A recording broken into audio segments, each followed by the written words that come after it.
Products, putting people's safety first. As a proud, wholly owned subsidiary of ABH, North Safety has been supplying personal protective equipment for over 50 years. From its beginnings in 1956, we are represented throughout Sub-Saharan Africa and up into parts of Central, East and Western Africa.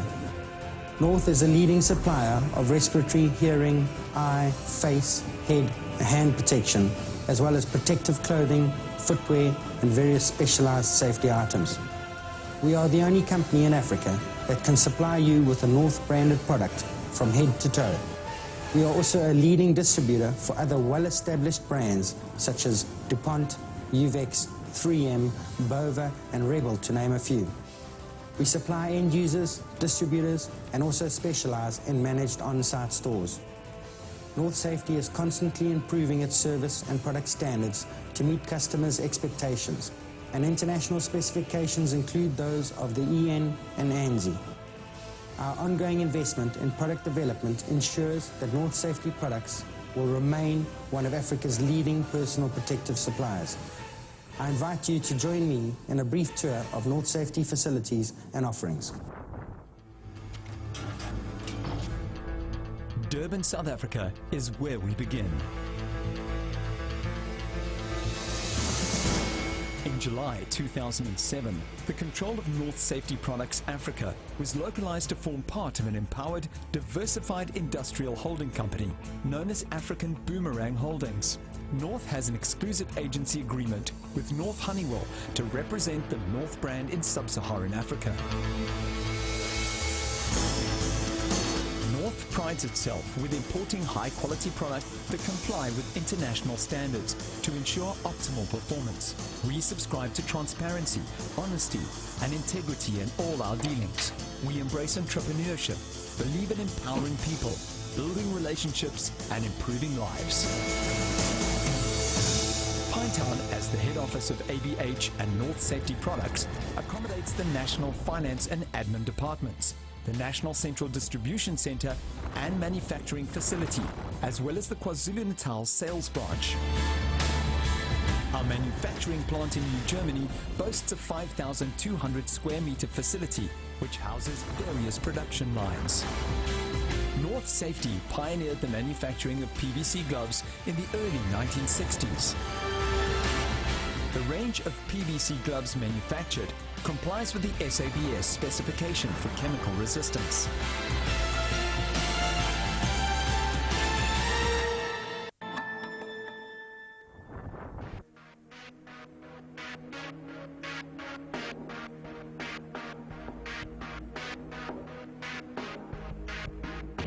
North boasts a comprehensive range of head protection, including safety caps, hard hats, brow guards and visors. The hard hat range comprises of various styles and is manufactured under the South African standard SANS 1397.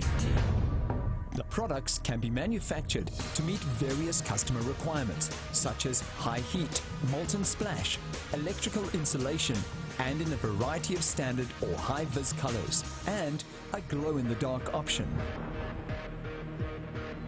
North assisted with the establishment of Siya Phambili Clothing Manufacturers in 2001. Siya Phambili employs their own staff to manufacture PVC clothing, pneumo jackets, and specialized gloves. North Safety has spent a great deal of time and resources on enterprise development. We believe this element is broad-based empowerment in its purest sense. In addition to this, North has launched their own range of workwear, where we have designed an off-loom range of standard and high-quality specialized textiles that we import.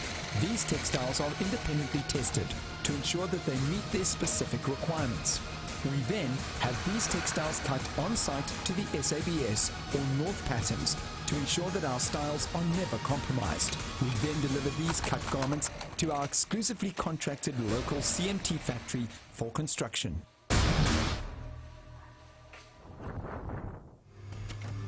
North also imports products from Asia, Europe, Canada, and the USA.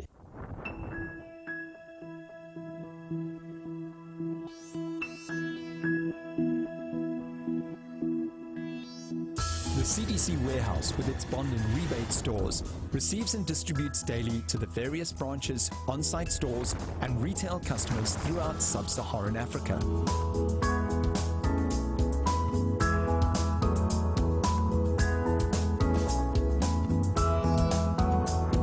North Safety Products have a national footprint and are represented in all the major centres.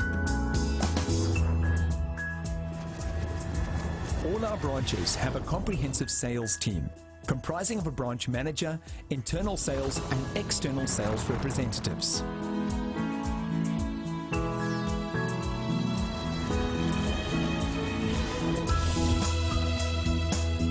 The branch administrators, together with our warehouse staff, have a fleet of vehicles which are capable of servicing customers on a daily basis from their own branch warehouses.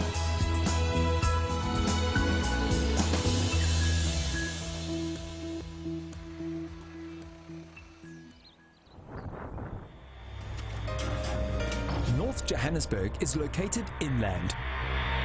These offices are based in Isando.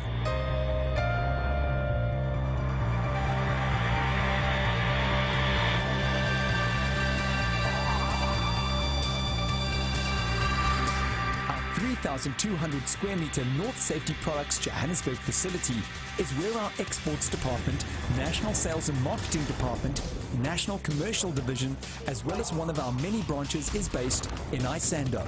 In addition, the Isando facility has a training center which offers ongoing product-specific training to the staff as well as to the customer. This training facility has a wide range of our products for a touch and feel style of intensive training.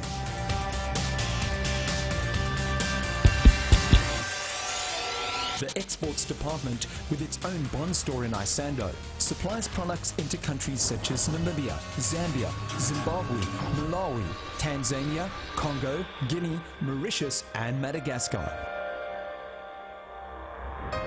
The Commercial Department, with their team, is responsible for the smooth running of our national contracts. Their contract implementation team is instrumental in the successful implementation of on-site stores, consignment stock agreements and other turnkey service solutions. One of the flagship on-site stores that North has acquired is the on-site facility based at Rio Tinto, Richards Bay Mineral Site. One of North's safety key strengths is its contract business, where time and money have been invested to create management systems and protocols to ensure smooth running and high service levels. North has the ability to customize the on-site solution to suit specific site requirements. Our NICS, or North Inventory Control System, has been developed to facilitate and manage the complete process of issuing PPE, tracking of budgets per employee, per product, per cost center, and reporting on the resulting transactional data in any format that may be required. All of which will add value to the service offered and will result in decreased operating cost benefits for the customer. North strives to meet the technical requirements of products, to exceed all expectations of service, and to anticipate the future needs of its key customers. North Safety Products have positioned themselves as a market leader with a significant competitive advantage.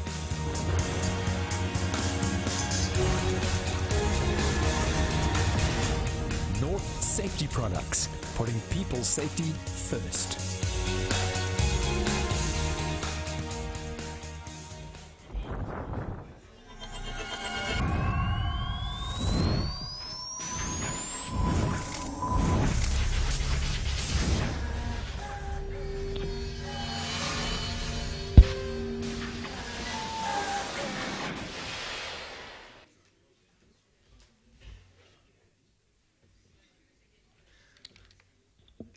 Ladies and gentlemen, could we please take our seats? We are about to start the program.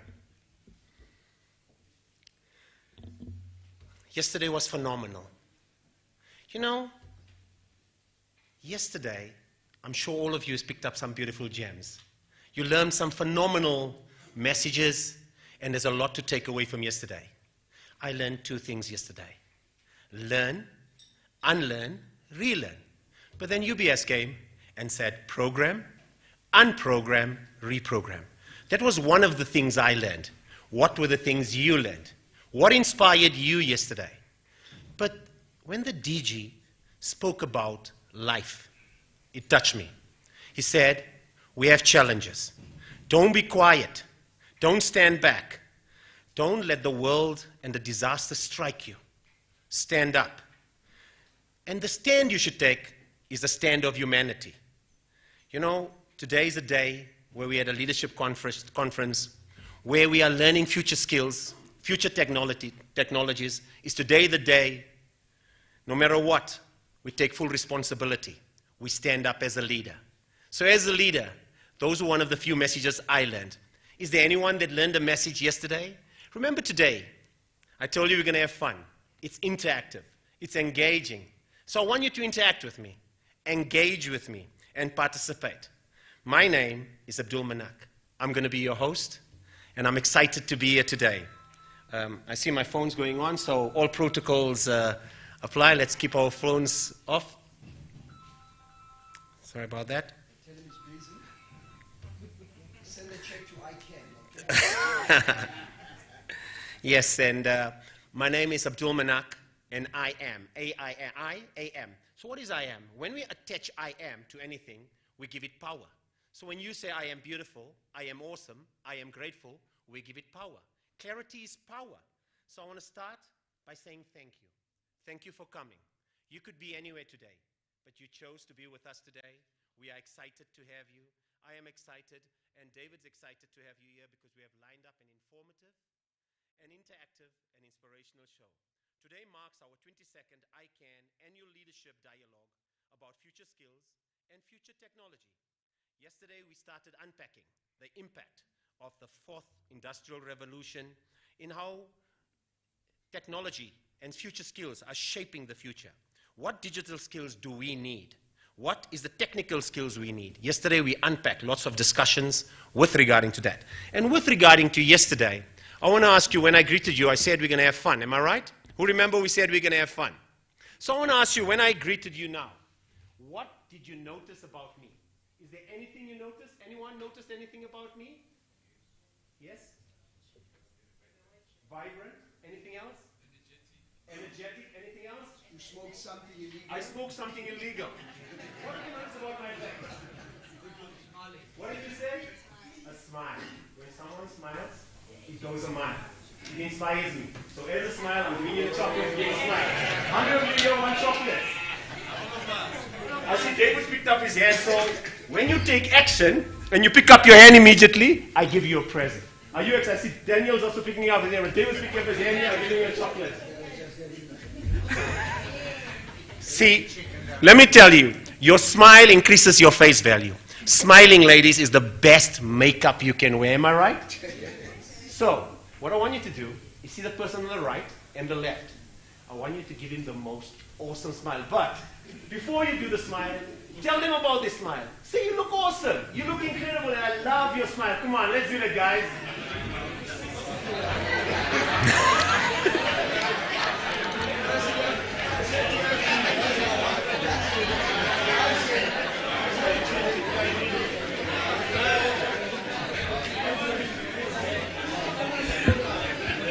I see when David spoke yesterday about networking, I see you guys love networking. Eh? I see immediately there was immediate networking. But as we're networking and we're smiling, you know, let us recognize our national anthem. So I would ask you please, at this moment, to please stand, rise for the national anthem.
Please remain standing. I would like to call upon Dr. Malope's wife, Faith. You know, prayer is a weapon of a believer. Prayer is something that shows gratitude, inspires us, and when we start with prayer, it uplifts us to the next level. So I would like to call upon Faith, who would share prayer with us.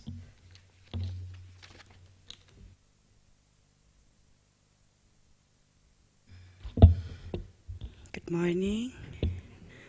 Yes, can we bow our heads and pray? Heavenly Father, we thank you so much for this beautiful day. Thank you, Dad. The Bible says this is the day that you have made for us to rejoice and be glad in it.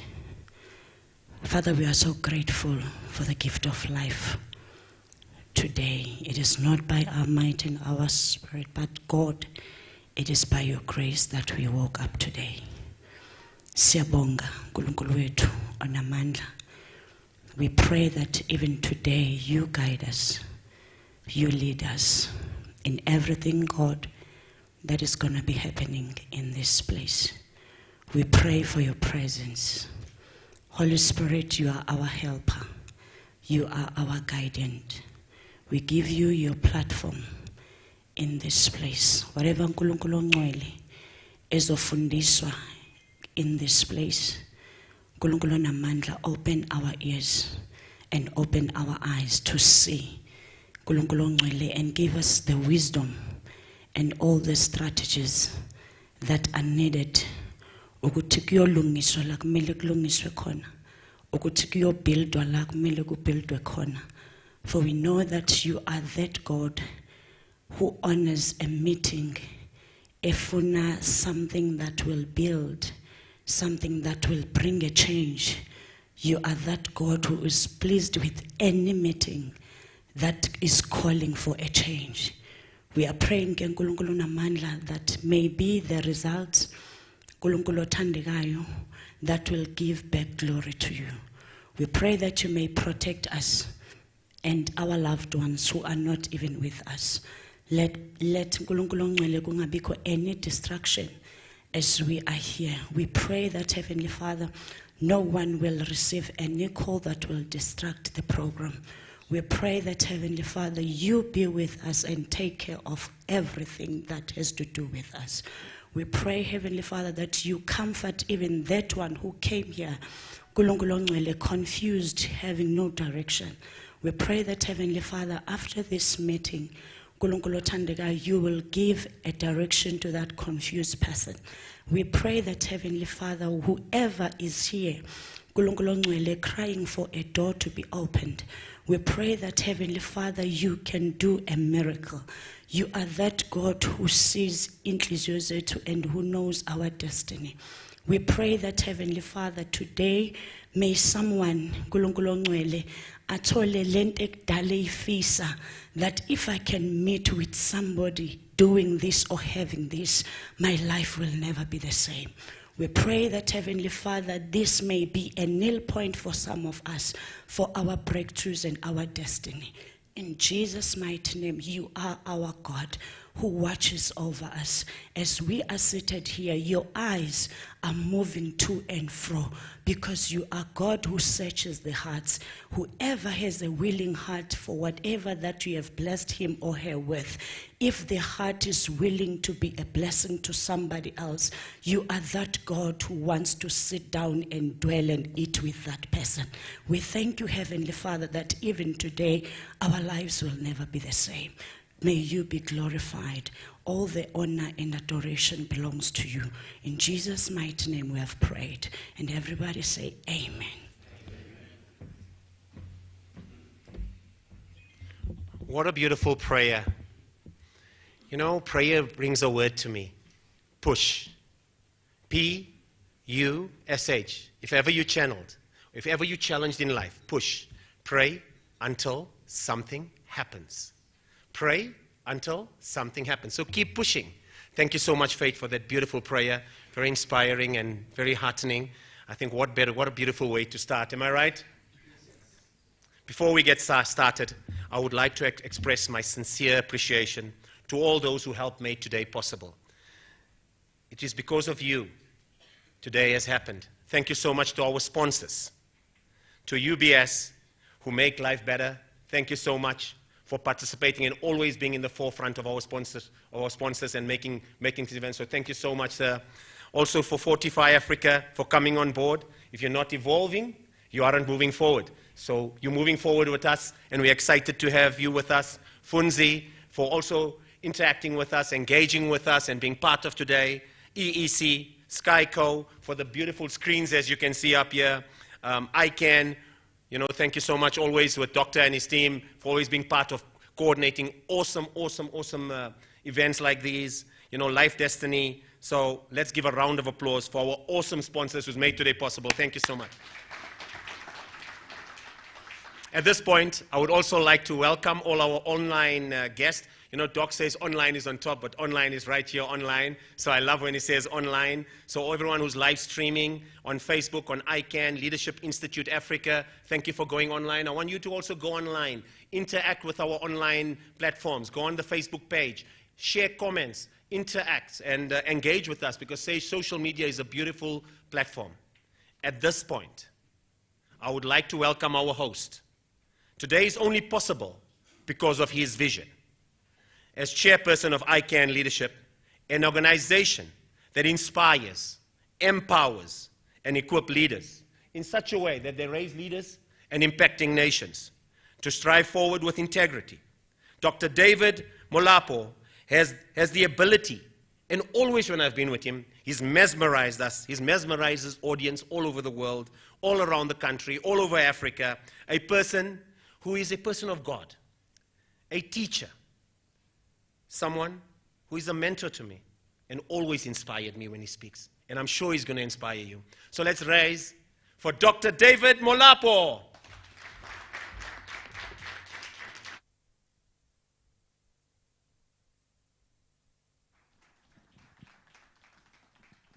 Thank you so much, my brother. Can we say Viva to Abdul? Viva! He's a tall man. I'm a man who's vertically challenged, so thank you. Thank you so much again for being here with us on day 2 of our 22nd SADC Leadership Conference, focusing on future technologies and future skills. Thank you for those men and women, ladies and gentlemen, leaders who are watching us online. Let's also welcome them with a round of applause, please, at this time. Also want to thank the technical team. We normally don't thank the technical team. Thank you so much again to the technical team. And today we want to do something special. Arnold, please stand up. Stand up, Arnold. Let's look that side. Video, camera, let's look that side. It's his birthday today, so let's sing for him. Let's go, yeah. Happy birthday to you. Happy birthday to you. Happy birthday, Arnold Chizunza. Happy birthday to you. Hip, hip. Thank you. Arnold is always behind the scenes. Mr. President, you know, he's the one who's handling cybersecurity, digital citizenship, and things like that. Again, as my brother Abdul says, can we also please, for the EEC people, please stand up. Ekuruleni, for just being one of our bronze sponsors. Please, let's stand up. Let's give him a wonderful round of applause. Thank you so much. Isapotienu, we appreciate it. Then Ulwembu for being our platinum, our top sponsors. Please, Ulwembu, stand up. Let's recognize you. Let's recognize Ulwembu, Spider's Web. And then Fortify Africa for being our silver. Please stand up. Let's realize and thank them. Thank you so very much. And also, KG, I saw you standing up on that side. Now, before I introduce our speaker, all the way from the Eastern Cape, guys, please don't be jealous. My wife is from the Eastern Cape. I'm going to call people from Ikaya TV, please, to come up here. It's called proof of evidence. They must know that you are here. Please, all the people, the acting principals, let's come and just welcome them all the way from the Eastern Cape TVET.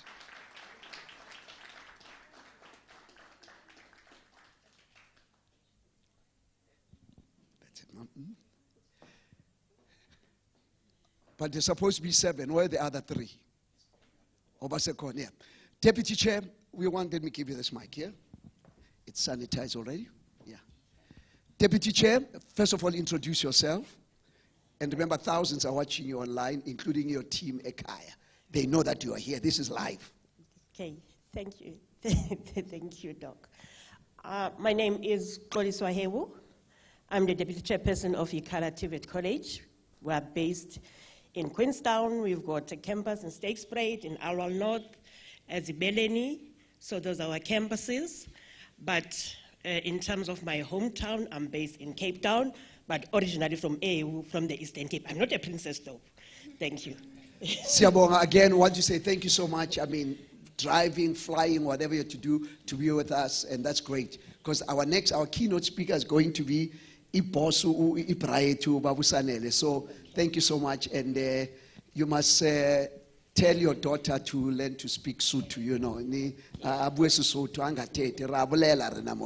Okay. Yeah, we definitely.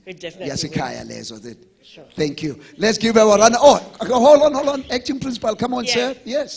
Yes. Just give him the mic, please, sir. Introduce yourself. I was so much unlike you today. Good morning, everyone. My name is Mkondi Spikisha, Deputy Principal, Academic Services at Ikhala TVET College. At the moment, I am holding the fort as an acting principal. Thank you. Thank you so much. Let's give them again some love. Thank you, Sisi. Welcome. Life is like a coin. You may use it any way you wish, but you can only use it one time. The next speaker is going to inspire us, share with us on how to maximize and optimize this thing called life. I met him a couple of years ago, Ubabu Sanele Mlochwa, and being a prophet myself, giving prophetic voice, I'll say to you, Doctor Sanele Mlochwa. I want to sing exam. He is a humble man, which is one of the qualities I like about him, one of the attributes I like about him. Because sometimes when we are leaders, we forget the instructions from Jesus that we must feed the sheep, not feed the giraffe. There is something about positional leadership sometimes that makes us to be drunk with power. And we forget that we are here as leaders to serve. He's an example of a man who served as a teacher, as a lecturer, as an organizer. He now is the principal of Majuba TVET College, and I know they're watching him now. In a year, they've got about 32,000 students in Majuba. And currently, he's the president of all the TVET colleges together. And then you heard yesterday, he's now been promoted to become the regional director of one of these institutions out of 6. Babu Sanele Mlocha, we say we love you, sir. He's a man of God, he's a pastor, but you'll see Abdul, what he's wearing. Slim jeans, techies, there's no cross, there's no dove. To some of you Abafundis, we need to be relevant. Let's put our hands together for Dr. Sanele Mlocha, all the way from Majuba. Thank you, Baba.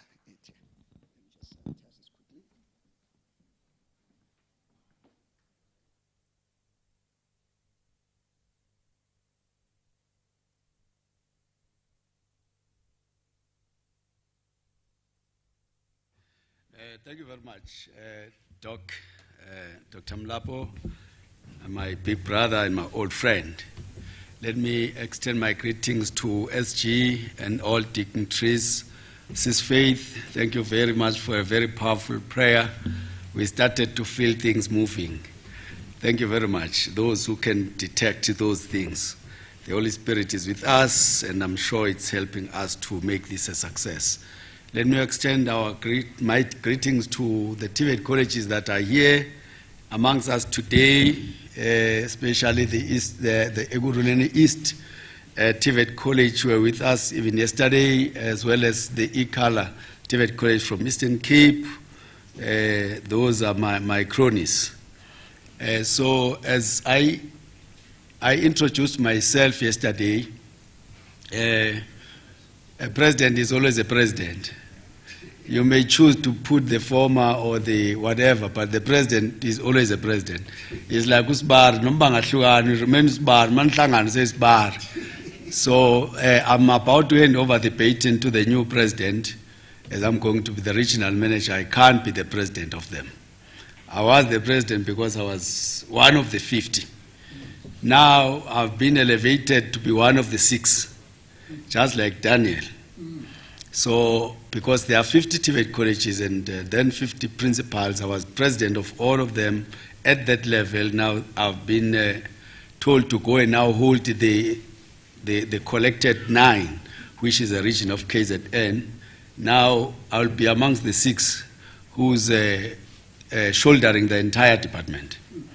And then above me is DTG for the branch, because the department is also having 6 branches. TVET branch, university branch, CET branch, corporate branch, skills branch, and finance. So each DTG is then shouldering the branch, but on top of all of us is Dr. Sishi, who's now the the Director General of the department, who's also carrying all these 6 branches. So that's how the hierarchy of our system.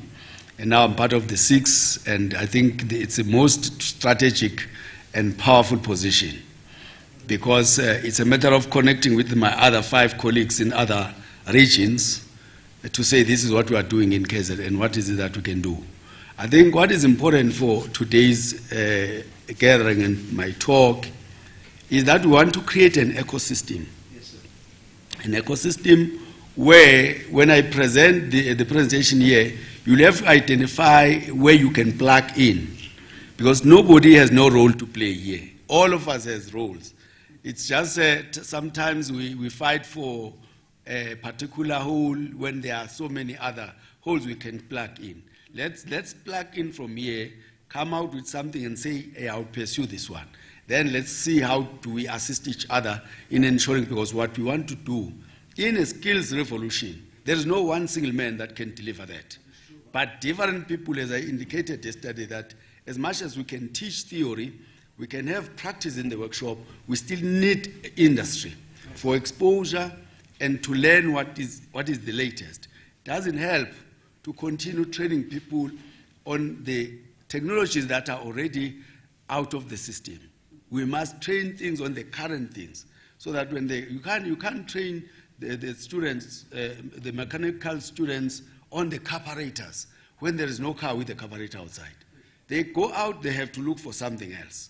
So it's important that when they are in the training, they get exact training that they are getting. So my president now is going to take my position as the president, who's part of the principals, is the principal of Moteo TVET College, Professor MDM Putsitsi. She's the one who was my deputy. Now she's going to act as president up until the next elective NGC. So I've already handed the baton to her. I think I've trained her when she was still serving under me. We have made big progress in the TVET system. In fact, when I became president in 2018, that organization was called SACPO, which was the South African College Principals Organization. I used to call it the SACP. Oh. Now it's called SAPCO, because we have evolved it's no longer an organization for principals. Now it's organization for colleges. It's now South African Public Colleges Organization, because we organize every area in the TVET college except councils, up until they volunteer themselves to be organized by us. But we have deputy principals, academics. They are organized in their PRASC, and deputy principal finance organized, deputy principal corporate, deputy principal innovation development. They are all organized, including campus managers, SSS managers. We organize, including the student leadership at the college level. We just left out the councils. They are still organizing themselves, because we want to make this ecosystem to speak to each other. We don't work in silos. They must know, Machuba must know what is happening at Ikala, Eastern Egurumeni East must know what is happening at Guruleni West, because at times the neighboring colleges, they don't know what each college is offering. And they end up duplicating and struggling in some areas when they have, Guruleni East is having a well and fully fledged workshop in particular area, and the Guruleni West is suffering for the very same thing. It's close to them, they can access any time, but because they don't know, then it's created a problem. Now we must create an ecosystem where every area is speaking to each other. I think as regional manager, I'm going to be more influential in that. There's no college that is monopolizing whatever, infrastructure, human resource. When you have the best, share with others, so that we are able to grow as a unit or as a branch. So today I'm going to speak. I've given 20 minutes. I think I've already exhausted my, let's say, 3 minutes of my speech. I'm remaining with 17. I'm speaking to future skills, future technologies.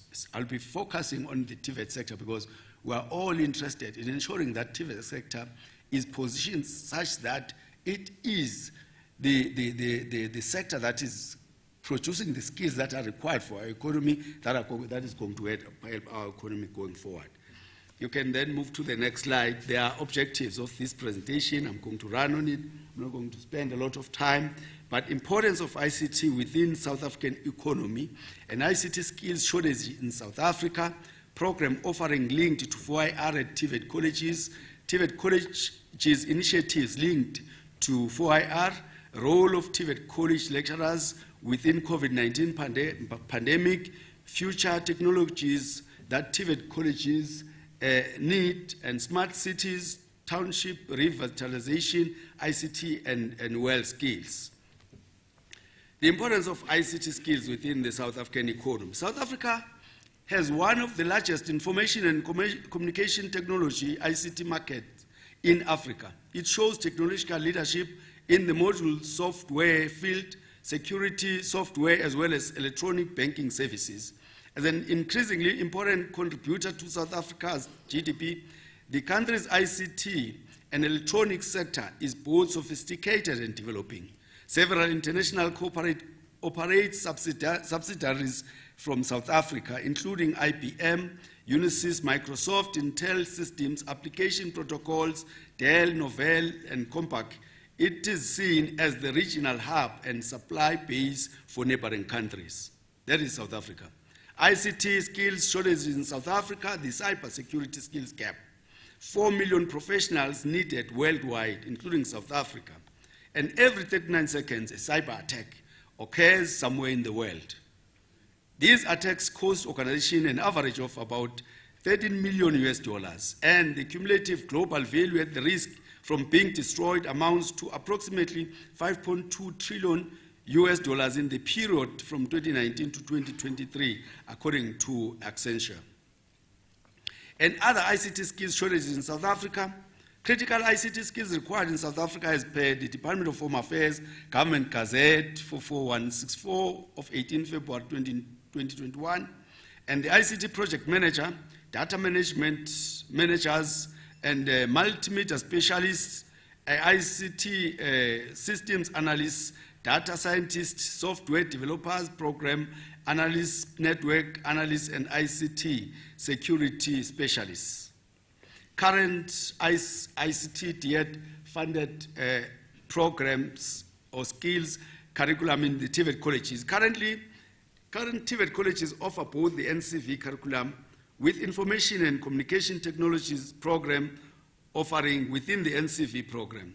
And the curriculum focuses on information systems and systems development and computer programming, computer hardware and software systems analysis and design. The NATED program, which is a report 191, offers management assistance with soft skills training on Microsoft Office and newly introduced cloud computing, networking, etc. There are also qualifications. I think I'm happy that the SG is here, because the programs I was talking about before, which are called ministerial programs, that are divided into two, is NCV program, which is National Certification Vocational, as well as the NATED program, Report 191. Those are ministerial programs with a fixed curriculum. And I zoomed in where the 4IR features, those programs that contains programs that requires, like ICT and all those programs that are offered there. But I don't think those ministerial programs are leading us to the direction where the country is going. The country requires occupational programs. And the ministerial programs are fully funded by government, but occupational programs are not funded. Now, what we need as a country to take us forward and improve our economy is not funded. What is not necessarily helping us is funded. That is a mismatch. We have to find a way how to move from there and follow where we are pointing the direction to. The direction of our country is pointing to occupational programs.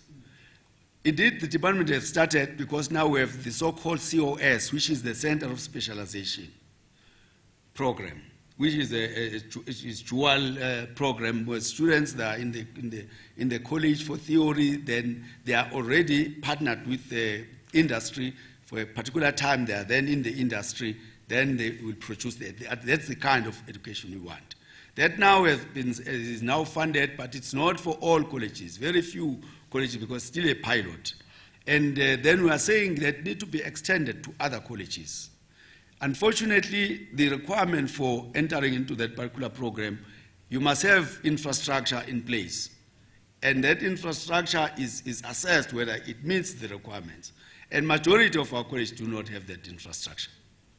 But those who have infrastructure, they are assisted, they are students now, I think they are now going to produce the second lot of it.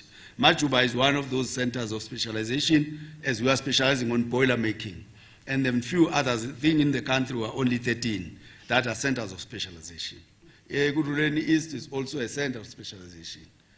For which trade? Do you know you are a COS for what? I think for boiler making as well, because boiler making, I know that yourselves and Majuba, we are offering the same specialization. So I know that Ikala is not. It is? No, for 4IR, that's a different program. I'm talking about centers of specialization. Yeah, right. Now let me move to this. The QCO has developed the following qualification in ICT, which is ICT Communications Assistant. This qualification is a combination of theory, practical, and workplace, which has the three legs that are required when you want to produce the good and the competent graduate. It must have a theory, it must have a practice, it must have an industry experience. Without those, if one is lacking, that particular graduate is still going to suffer. This qualification offering should be funded by DHET. Currently, it's not. It must be funded by DHET for TVET colleges in the near future as part of occupational programs funding. I must also indicate that I'm a member of the QCTO board. In fact, I'm an executive member and the chairperson of the quality assurance of the QCTO. I'm that side so that when TVET colleges submit their application for accreditation, it's not become very difficult for them to acquire that or to get that. But they must also meet the minimum requirements for them to be able to offer those qualifications, because it doesn't help to give an accreditation to a college that does not have the infrastructure to execute that particular mandate. There are also CETA-funded ICT skills training offered at TVET colleges. Many TVET colleges are also offering a 4IR curriculum in the form of skills program and learnerships. These include accredited learnerships with MICT SETA, end-user computing, technical support and electronics, system development, system support and computer programs, telecommunication systems, database administration, and database development. Other MICT SETA accredited skills courses offered by TVET colleges is broadcast engineering, film and television production operation. Machuba has recently had a graduation for these students who are in film and television production, which I think it's a growing industry because a number of our kids, they want to participate in the world stage in terms of acting and presenting in the TV, television and radio. So this is what entails: graphic web design and multimedia, PC engineering and PC support, telecommunication network operations, photography, radio production and sound technology, website development, 2D and 3D animation, advertising and interactive media.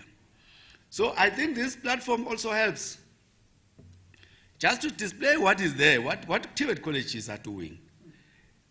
Because people don't know what we are doing. And not all TVET colleges are doing everything.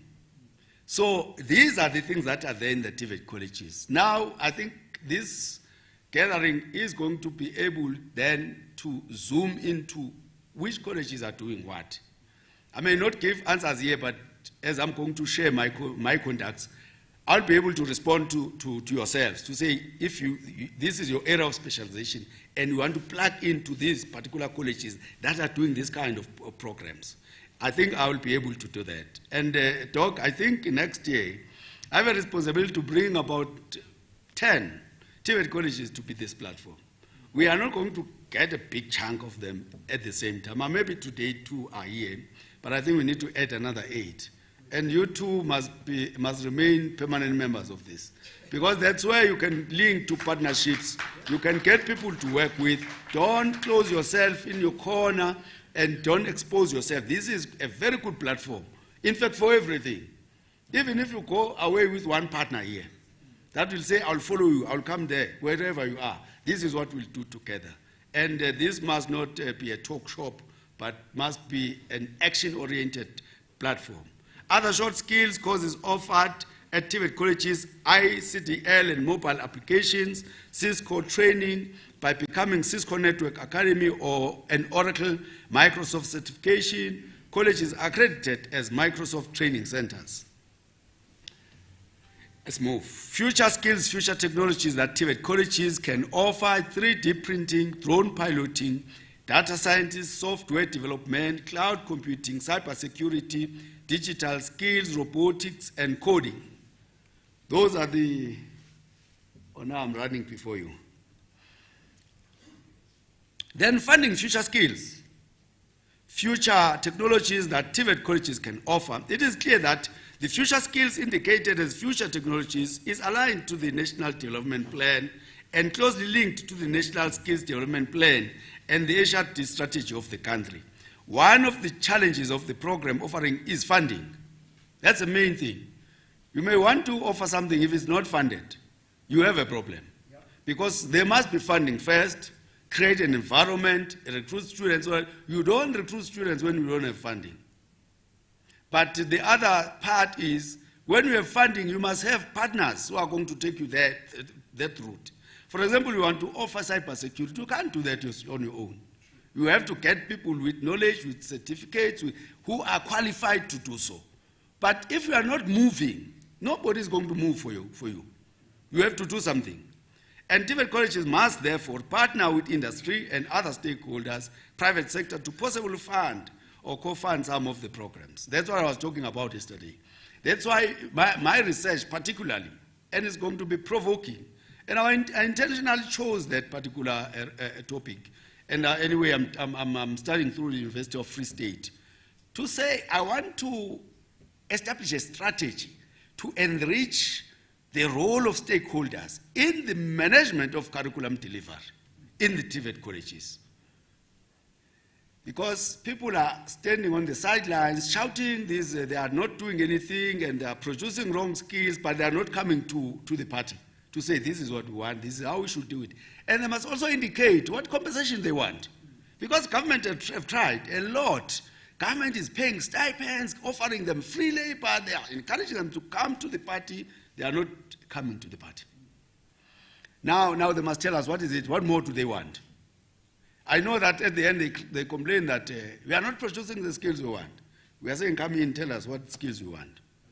Tell us what material should we put in our curriculum. How should we then, if we can create a pool of industry people who are going to come as visiting professors or visiting lecturers or facilitators to colleges from time to time, so that they ensure that the production is a quality. That's what we want. In fact, that is the reason why, in terms of the college council, there is a position that is not even applied for a donor rep, where the college must look around and see which industry they participate more. For example, at Machuba, we have ArcelorMittal and work very well with them. We have a seat for ArcelorMittal in our board. Not to end in the council, but to go and participate in the academic board. Not to end there, but participate in the curriculum committee. So that we are able to close the intention of council is that. And I think we need to re-clarify that matter. Even those who are applying to become council members, they must indicate what they bring into the council. They are not just bringing to be members of the board without any skill, anything. Because after that, they are the ones who must link the college with the partners. They must go out and show that we have relevant partnerships because they came with different skills. This one person who's coming from industry is not going to make a lot of difference if others are not also assisting and coming with the skills that are required. So I think that's what we need to do, and we are going to achieve that. TVET colleges can apply to SETAs for discretionary grant funding with discussion with SETAs to fund the specialized technical ICT programs. National Skills Fund as possible source of funding avenue by submission of proposal with exit strategies. That's one area that is, I think, underutilized, the issue of NSF. There is a report that there is a lot of funding that is not utilized in NSF. And when window periods are open for TVET colleges to apply, majority of colleges are not applying. They are not going to apply if they don't have partners who are relevant, who understand how to pursue those particular areas. That's why it's important, at least, partner so that when funding comes, you don't struggle. And then the money is available, they end up going back to Treasury, and we don't want that to happen, and complain that we are underfunded. Challenges of TVET colleges offering future skills, future technologies, funding, physical resources, infrastructure, human resource, skills shortages, lack of partnership with private sector. These are the challenges that we always have. We struggle to have partners. I think, Dr. Mlapo, one of the areas, I don't know, somebody must be working on this. We need somebody who's active in establishing partnerships for colleges. You link colleges, you partner them, and then you see how do you utilize that space. Because we have some colleges, not all, do have the deputy principal innovation and development. That person is in charge of linkages and partnership, but is too limited to go across, especially start internally, locally, and go abroad. Going abroad, you may just secure one partner or not. So, but if there are people amongst us here who's working on that, how to link colleges with partners that are going to serve their purpose. Then the above challenges can be mitigated by innovations and development partnerships with industry, academic board, college council, industry representatives, stakeholder engagement, the special private sector, lecturer capacitation, reskilling of staff, capital budget on infrastructure and funding application to SETAs. I just want to finish. I'm just rushing. I'll just finish in few minutes from now. TVET colleges initiatives linked to the future technologies. Samsung Academy. Samsung Academy is now at Tswane, North TVET College, Khatsibande, Eguruleni, and Eguruleni East, as well as Eguruleni West College, among other colleges. They work on this. They have an academy that is helping on that.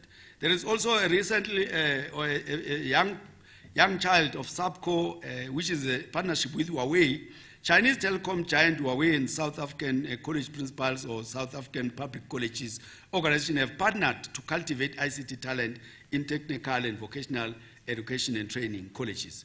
This partnership officially announced online, not today, a few years ago, but now, as we speak, 47 different colleges out of 50 are now members of academies of this. And somebody will say, where are the three? The three are having challenges. Two of them are having acting principals who have no mandate to enter into partnership, who haven't been cleared as to how to operate. We are working on that. And one of them is under administration. It's not that an academy. But we are really pushing that all 50 TVET colleges must be academies for the Huawei, so that they are able to benefit from this partnership. Furthermore, more than 200 instructors are being trained to offer Huawei accredited courses. TVET colleges linked to 4IR initiatives. There is also Cisco Training Academy. Kangala TVET College from Mpumalanga is doing CCNA 1 to 4 and IT Essentials. Falls Bay TVET College in Western Cape is also Cisco Certified Networking Associate. College of Cape Town is also Cisco IT Specialist. ETDP SITA 2020 to 2022 4IR projects linked to TVET colleges. I think that's where ICALA also fall. The ETDP SITA has signed an MOA with DHET for 4IR project to implement ICT centers of excellence at some TVET colleges. I'm sure ICALA is one of those ICT centers of excellence. This will include the capacitation of lecturers and management, student development, and enhancing facilities of TVET college sector. ETDP SITA will be funding the project from discretionary grant funding with a funding value of more than 35 million rand. It's quite a huge funding. TVET colleges identified for the ETDP SITA were the following: Goldfield, Western, TVET College, Lephalale, Hlanzeni, Vuselela, Northern Cape, and the West Coast. I did not mention others, there are 10 in all. Right focus areas on the 4IR ETDP SITA funded projects, these are the focal areas. If your company is around this, I think we are at the right place. Artificial intelligence, coding, robotics, autonomous mobility, networking, additive manufacturing, Internet of Things, cloud technology, cyber-physical systems, cognitive computing, and agribusiness. Role of TVET colleges, TVET college lecturers in 4IR. The fourth industrial revolution is now impacting TVET colleges and generally both basic and higher education more than ever. The COVID-19 pandemic has pushed us, has affected the educational system worldwide, leading to the near total closure of schools and universities and colleges. Teaching is moving online on a very untested terrain and unprecedented scale. The TVET colleges lecturers have to therefore adapt to a more diverse methodology of teaching and learning, which places tremendous reliance on technology. There you come in, Mr. Shabalala. Technology is used by lecturers during COVID-19 pandemic. Mobile learning, e.g. creating WhatsApp group or use of iPads, laptop, etc., with students and delivering curriculum making activities, marking activities given, uploading presentation videos, and some of them, they term that as an LMS. Some of them term sending the videos with WhatsApp as an LMS. It's not. But they really believe it's an LMS. If you ask them, what LMS do you have? We use WhatsApp. Video conferencing and classroom technologies, then we have a lot to do, Mr. Shawala. Posting of videos and presentation on Collab website, social media, that's not an LMS.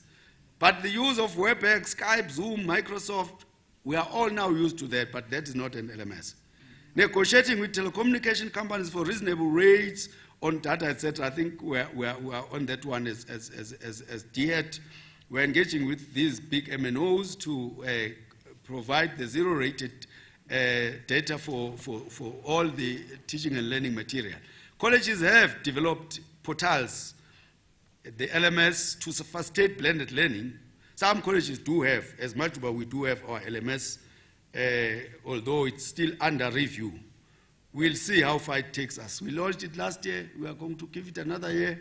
If it's not giving the desired results, we are not going to continue marrying them, divorce them, and get something better. If you are coming with something better, Shabala, we may consider. In fact, I sent a message to my CFO yesterday that I wish we were here to see this, because I want us to try this as well. Because one of the weakest points of the LMS is when assessment comes. Because you can't have assessment where people are opening books, having Google open for them, they cut and paste, then they say they passed the degree. You can't have something like that. There must be some controls. I see some improving. Some are saying now you must have a veto. I don't know whether it's enough. Because you can still sit aside where the veto is not caching and feed the information. You can still do that. Then we must then improve. Otherwise, you'll have a very raw graduates that are coming out of the system claiming to have degrees but have studied nothing because they were coping all the way. Nobody caught them. Colleges have developed these portals that to facilitate learning. Students affected by COVID-19 pandemic then can be part. The other issue was the issue of whether they have gadgets that are required. Their students have serious gadgets. Some of them have 3 that are more than this. This one is S20. This is a cell phone for executives. So I also have iPhone there. Some have 3 iPhones, latest. But when you say let them use them, no, so department must give us. No, department must give us. We don't have it. They carry it. When they come for registration, they are able to download everything. They are very smartphone. But when you say we are going to send information, we are going to send work, homework for you, they are saying, no, I don't have a phone that I can download that. Can you give us a phone? Then, I don't know, it's an issue of mentality and entitlement that we must work with. These are the technologies that are used by lecturers during COVID-19. You all know them. And the role of TVET College in future technologies, there is a shift to employer-led education and training to meet the demands of industry and the local economic drivers of a TVET college. I was part of delegation of the minister to ESA, Silicon Valley, as DG was saying yesterday. We were surprised, but when we met on the policy unit, when they reported that they are also struggling with the placement of students. And now they are thinking of a new way. How do they qualify their students? Because I think they were doing like us. They do theory at the college, then they go and do practical in the industry. Then if the student is not getting placement in the industry, can stay for 10 years without completing qualification. Yeah, of course. In fact, majority of students have finished their N6 theory part. They can't get the diploma because they can't get placement for industry exposure and experience. Majority, the bulk of them, they spend about 10 years without getting qualification. Because industry, as much as they open, but they can't take everybody. And the space in industry is limited and very much controlled. Then students, they stay up until they forget, they give up. So they have N6, but they don't have the diploma. Now the USA is saying, now they are thinking of creating, anyways, they've started already, simulation rooms or simulation campuses, where when you are done with your theory, then you go and simulate somewhere in a campus, so that you are able to finish your industry exposure part in that particular, because it's not difficult to do that. It's unfortunate our late president of TVET CGC, Babut and Mabuya Kulu, who was in my college, may his soul rest in peace, was already on that idea that the country must build few training centers that are having all the industry machines and everything, so that when they finish doing, so that we produce the qualification. Otherwise, we are not producing the qualification. Because we train them this theory part, and we say, go in and look for industry experience. After 18 months, bring the letter that you were exposed. Then we can submit that to department, issue the diploma. That is a very deficient system. I really don't think you create institutions for qualifications, but to offer half, you say you go and look for other half. TVET colleges must conduct research on labor market intelligence and local economic drivers and understand the skills required by these industries, a curriculum and develop a curriculum to address the skills required. TVET colleges must also have an understanding of provincial growth plans, SIPs, projects, catalytic programs, infrastructure projects, and technologies used for these projects, and therefore train students accordingly so they are prepared for the workplace. This will include TVET colleges introducing new curriculum that addresses the issues of 4IR. There is an issue of smart cities. TVET colleges working with municipalities towards smart cities. We are an ecosystem, and everybody must plug in and play his role, because without that, it is not going to happen. Bring the topic up there. As I was saying, no one can do everything alone. These smart cities requires everybody to play the role. Let me just give you a very good practical example. Recently, KwaZulu-Natal in Durban, they experienced floods. That destroyed almost everything, bridges, and then the question is, what are the TVET college students doing to repair the damage? Is there anyone who's saying, we are producing skills here, we are training engineers here, we are training all these people, can they then form part? I know that the soldiers are deployed there to do and erect some bridges, but in those projects where soldiers are building bricks, these bridges, are they placing some students to learn? Because I know that in the army there's quite a wealth of experience. They will do a wonderful job. In fact, there's an opportunity to expose our students to their work. Are they doing that? No. They put all these paracoats and then close them out and then do these bridges. When they are gone, they are aging, they die with experience. We want it, we can't force it. Future technologies to revitalize township economy, building ICT incubation hubs in township to promote ICT enterprise development and small ICT businesses, start up, training on the use of ICT for agriculture, ICT support for SMMEs, accessing funding, and funding through CEDA, NYDA, CIFA, and some applications are online. When I'm still on this slide, yesterday I was sharing, we were just chatting with a few guys who have just presented, and I was saying, colleges need to be encouraged, all of them, and I'm instructing Guruleni East and Ikala who are here to establish entrepreneurship units. Not sure if you already have it. If you don't, you must start it. I'll help you to do it. Entrepreneurship units are going to train students before they leave the college to be able to establish their own businesses. They are not expected to go and join the unemployed line and queue for jobs. They must start jobs. But they can't do that if they are not trained. Much we started to invite even university graduates who are not working. They must stop complaining and blaming everybody. They must come here, we'll train them that in the theory they got from university, that skill. Train them how to start business with the trade they were trained for. Whatever it is, whether it's welding, whatever, I know they are not coming with welding, but even if with the financial management diploma, they must be trained how to start their own business and train others. So I think colleges have a role to play to ensure that people who are about to exit, they go out with the skill of starting their own business. So that if they suffer, they suffer and they get hungry, they know that they are seated with the skill themselves. And we don't even leave them with a skill, we help them to apply for funding. From these CEDA, NYDA, CIFA, they are having money ready for them. Other programs offering TVET colleges can introduce the following programs that are linked to for agriculture, which is aquaponics. Aquaponics is a combination of aquaculture, which is growing fish and other aquatic animals, and hydroponics, which is growing plants without soil, a greenhouse. Vembe TVET College have started to do that and is doing very well from Lepombo.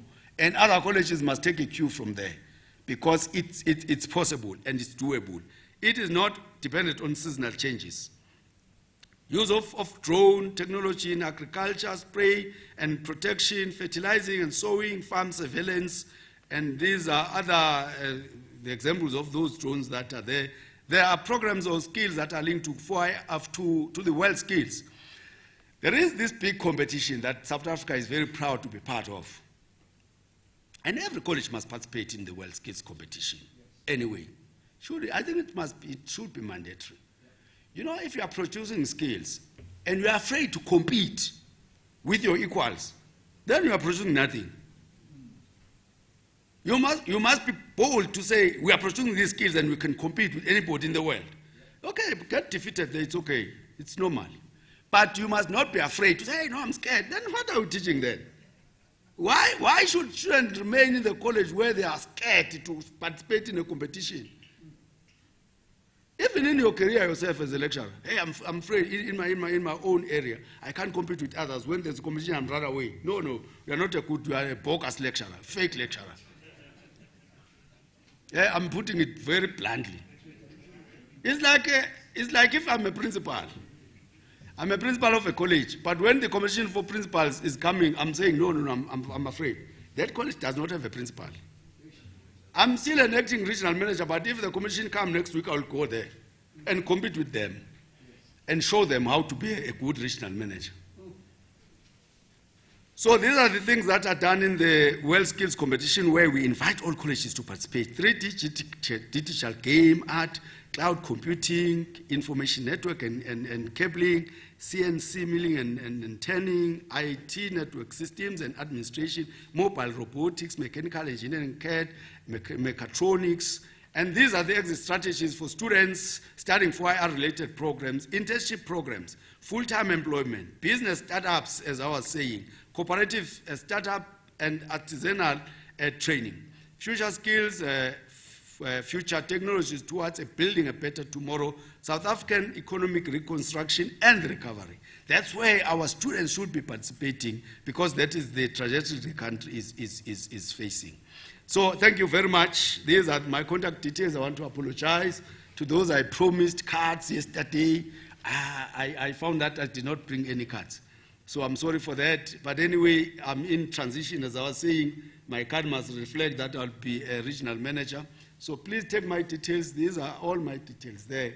You can also use the WhatsApp LMS. It's down there, so that you are able to communicate with yourselves. Thank you very much. I know I took a little bit more than 20 minutes, but I think I'm done. Thank you very much.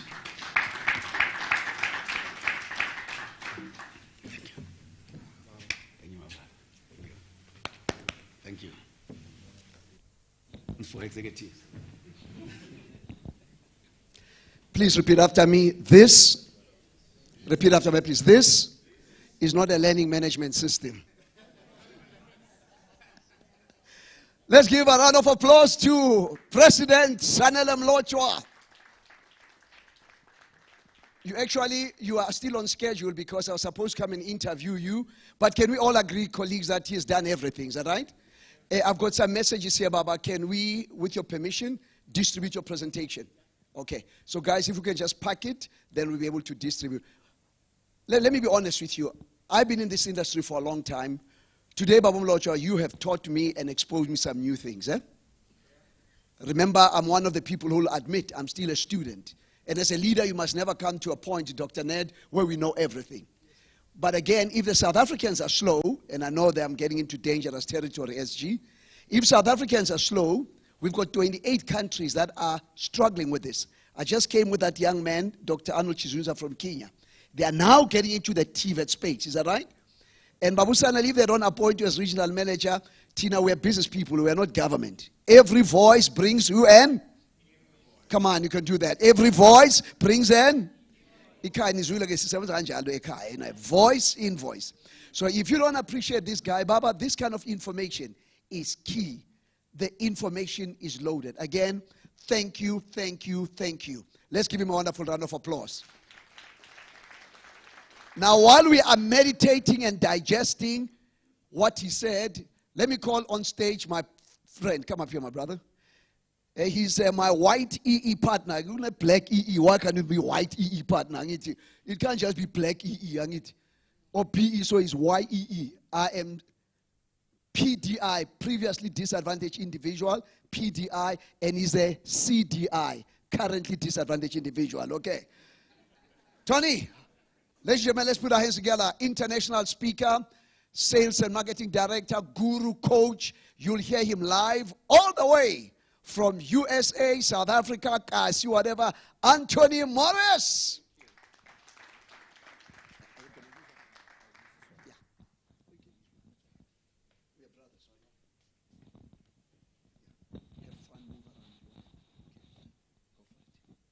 All right, very good to be here. You know, it's amazing. David and I were among the first speakers, professional speakers in South Africa like 25 years ago.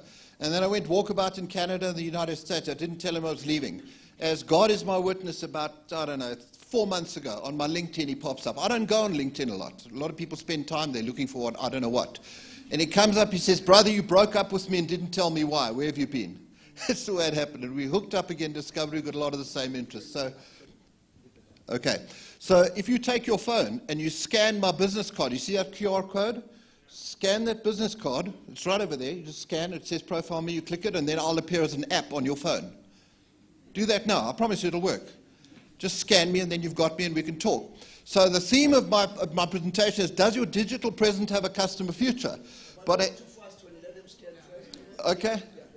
I'll get those 30 seconds back, though, on my time. Eh? Yeah, that should come up if you scan that. Yeah, profile me. You got it? That's it. Thank you very, very much. Now, Police help if guys want to, share yeah, propose to a woman, you can just give them QR code. that's it. You just beam yourself, and then she puts you on your phone. Guys, we've got to teach the guys about dating and all that. Yeah. So thank you very much for scanning that. I've now got all your banking details, and 10% of the deposits will go to the ICANN Foundation. You see, it's amazing what trust does. So let's have our next slide, please. And I came to you to tell you that the first thing is you must teach the kids digital skills. We've got to change the school curriculum and teach access and teach marketable skills that kids can go and monetize. I don't know about you, but I went to Wynberg Boys High School in the Cape.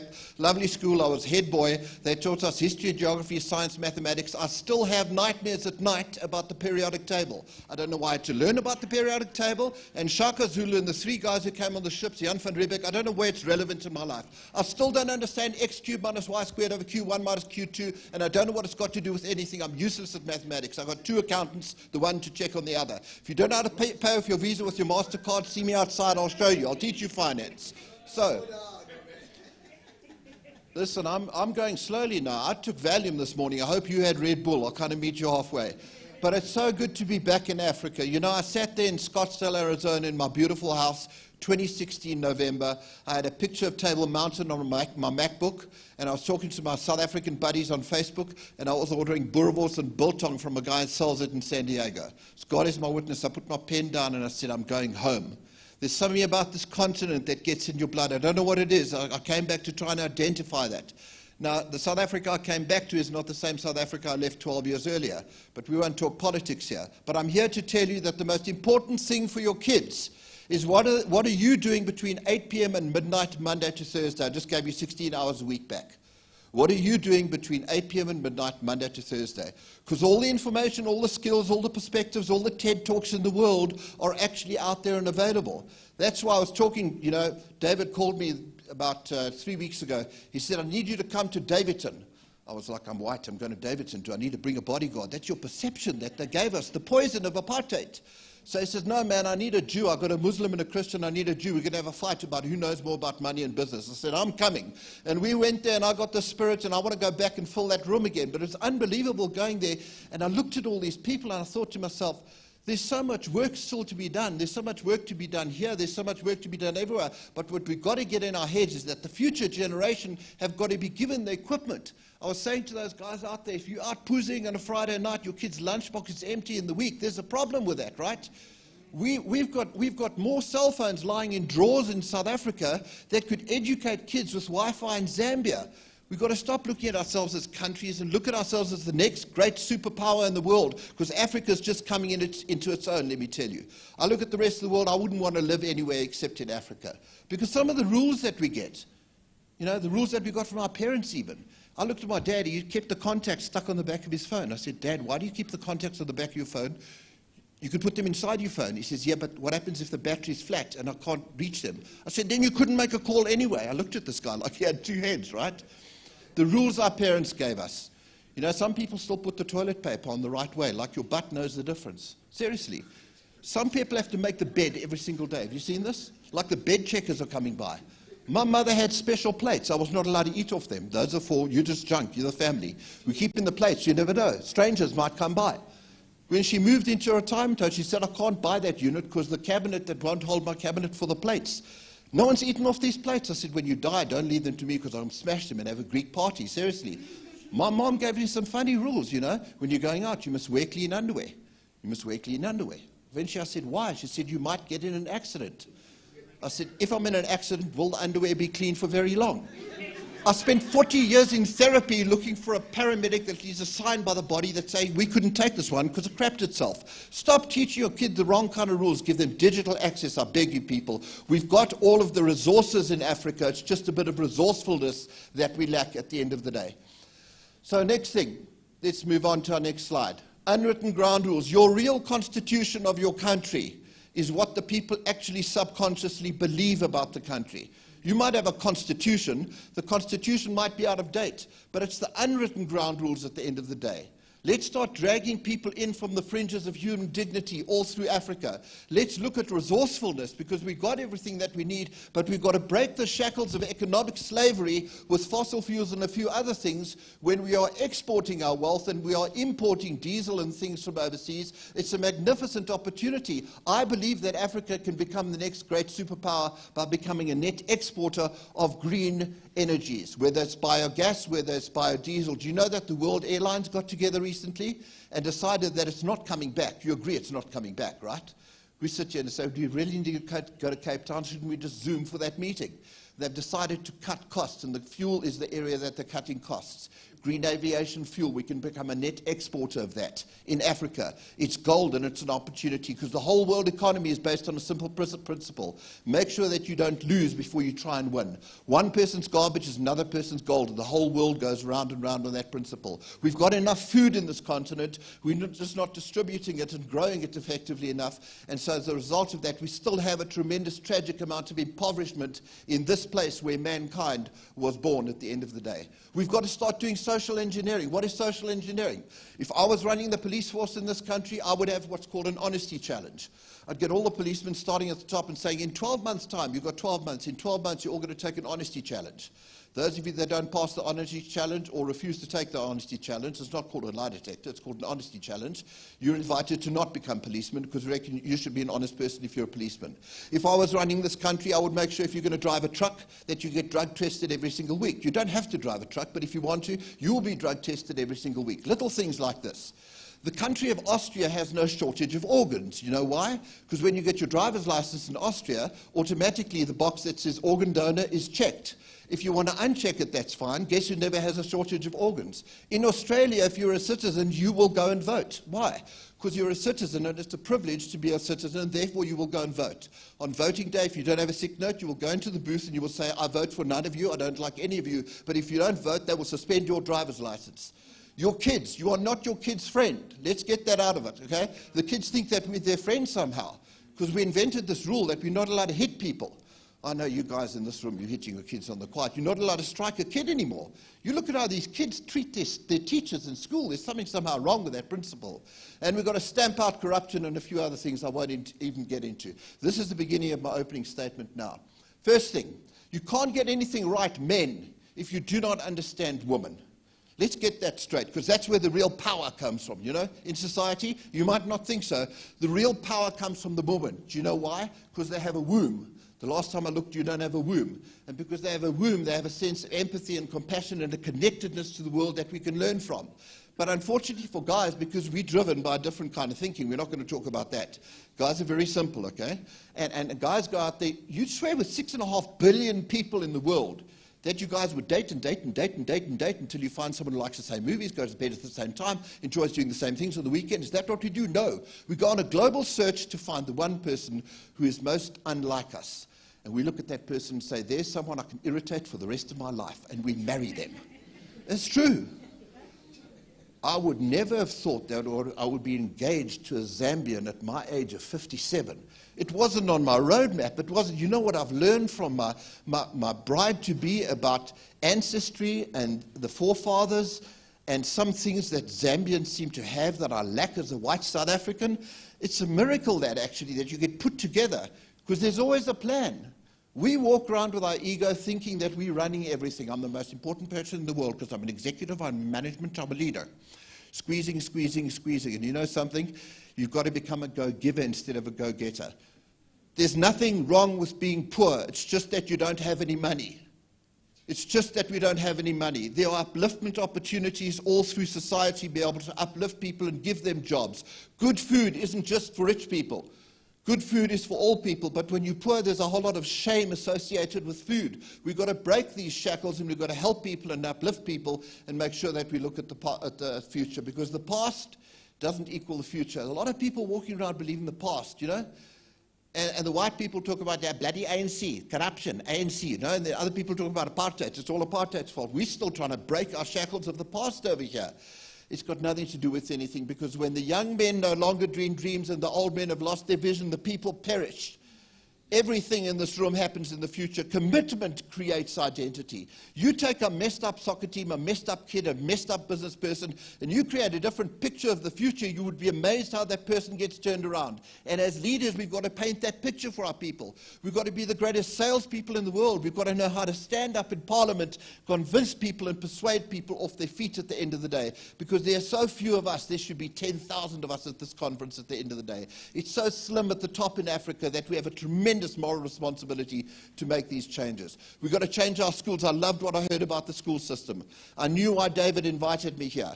Do you know that it costs 300% more money in South Africa to keep a kid in prison than it costs to send him to the University of Cape Town Medical School? 300% more. We're going to bankrupt the continent if we don't get this right. It's called giving people a second chance.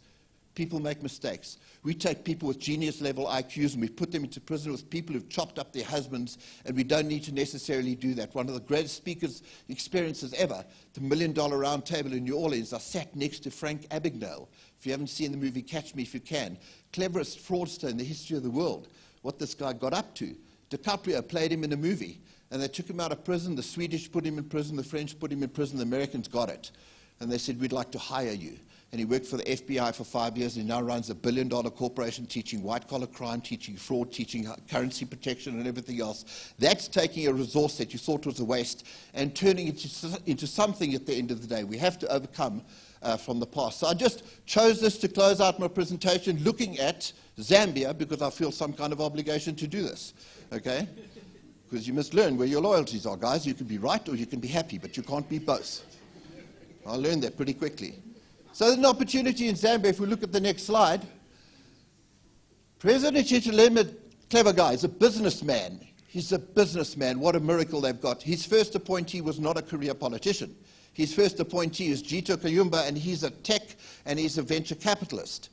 Zambia currently exports their wealth called copper, and they spend $600 million a year buying diesel to import. If all we did was change that. Last week in Cape Town at the mining in Durban, President HH stood up and he revealed 5 mining projects that are going to rock that country at the end of the world. You know why? Because what's in the ground in Zambia called copper is one of the most important strategic minerals for Tesla to use in their car, because it conducts electricity, it doesn't rust, and if you've got copper in the ground, you are poised for greatness. But you've got to take that copper and you've got to transition your economy. Like Dubai decided they're going to run out of oil one day. And the sheikhs got together and said, there's only so much of this. We've got to transition that economy. And they will pull it off and they'll transition that economy if they focus on the fuel source of the mines, for example. He listed how many jobs can be created by those mining projects. But if we're buying fossil fuel diesel in, instead of growing it in the fields around there with biomass, you create 300% more jobs, and you keep people employed, because people need food, they need shelter, and more than anything else in Africa, they need dignity. We've got to change the belief system of ourselves. We're the best continent. I have not gone, I'm proud South African, but I tell you, go overseas, you don't see a lot of starving South Africans out there. Why, I ask myself? Because somehow every African country overcomes adversity.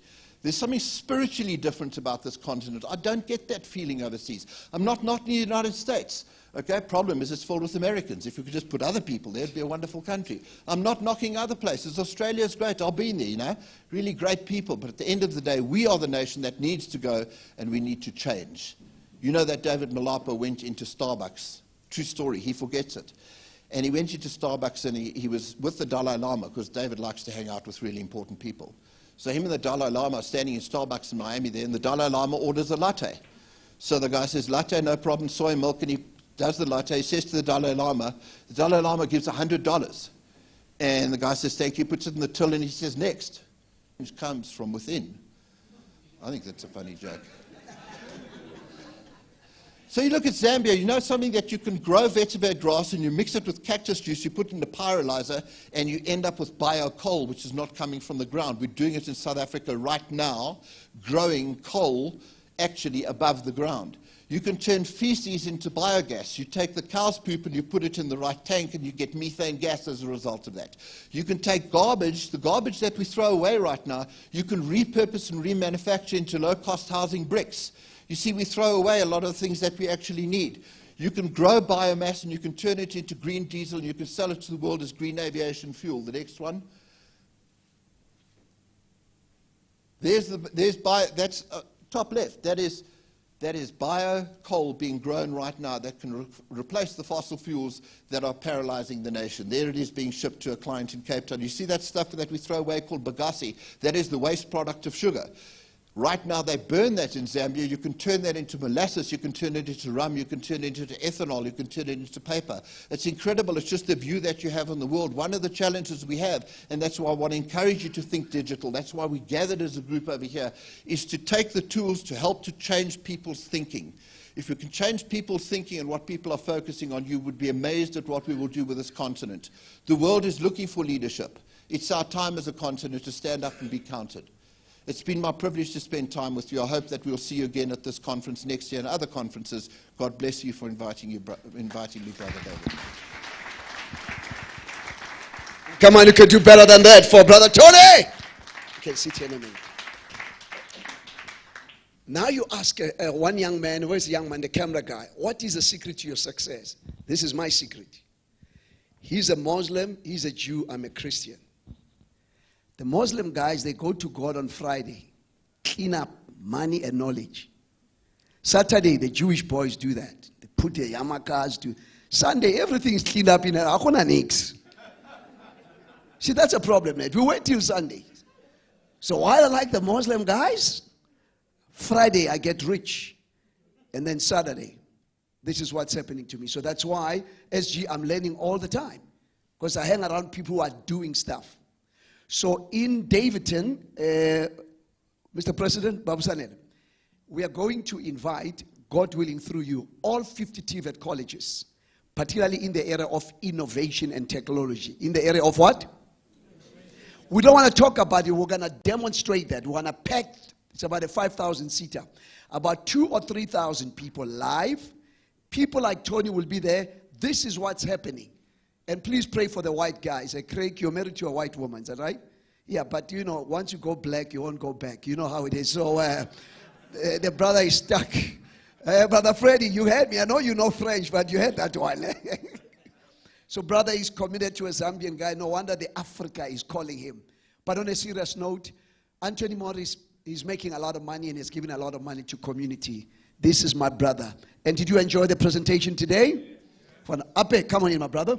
Let's put that Funzi thing, and then let me get Ape to answer some couple of questions. If you can get Ape's the thing, and then come and sit. Yeah. Yes. You can come and sit there, my brother. Let's watch the Funzi video. Drew, you have not seen this. I want you to watch the Funzi video there. Stand up and watch with me. Yeah. Come this side.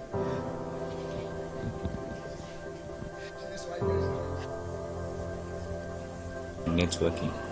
Negotiation skills to prepare me Can we have volume, please? In my workplace. Personal branding and how I can use my brand to influence positive change. Time management. I wish I had learned money management and time management skills. I wish I had learned entrepreneurship skills at school, because that would have made it a lot easier for me to start my own business. Throughout your career, you may notice that there are some critical skills that you would need to help you grow to your full potential, like how to manage workplace conflict or how to start a side hustle. That's really why Fonzie was born. We want to give you the opportunity to learn 21st century skills when you need them. It's never too late to learn. I personally take just 15 minutes a day on Fonzie to brush up on my communication and leadership skills. So join our community of coordinating myself and 8 million learners worldwide and improve your skills today.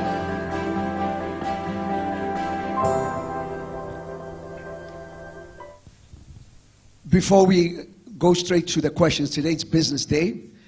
Tony, you brought in one of your white brothers there. Is he still here? Young man? Is the young man right there at the back?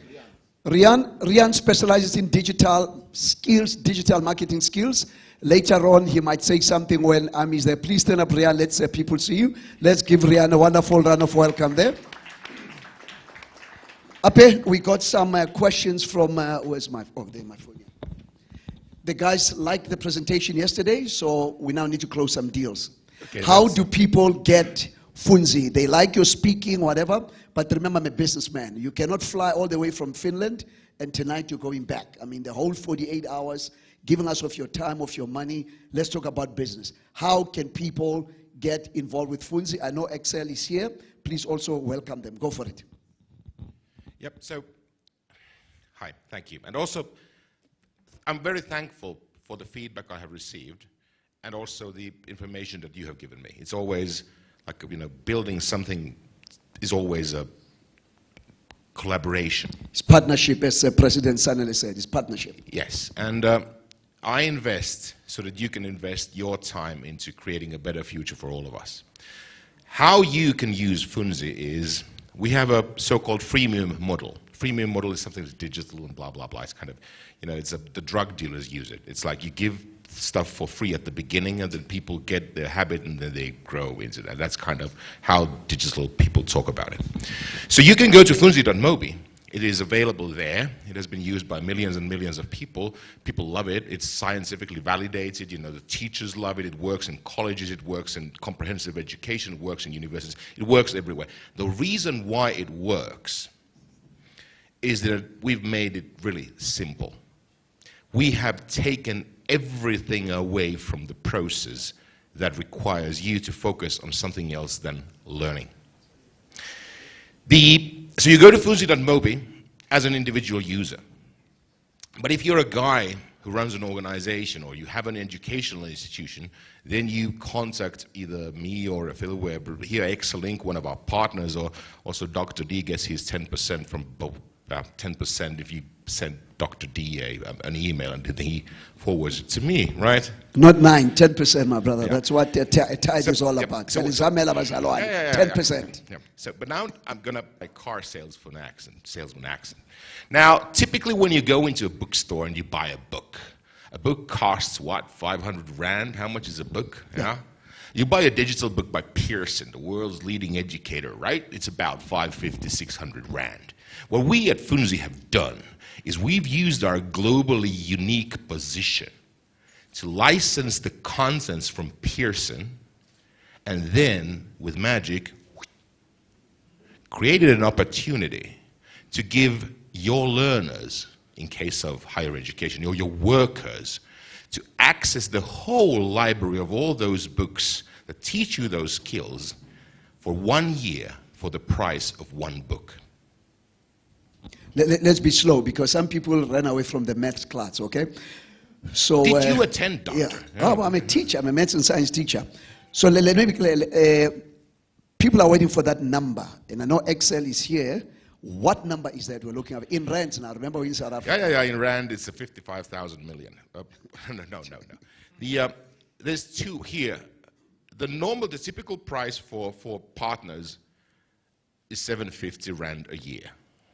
Okay, hold on right there. We'll come to the second one. So 750 a year, yeah. And what do I get for that? I'm not going to give us a discount, but for 750 in the past, what would I have gotten? You have access to more than 35 skills that are highly relevant in today's employment and job markets of South Africa and will become more important globally. It's the list. Remember yesterday's show, I saw the artificial intelligence, hacking the markets, understanding what skills are required, and then us creating the courses and delivering. You have, for that price of one book, you have access to tens of skills that are validated to transform the way you look at life. Now, the ICANN price now. 500. No, that's too much, bro. Go a little bit down. 725, 728, 728 Rand. We've got some Indian guys here, must have 99 cents in there. Just put some. So you 750 words and you want to go down, so it's 799.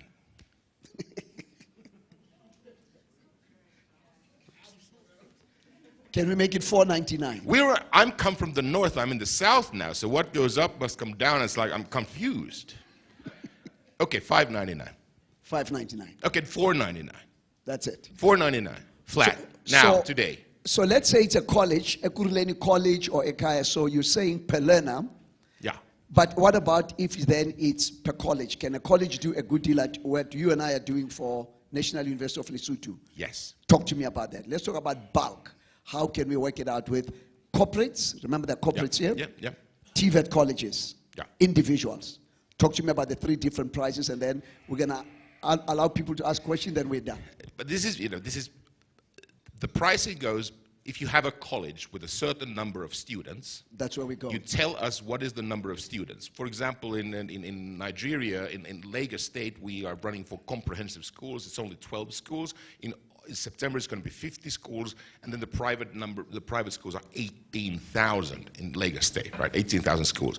So the price goes down depending on the volume, obviously. But the prices are always dependent on your own funding abilities. If there is, for example, something like we're doing with CRET, the Cyril Ramaphosa Education Trust, is what we're doing is they're creating sponsorships because our focus, remember, is not the top 10%. It's the low 90%, those that create the change.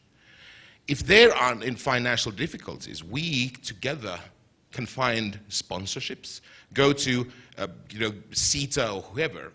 This morning I had a meeting with the Finnish embassy here.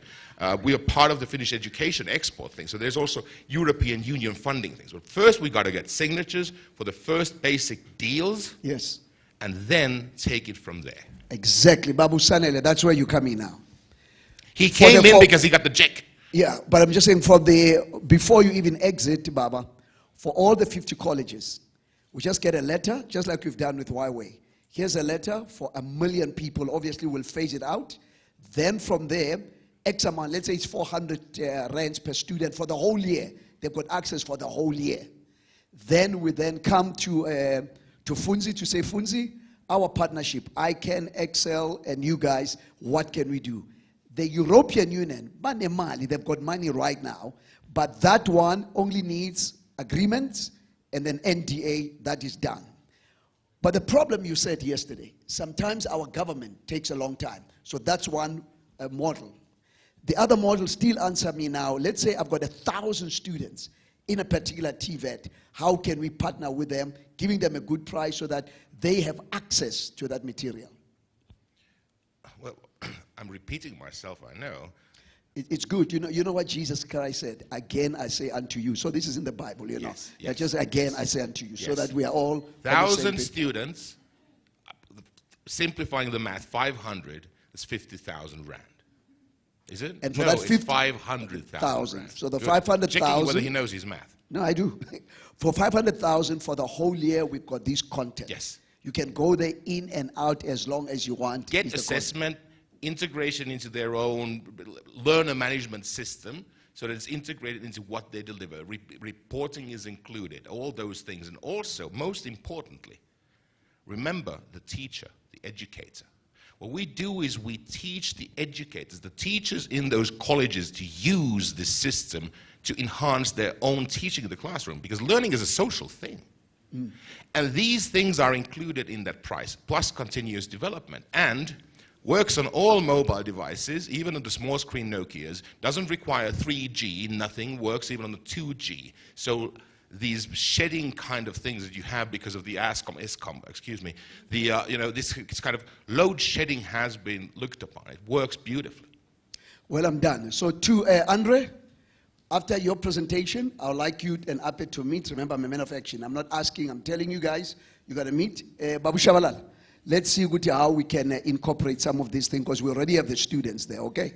Now, guys, any questions or comments for Ape before he's going to get ready? And then, Andre, when you finish, let's start talking business. When you come back, I would like Babu Shabalala to talk business there.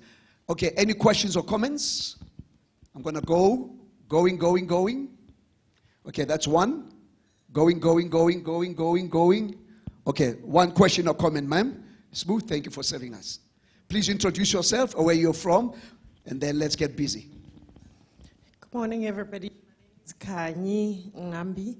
I am an HR professional, but I got in this conference. Baba, I don't want you to miss that, please. Okay, try it again. Let's Hi, rewind. I hope you can hear me now. Yeah. I'm an HR professional and also a non-executive director in one of the government entities within the city of Joburg. What I would like to But you know- forgot to mention something that Dr. Mlapo consults for. Joking. But it's true, yeah. Yeah. Thanks so much for coming. Go ahead. Thank you. What I would, it's an interesting application and I think a business model as well. Yesterday while you were talking, I actually went on the app and just had a look at what was available there. What I would like to understand are two things. One is where would one get a view of what those 55, I think you said 55,000 skills are? And secondly, I don't know if I heard properly when you said 700, well, initially 750, but changed to 499. It's ICANN price. Is it 499? Special price for you tonight. 1,000? 499. So so first of all, it's around 55 skills. So the skills number is 50. What we're doing is we're looking at top skills required in the countries and the markets, and we curate that list. So it's not thousands but it's courses that are actually highly relevant. Okay. And the price is 499. Today, special price for you tonight. For the whole lot? For the whole lot for a year. How long is that valid for, the offer? The offer is, if you sign an LOI MOU today, we'll keep it online until the end of 2 weeks, a fortnight, 14 days. Is that enough? If that is not enough, we Finns, we're pragmatic people. Yeah. If you have a good reason, that is not an excuse. We always, help us reach the goals that we set. Yeah, but don't believe that last statement because Finland and Sweden are running away because they're scared of Russia. So right now they're going through a difficult time. Okay, I'm joking. Just last question. But hold on, let's just do them. Yeah. Ausi, please stand up. When we leave here, Sisi, connect because it's part of Excel, ICANN, and APE. So make sure you connect with her on that offer today. Because that particular organization that I am part of being a consultant, that's why you're here today. I invited you. I like that excitement. We can do it today. So let's connect it today. Okay? Then the last question. All right. And the last question, I am a child of from a rural area. And every time I go home, I am saddened by the lack of development, but also just watching hopelessness. And unfortunately, the telecom companies have not invested in the required infrastructure for inclusivity of the rest of the people, particularly the young generation.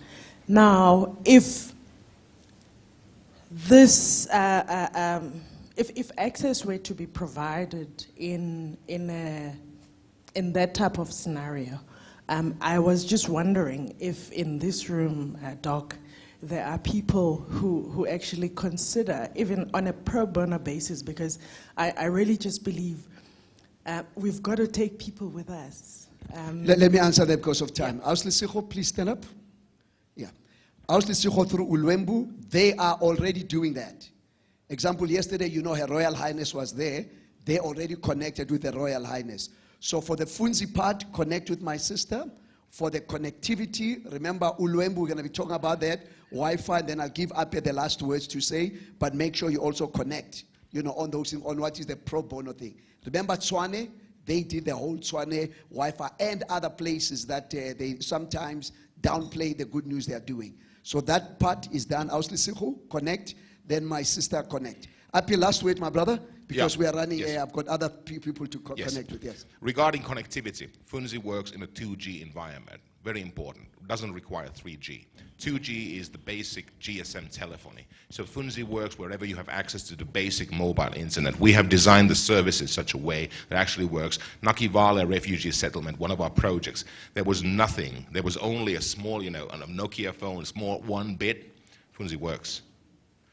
We've designed it so, and there's a refill who has this as an example of such phones. We have designed it so that everyone who has access to basic digital mobile telephony can access Funzi, because there is nothing else but excuses for leaving people behind. We are the reason why they can rise. Ladies and gentlemen, we can talk out until the cows come home. In God we trust, all else must need contracts. So when we finish, Andre, connect. Baba, connect, and then you will connect there. I need to correct you, my brother. I'm not a cow, I'm a bull. Yes, I'm a bull. Give me a hug, Baba. Let's give it up for Ape, all the way from Finland. What time is your flight tonight? A little bit later? I'll leave at 4:15. No problem. I extended my stay in the room, and they said it's costing 500 whatever, and I said that you will pay. Thank you. Super. That's why I need the contracts here. Tony, last words from you. How can people get a hold of you? Just stand up, brother. Yeah. Well, if you scan my QR code that was up there, yes, then I will appear on my Profile Me app. You can put me on the phone. But what are we doing soon? The next 2-3 months, so that people can be on standby, because we need to spread that the conferences, the two of them. 2 or 3 months. If anyone in this room has a conference of thought leaders, business, government, whatever in the country, I'd love to talk to you about adding value there. Yes. Along 3 thoughts, because there's 3 primary thought streams. My favorite thing, of course, is because I'm a salesperson. And I'm walk tall and walk proud. It's the oldest profession in the world. Trust me. Nothing happens unless something is sold. And a lot of people, even government leaders, in parliament or whatever, don't know how to sell their ideas, how to package them, how to communicate them.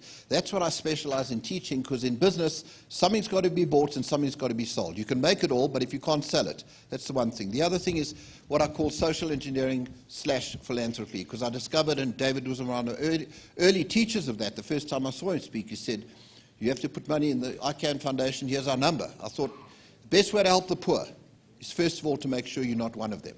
Okay? Think about that. First of all, because money is not the root of all evil. People who've got lots of it don't think that. It is the lack of money that is the root of all evil. It is the lack of money. Yes. And there's an opportunity to take your country, to take your companies, and to look at what they're doing and apply a third principle I'm very involved in, which is systems thinking and how do people change their thinking. Because I was taught an important principle early on in my speaking career, which I've applied to my life. If you have a problem, turn it into a process or a procedure, and it won't be a problem anymore. And I found if I spend enough time with a group of leaders or business people, you can take any problem they're having in business, reverse engineer it, look out there, turn it into a process or procedure, because we're in the stop-start thing. And that's where poverty comes from. We leave people behind every single time. One person comes in, see, great governments have business people in there, and there's nothing wrong with that. Governments that say that government doesn't belong in business, business doesn't belong in government, that's a politician who just wants to get re-elected, but they don't make a difference, they just make it to the next election. The difference makers are the people in this room. You can use your time, your creativity, your talent to leverage yourself enormously, sell your programs, sell your ideas to the constituency, and make sure that you spend all of your time making that difference. That's something I'm passionate about for Africa. Thank you, my brother. And all the TVET colleges, when you do strategic planning session, Tony comes in, we will facilitate, and again, making sure that we have an implementable plan or a bankable plan. So, ladies and gentlemen, let's put our hands together for Anthony Morris, my brother. Sharp, sharp. Okay, let's call on stage right now. Ndate Petoana, please come up here. Ndate Petoana. Ndate Petoana. And then while he's coming, Koketso. Where's Koketso? Koketso, come up here quickly with the staff. And then Jabu is Jabu Mahlangu here. Is Jabu Hlangu? Is he here? Jabu Hlangu, okay. Ndate, you're going to sit right here, Papa. Ne? Good to see you, my brother. You can get the mic there. Yeah. The other guys can come. Yeah. Koketso, where's one of the mics there? Yeah, there's right there. And remember, CXIA, Koketso, what are you going to be doing during lunch with the guys there? All right, good morning or good evening. I'm not sure no, what time still it morning, is. Still morning. Oh, it's still morning. Yes, okay, yes. Yeah. My name is Koketso Tswai. Here with, yesterday we had Mr. Daniel Naidu, who was presenting our company called CXI Africa. So I am the lead facilitator and lead developer at CXI Africa, and I'm here with my 2 fellow colleagues, they also help facilitate. So we run a training program whereby we train students, and mostly disadvantaged or underprivileged students who maybe can't afford or don't have any idea of these skills. And believe me when I say a lot of people don't know that these things are in Africa, not just South Africa, the whole of Africa. I even have a YouTube channel where I'll get comments like, I didn't know these things existed in South Africa. So hence why I fell in love with this field. And I didn't have to fly anywhere or go anywhere to learn these skills. I learned them right here on our home soil.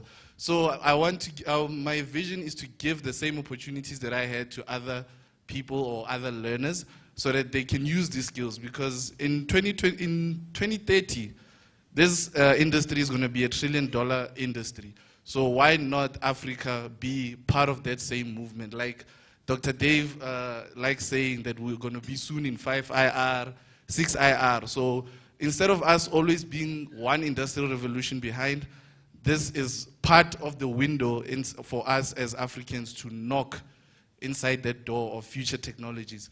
So what I have... Yeah, let's talk now. What do you have there now? Yeah. Let's answer those. So what I have here is called Oculus Quest 2, or previously called Oculus Quest 2. It was done by Facebook. The new name is Meta Quest. You've heard of the metaverse. So we're going to put you in some sort of universe or virtual environment. So what we're going to have outside there, we're going to have a table. We have 3 applications that we're going to show you. One is a jet engine. Another one is a roller coaster. Another one is the human cell. Now, the human body. So as you sit there, do you know what you look like inside? Do you know what cells are working to fight off infections? This is what we're gonna use to put you inside the human body so you can see how all these cells work. So it's going to be an experiential learning. Yes. The people put the glasses, you walk all of them there. Exactly. Yeah, but now let me go for business. I'm not show that picture there. So now let's be practical, Koketso. Yes. The TVET college is watching, the people here. How is ICANN and CXI going to be helping the students and the teachers to upskill them with this thing? Let's start with the teachers first. Yeah, the lecturers. so with the teachers, what we do is that, for example, you want to have this similar program that we ran at CXI Africa. We just completed it, I think, last month. So it's a 3-month program. So when you have that in your TVET colleges, what we do is what we call train the trainer sessions. So where we train your trainers at your TVET colleges how to deliver the content. So we don't need to go import it, go to wherever around the world to say, we need a trainer from this part of the world. We train your educators, your facilitators on how to deliver this content to the students.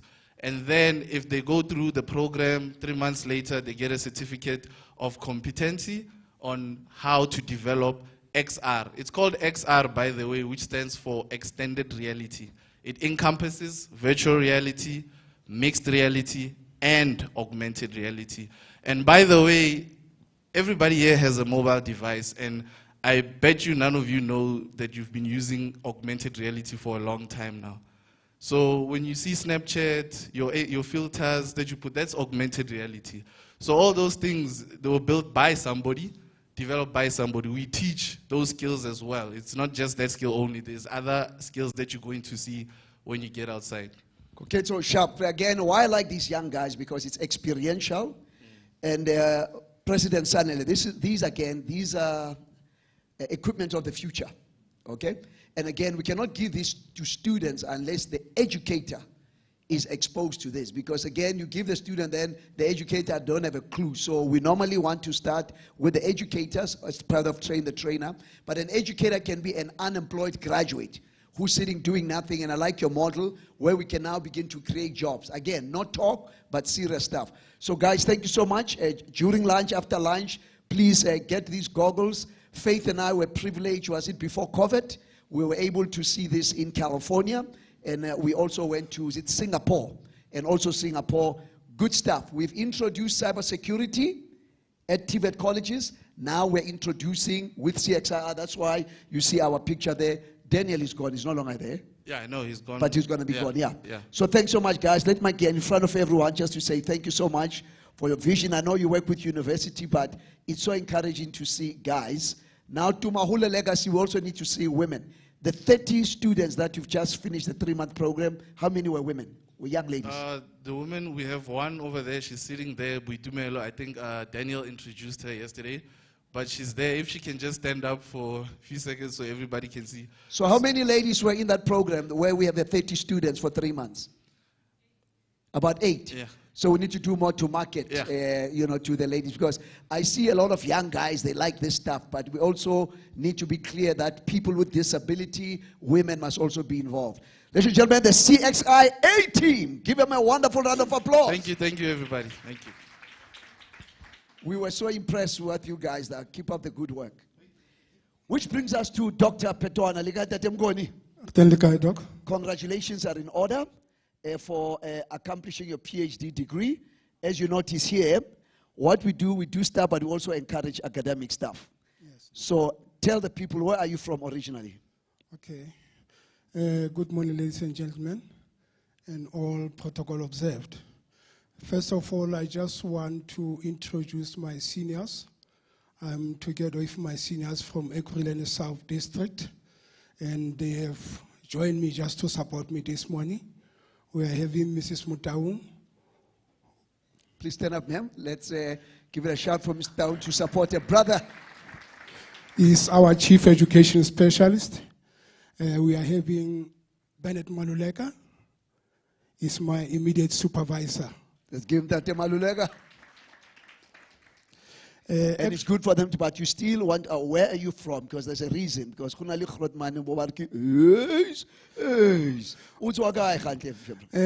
actually, I'm coming from Kwakwa. Kwakwa, okay. Yeah, in Buketlo. And then you are an educator, then you came, right now you're working for the Gauteng Department of Education. Yes, not. Lovely. Let's come back to your thesis. Why did you choose that thesis topic? Yeah, actually, let me just say to you, Doc, I have been a teacher for more than 15 years, a visual art teacher, and I happen to be appointed as a marker and chief marker for visual art. And I was also appointed as a senior education specialist at Ekurhuleni South. Now, due to my experience as an artist, I realized that visual art or art subject are not seriously taken either by the Department of Education or even society. Hence, I decided to make a research about visual art. Before I come to your topic and why I liked supervising you, because STEAM is important. STEAM, S-T-E-A-M. Yes.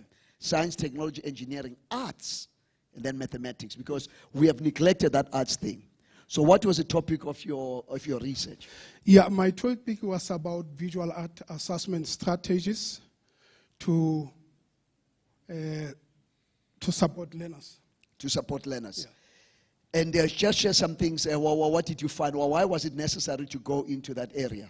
Yeah, like as I've indicated, Doc, we are having a problem coming to visual art. More especially, we don't have teachers who are well trained to teach the subject. And because of that, these teachers who are not well trained, it becomes a challenge for them to assess visual art. Now, because of that, I got interested in that just to empower these teachers who are not well trained to teach the subject. And what were you investigating in your research? Yeah, in my research, Doc, I realized that teachers who are not well trained, who are the generalists, it becomes a challenge for them to assess visual art activities. And number two, I also realized that the resources is a challenge, more especially to underperforming schools. They don't get the resources. If you compare the underperforming schools with resource schools, the former model schools, because they are well-resourced, they do have some resources. Performance, they are doing well. Learners are doing well. But coming to township schools, because we don't have enough support financially, it becomes a challenge for learners to do well compared to well-resourced schools. And in the TVET colleges, when you say sometimes township schools, it also include, Babu Sanele, in the TVET colleges, you don't offer visual arts, do you? No. So that's an opportunity for you. Chief Specialist, the boss, there is life after Gauteng department. Okay, he needs to come and help us in the TVET space. Two more questions, Tate. Your literature review, where did you draw your information from? Yeah, actually, it was from the state, few districts that are the state, and I came to realize that to assess creativity is still a challenge. But I was more fascinated to Africa. My studies was about Nigeria, and I came to realize that they are having similar problems like ours.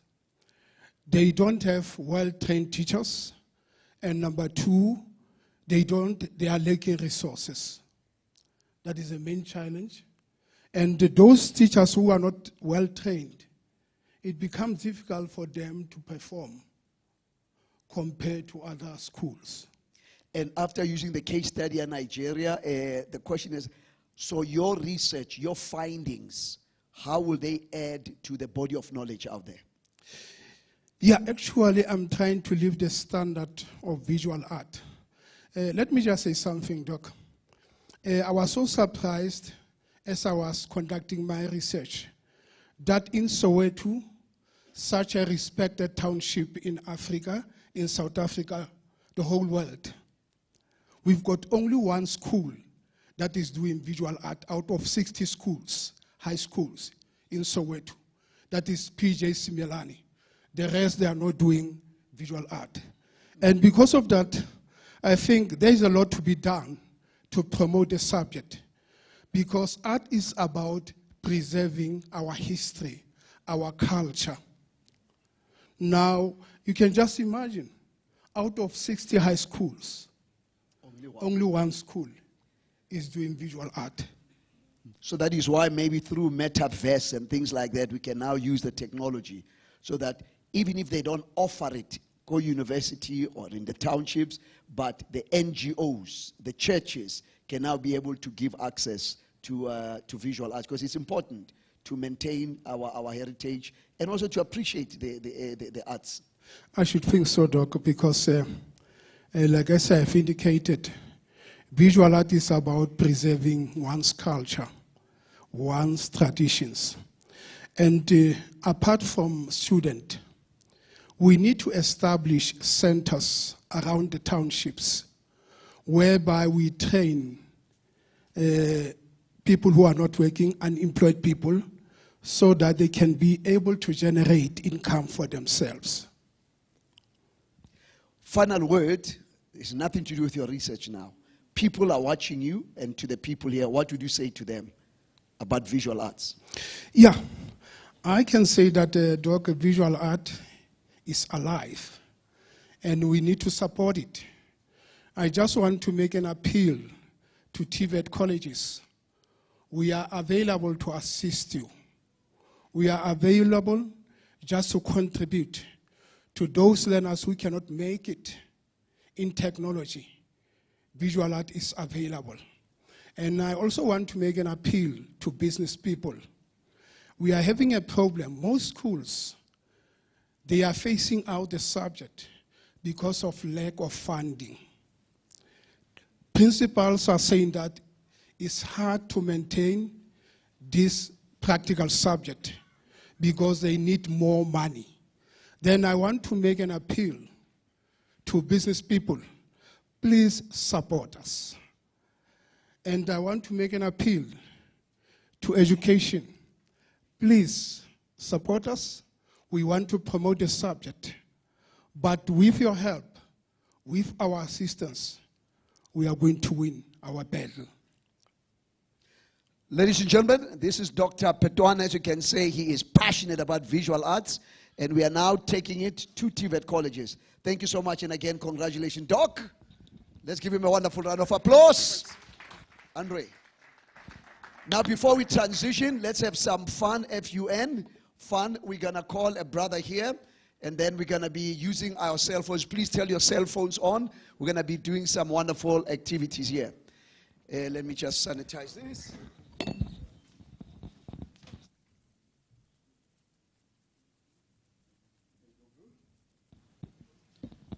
Great.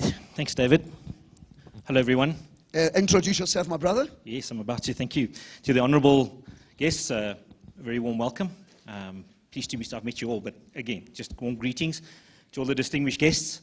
Some of you I've met, some of you I haven't. To those who I haven't met yet, my name is Andre Marriage, and I represent a company called You Are Up Connect. We're a digital engagement business, and I'm going to be playing a short little intro video in a few seconds, but I just want to maybe touch on the aptness of us actually being here. David and I know each other. I was actually doing the maths. It's about 1998 we met, and I had started a skills development business in '93. So when we talk about this campaign called Future Skills and Future Technology, it's quite ironic because I've since moved on into the tech space, and so it's all about skills and technology. I'm going to ask Arnold if he could please play our intro video, and then I'll take you through some more information. You are up. Click, connect, engage. Today, most companies face the same challenges with technology transformation: overshooting development budgets, long development lead times and many product iterations, significant amount of time and resource to execute, high reliability on tech partners due to the lack of in-house tech capability. You eventually get exactly what you've asked for, but not what you wanted. Europe had a vision to overcome the above challenges by building a modular tech platform that allows you, the client, the ability to build tailored communication solutions in hours. This is why Europe is working with a number of global clients across multiple industries and supporting them in the following key areas: sales and marketing, human resources, training, communication, executive office. Europe has the ability to engage your audience in seconds with no app download.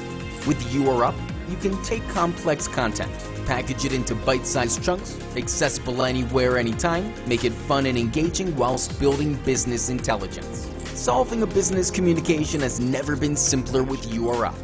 Our simple modular back-end platform allows you to select engagement templates and customize them using our drag-and-drop tool. Depending on your communication objective, our digital cards with over 50 to choose from offer you the ability to choose various engagement mechanics, to give and collect information, to share and drive virality. The next step is to insert text and upload images into our digital card templates. Once the editing and uploading is complete, you can preview the journey before publishing.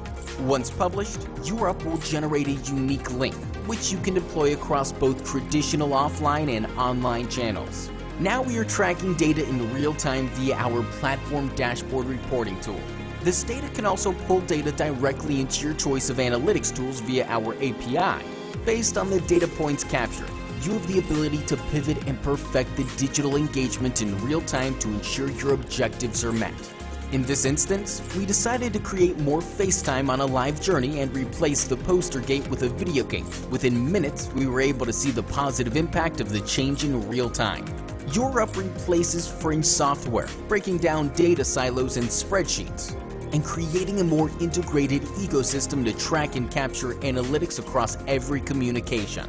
Organizations will now have the ability to integrate this data into our leaderboard solution, which can deploy and track all engagements, delivering business intelligence and actionable insights.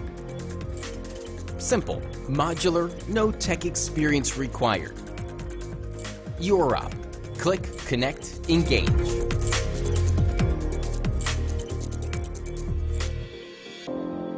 Thanks, Arnold.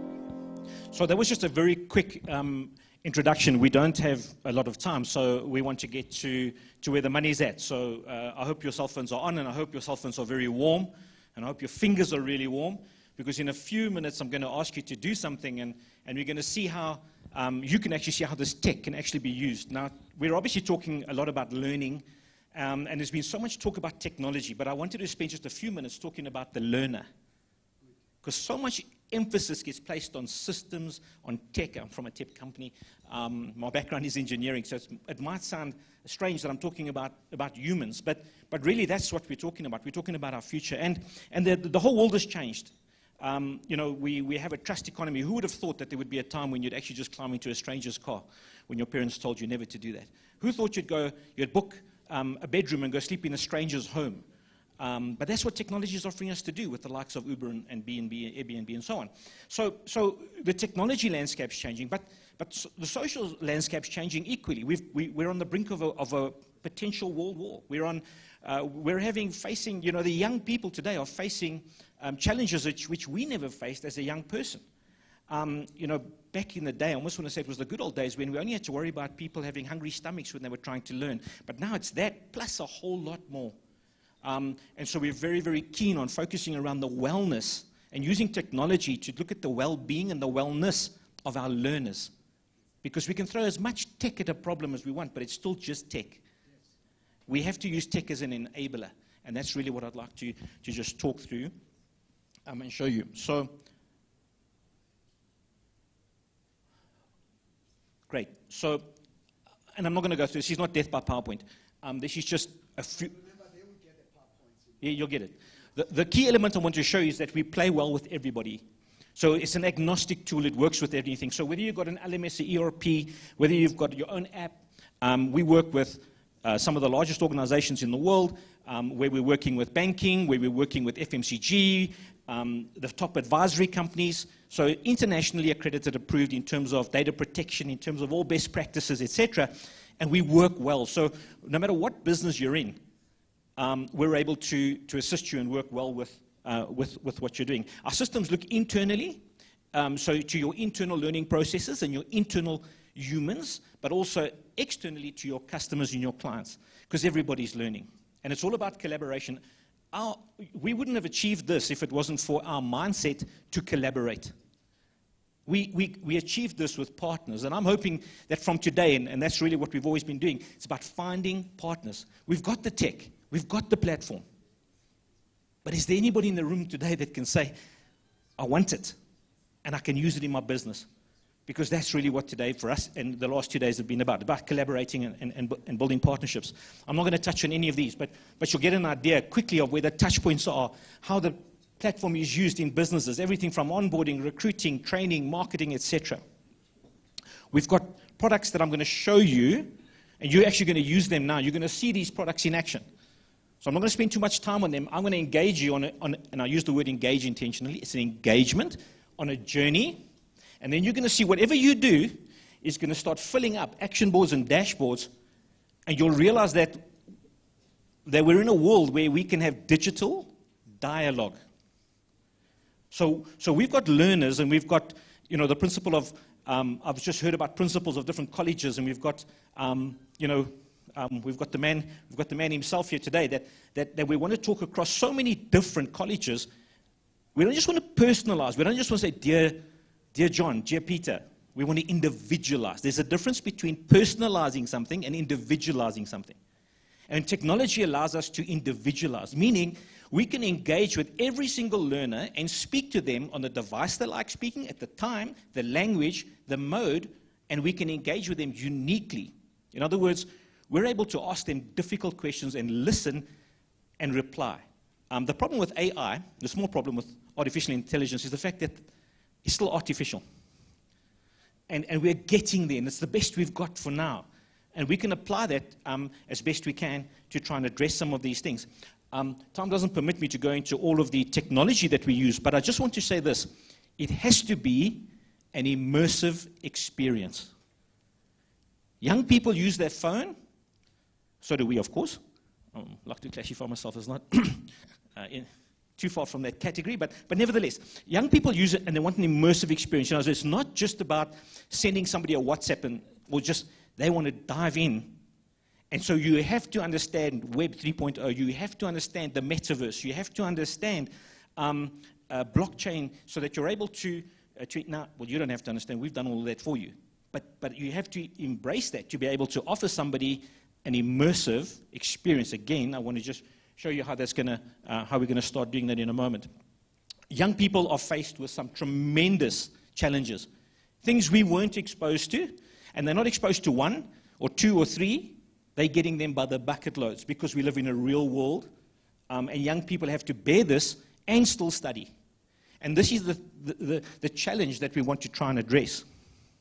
So we're coming at it using technology because we can individualize, remember, masses. And we can talk to people in their space. And that's really the goal of addressing mental illness on such a big scale. Environmental, I'm not going to talk to all of these points. I just want you to understand, we can engage further, that it is possible by using technology, but it's still humanizing the messaging. So with the ICANN Foundation, we will be meeting, engaging, and understanding requirements, quite simply across the different environments. That might be corporate environments, college environments, etc. We'll then collect, assimilate, and define the roadmap in conjunction and in collaboration with the entities. We're able to create the content, use your content. Remember, our technology is an enabler. So we're able to digitize your content and provide an experience. Maybe I can just pause in a moment because it might just, I just want to give an example. We launched a book with a customer 2 weeks ago, children's book. The author said, make it immersive. I want mommy and daddy to lie on the bed and read it to the kid. They want to create a bonding experience through a book. We were able to do that by simply placing digital content. In other words, taking people from a physical tool into a digital world, where on every page I can now watch a video, I can I can play games, I can get prizes, I can have an immersive experience. And I'm happy to say that Starbucks will participate and will, if you follow the quiz, and you can, by country, for example, if you know the national animal of Namibia. I mean, there's 34 countries. I think I know all the national animals, all the currencies, all the languages. But the child gets to watch and have a full bouquet. So it's called My First Adventure, My First African Adventure. Not just a book. You open it up. And that content, here's the kicker. ShopRite, who want to participate, they said to us, this book will never die. Because that content today, even though you buy the book at a store, off the shelf now, on today's date, in 2 weeks' time, we can change the content. We can make it relevant to the season. We can make it relevant to where we geolocate the child and make it relevant to his country. And so we can offer incentives with corporates, etc. So the content of a normal book as we know it, a book like this, becomes alive. And we've got the means to change it in 6 months' time, which is like ridiculous in terms of what we're able to do. Not to mention the fact that we've got the dashboards to tell you who's looking at it, when they're looking at it, and what they're reading. Do they prefer videos? Do they prefer text? Do they prefer audio files? And then we can engage with them, and we can say to them, what did you enjoy most? How would you like to... I don't know, I'm running out of time. So essentially, this is what we're looking to do as we engage now with our learner groups. We have to make it customer-centric. We have to take a mobile-first approach. We have to make sure that our learners are protected. We do that firstly by asking permission to engage with them, and secondly, we make sure that we comply with all relevant legislation. By the way, we covered across the world, GDPR in the UK, California laws, Australian laws, South African laws, right up to the UAE. Our content, by the way, can also be communicated and digitized into Arabic. So it caters for all languages, including Arabic. Everything about us is rapid, even the way I speak. So you'll notice that the tool can be digitized really, really quickly. We can offer rewards, incentivize. We can reverse build the data. So we say to the learners, do this, and it's covered by a sponsor. It's covered by one of the patrons. So it comes, there's no barrier to participation because we've taken care and we can reverse build the data. At the same time, we can say participate and get a reward, which you're going to do in a moment. So we remove the barrier and then we incentivize participation, which we're going to do in a few minutes. It's low cost, no app involved. Okay, it's cloud technology, meaning it can be deployed around the world. It can be deployed as easily in Timbuktu as it can be in Santiago or in Mossel Bay in South Africa. So it's simple. One click, you'll see in a moment, one click, no app download, but you can have app-like functionality. You can gamify, you can watch videos, you can upload video, download video, do 1,000 different things. All right, it's full real time. We're going to demonstrate you. So while you do it, and I'm going to show you what you're going to do in a moment, you're going to actually watch the data percolating. We call it data, it'll percolate. And you'll see it's changing something. Now, the fact that we can do that tells you that we can pretty much do anything. In other words, the minute we've got you participating in this room now, we can push out a notice to the ladies. And we can push out a notice to the men. We can offer you airtime based on your mobile device and your carrier or your network provider or whatever the case is. So it's completely immersive and completely interactive, and it's fun. Well, I hope it will be. So without any further ado, I'm going to show you and introduce you to some of our products right now, which are revolutionary around the world and making great inroads. Right, so please, I'm going to ask if we can distribute the QR codes and if we can get them up on the screen. So on your table, you're going to get the QR code. Please do not start yet. I just want to give everybody a fair chance. And so what's going to happen is that you're going to get a screen that looks like this after you scan the QR code. We're going to have some fun, and it is anonymous, unless you tell us we may use your date, your information. And if you have a look on the screen now, you're going to click through. I'm just giving you a quick intro, and it's going to ask you some questions. Are you a cat lover? And you just simply enter yes or no. There's a few questions, and it's really, really straightforward. So I'm going to ask, you can see the QR codes behind me to my side. I'm going to ask Jeremy to assist me. There is an additional prize. By the way, I haven't told you the prizes, guys.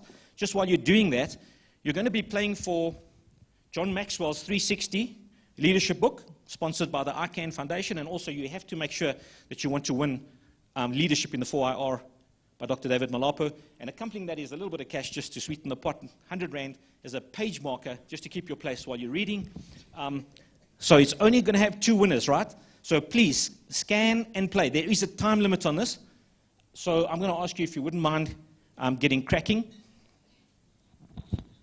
Please pass the QR code around the table if you need to.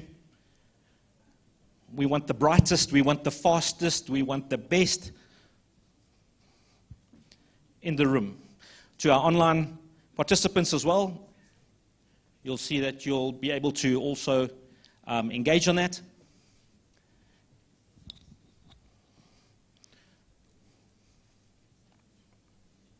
We currently have 26 people engaged. And we'll start watching how the data populates in a moment. Remember, only the top 2 win.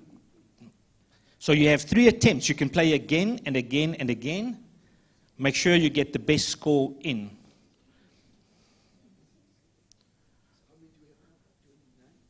We've got 28. 31. Pretty good. Okay, we're running out of time. So I wonder if, while we could do it, should we have a look at some engagement data?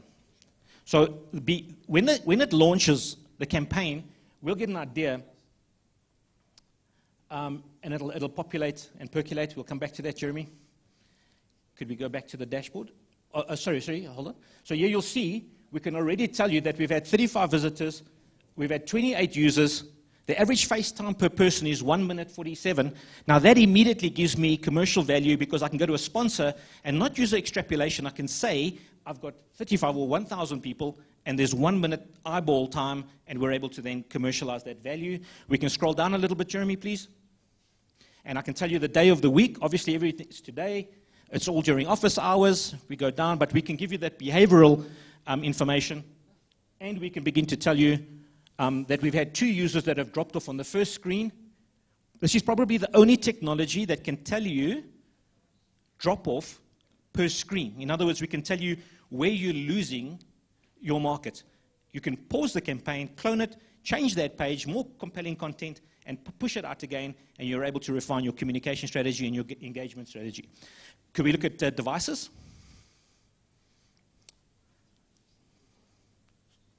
So over here we can tell you, obviously most people are communicating on smartphones, but we have had 8 people connecting on desktops, which obviously be laptops. Thanks, Jeremy. Can we look at the feedback? And won't you just open up,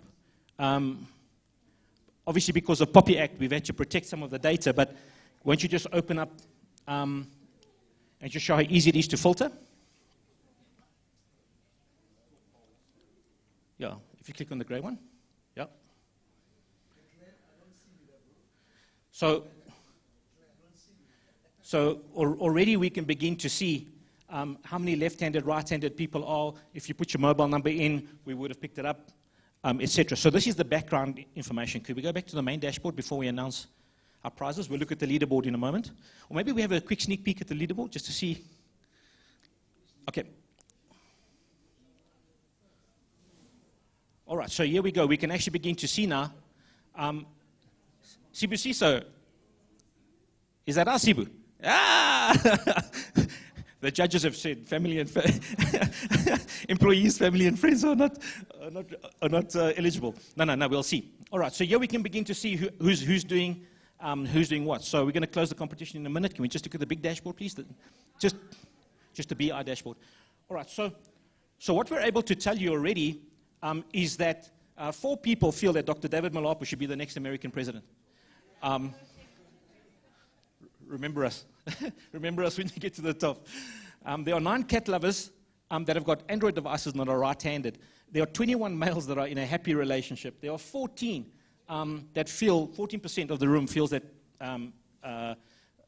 another pandemic is going to be the biggest impact. So this was just a quick 2-minute exercise to show you how an engagement can generate conclusive information. The next thing is to say, how do we respond to that? And now we engage and we return the engagement with individualized. So now we only want to talk to left-handers that are males, that are cat lovers, that are, and so we're able to now deal with people. So when we talk to learners at colleges, and this is the serious part, the funds aside now, we can actually ask them, how do you feel? Do you need help? Would you like counseling? And we can either offer that to them in person, or we can offer them video, we can offer that to them in a web environment, online meetings, etc., etc. So there's so much, but our time is up. Could we please go to our winners, and if I can ask Dr. Dave to please come present the prizes.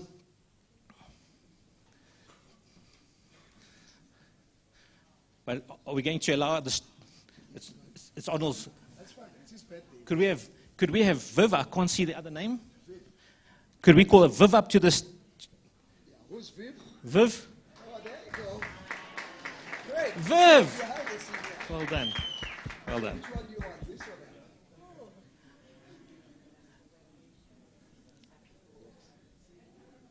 thank you. She's supporting her brother.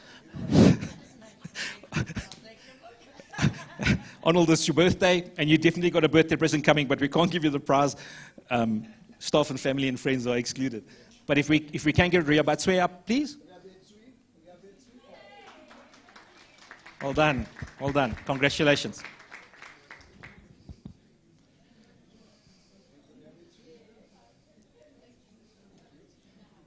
Awesome.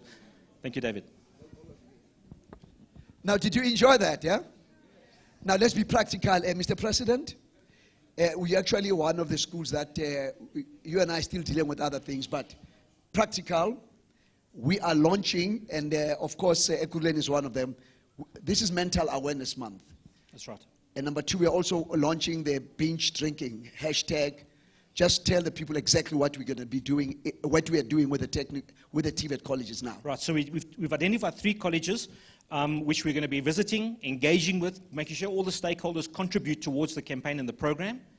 And then we're going to be establishing milestones towards the program of engaging with community leaders and their involvement, where we're now talking to at least a minimum of 1,000 learners per campus.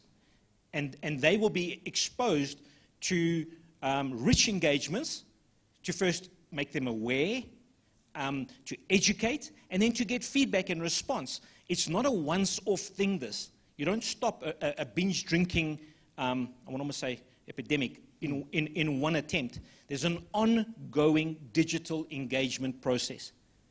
And on that basis, we're able to change the attitude. And when you change an attitude, you can change your behavior. If you try and change your behavior, it doesn't last very long. So if we can start by providing content and information and education, we'll change attitudes change behavior, and then we get the results we're looking for. And also for the marketing people. So, Mr. President, as part of our partnership, you leave this conference loaded. You know, awareness campaigns, even Eastern Cape. We can do this thing, different languages, whatever, but we want you to experience it first. Same thing in the DRC, Côte d'Ivoire, whatever. we can change the thing into French and then make Absolutely. it happen. Okay. So again, right now, Ape, I'm going to ask you to steal him quickly, but you're still going to be back after lunch because there are 2 or 3 other people who will meet you. And introduce this man as Superman. He looks Yes, like Superman. There's an ongoing running competition if he looks more like Clark Kent or Peter Parker. What do you think, Peter Parker or Clark Kent? So, sorry to put you on the spot. I think he prefers Clark Kent, but there's a running competition on his true identity. But this is Jeremy Timson, our head of product development, and always a pleasure to have. Thank you, Jeremy. So Andrew, I want to say thank you so much. We've known each other. And again, Tony, thanks so much for reconnecting us with our brother. We are looking forward. We're already in the TVET space, but again, corporates, we are available. After lunch, let's now take this thing further there, okay? Thanks, David. Let's give you a wonderful round of applause. Dr. Phil, if you can come up here, and somebody quickly from Tumahule, please, just one or 2 things. From Tumahule, who's the rep? Just come up here, please. Phil, I wanted to talk to you yesterday. Just share with us what you're doing quickly. Awesome. Yes. Awesome. Thank you so much, Doc. Go ahead, my brother. Are you good, guys? Yes. Wonderful. You can smile. Even if you lost the prize, you can smile. Okay, my name is Dr. Phil Trangira, the black Dr. Phil, not the other one. I work with young people in the area of leadership development. I think that is what I want to concentrate on today. Yeah, please just make it quick because of time, Ava. Quick one. Yes. We know that we have a leadership challenge, and everybody here was talking about challenge. We decided that maybe this year we need to answer that by providing training. 32 modules for a year to 100 young people. At the end of the year, they get an NQ5. I think, what do you call it? Is it a higher national diploma or something? Yeah, something like that. And so we're very excited that we can offer that to them and at no cost. And that's why corporates like the ones that are here are very important to make sure that they enable these young people to do something. So very excited that we are doing that. And then, of course, he will be speaking at a summit in September, where we're calling young people from Africa, 250 young people from Africa to South Africa to come and talk to us about the future, the Africa that they want. You know, sometimes us adults, we talk about the Africa we want for our children. What about them? And so we're saying, come, speak to us about the Africa you want. Of course, you'll have instigators, motivators, like Dr. Molapo, who will nudge you and encourage you towards a certain path. But then you are able to actually sit down and say, but we want this. And we will be writing that into a document that we can talk to SG there and say, this is what the young people are saying. If people want to get a hold of you now, and because people are watching online, please give us your details. Okay, cell phone number +27 74 332 0035. And remember, it's not an LMS. Let's repeat that again. Just check it's not an LMS. Let's repeat that again. What's the number? Yes. +27. Yes, sir. 74 332 0035. An email or email, Instagram? you can write Phil, PHIL, @leaders.co.za. One more time, Phil @leaders.co.za. Or you can also say phil@tnetwork.com.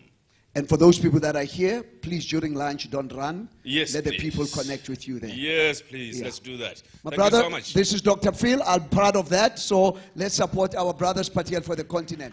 Thanks, Dr. Phil. Doctor. Young man, short and sweet, what have you learned? What's the way forward? Last year we started. We then brought you guys to the augmented virtual stuff there. Yes. So what have you done from last year to this year? Tell us your name first. Oh, Good afternoon, everyone. The name is Karabo Masilu. I'm from Tumahole Legacy Foundation. Since from last year when we were here, we believe that in order for you to see, in order for you to have the vision and to see where other people are going, where the technology, the direction of the technology is going, the future skills that we're gonna need in the next technology. We have partnered with, Bushka Foods, because we believe as much as our learners and our communities need future technology, future skills, they still need to eat. They still need to have something in their stomach. So we've partnered with agricultural companies that will help us with agro-processing, agriculture, and stuff like that. And mostly, as SG has gave us a holistic view of the foundation yesterday, we've been focusing mostly on education, but our education mostly we were focusing on the matriculants and taking a lot of learners abroad and in other universities and stuff. So, but now we've tried to look into TVETs and other institutions, because for some time we have realized we have neglected the other people that we were not focusing on. So that is what we've generally been doing since from last year. We've tried to close the gap and the disconnect between what has been happening and where the future is currently taking us. So after today, I'm going to meet with you guys. You're going to tell us, not us telling you, you're going to tell us from this conference to next year's conference, what are we going to do there? No, not now. I'm just saying when we finish. Okay. When we finish today, before you leave, we need to sit down. May not be today. We need to come and have a session. We attended the 2 days, but there are gaps.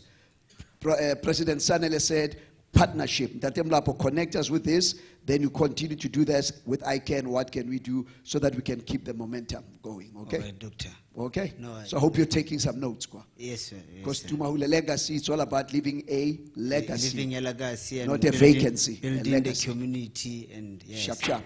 Let's give it up for K. Karabo. Thank you, Doctor.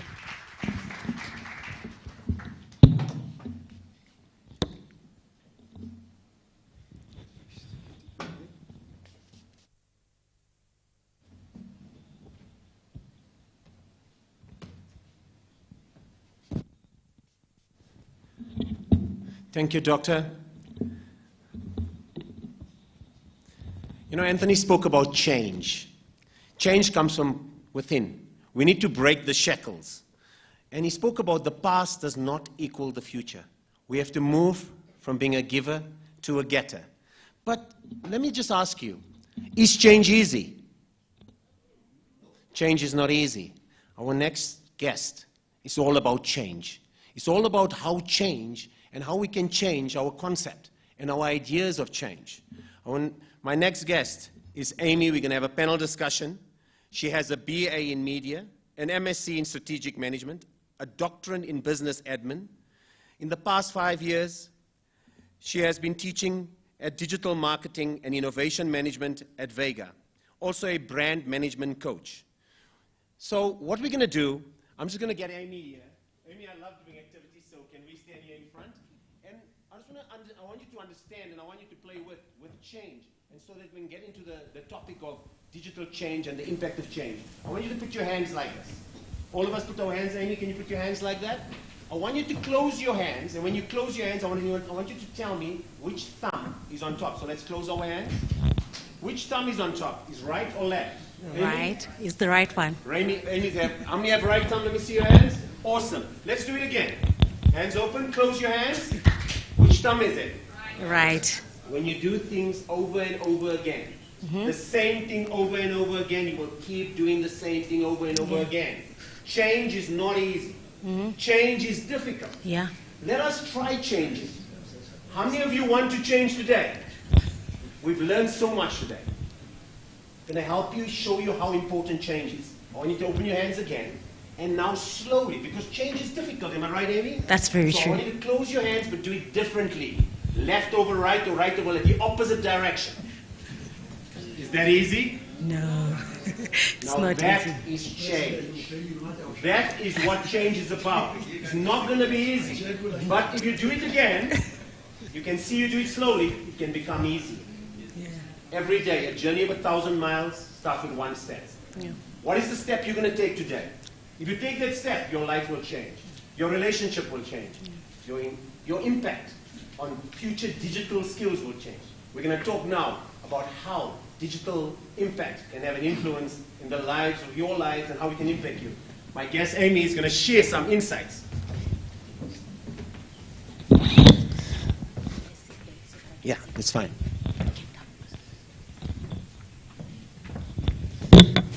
Amy, you know, what inspired firstly your involvement in digital marketing? I believe that in life and in the world that we live in, from how cultures came to be to how language spread out, and I believe there is always an aspect of influence and persuasion. And I believe that's what marketing is about. So that's what I felt if we are to change the world, someone made mention to morals. We need to learn the art of persuasion and present ourselves in places where we can actively nurture and guide that, and guide the world to actually develop in the way that we believe is best. You know, you talk of guide the world in what is best. Yeah. Is there a difference between digital marketing and social media? The difference between digital marketing and social media, let me take you back. May I please have the second slide? The first, second, third. Yes. I want you to take a journey with me. Many, many years ago, maybe centuries, when there were explorers in the whole world, people wanted to take on territory, right? They would explore, find new continents, and occupy those continents first and name those continents. Or sometimes they'll colonize worlds, they'll colonize countries and call them their own and take resources. Now, ladies and gentlemen, let me present to you a truth that the numbers that are on the screen will actually show you that these are facts. Now we are not taking territories physically, we are taking territories virtually. If you want to change the world, you want people to listen to you, to hear you, you have to move in a world where they are paying attention. Now if you ask me, where is everybody? Everybody is online. Think about it. It doesn't matter whether we are in a meeting, someone touched their phone. We touched our phones, right? If people are on a taxi going somewhere, the only person looking at the road is who? Is the driver. Everybody else is virtually. So the question is, how extreme is the circumstances surrounding the world or people that are paying attention online? Well, it's true. Look at that. 63% of the world is online. Go to the next slide. Look at how it has grown from 2012 to 2022. We moved from a time when it was around 15% of the world online, now to 60% of the world. Now, if you knew that you could talk to maybe 5 billion people in the world, wouldn't you want to be in that platform? That's the platform you'd want to be. Imagine doing that at the comfort of your own office or home. Move on to the next slide. Move on to the other slide so you can see the number of people. Now, what's intriguing now, let's come home to South Africa. These are backed up statistics. 11 hours. An individual on average in South Africa is online. Social media, almost 4 hours, 5 hours. Now, if you ask me why it's important for us to talk about digital marketing, digital media, the virtual space, traffic is not in the physical space anymore. It's virtual. If you want to sell, go virtual. If you want to speak to people, go virtual. There was a time when people used to read newspapers. Now we go online on websites to check the news, right? Before, people used to listen to radios. Now the traffic on podcasts is absolutely amazing. There was a time when social movements, people would stand on podiums in neighborhoods. Now people go online and say hashtag Black Lives Matter, and the movement blows, and it explodes throughout the world. So digital marketing is absolutely important. And you made mention to something. You said to me, what is the difference between digital marketing and just social media? Because there's been this uncomfortable truth that there's an assumption that digital marketing is also social media marketing.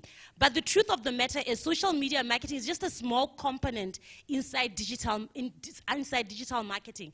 When we're talking about digital marketing, we mean using email marketing. You know this thing where you subscribe to someone's contact list, and then from that day until hopefully the second coming of the Messiah, the person sends you emails almost every day, isn't it? Absolutely. That's email marketing. They want you to always remember who they are, to remember, and they use email marketing. There's mobile marketing, right?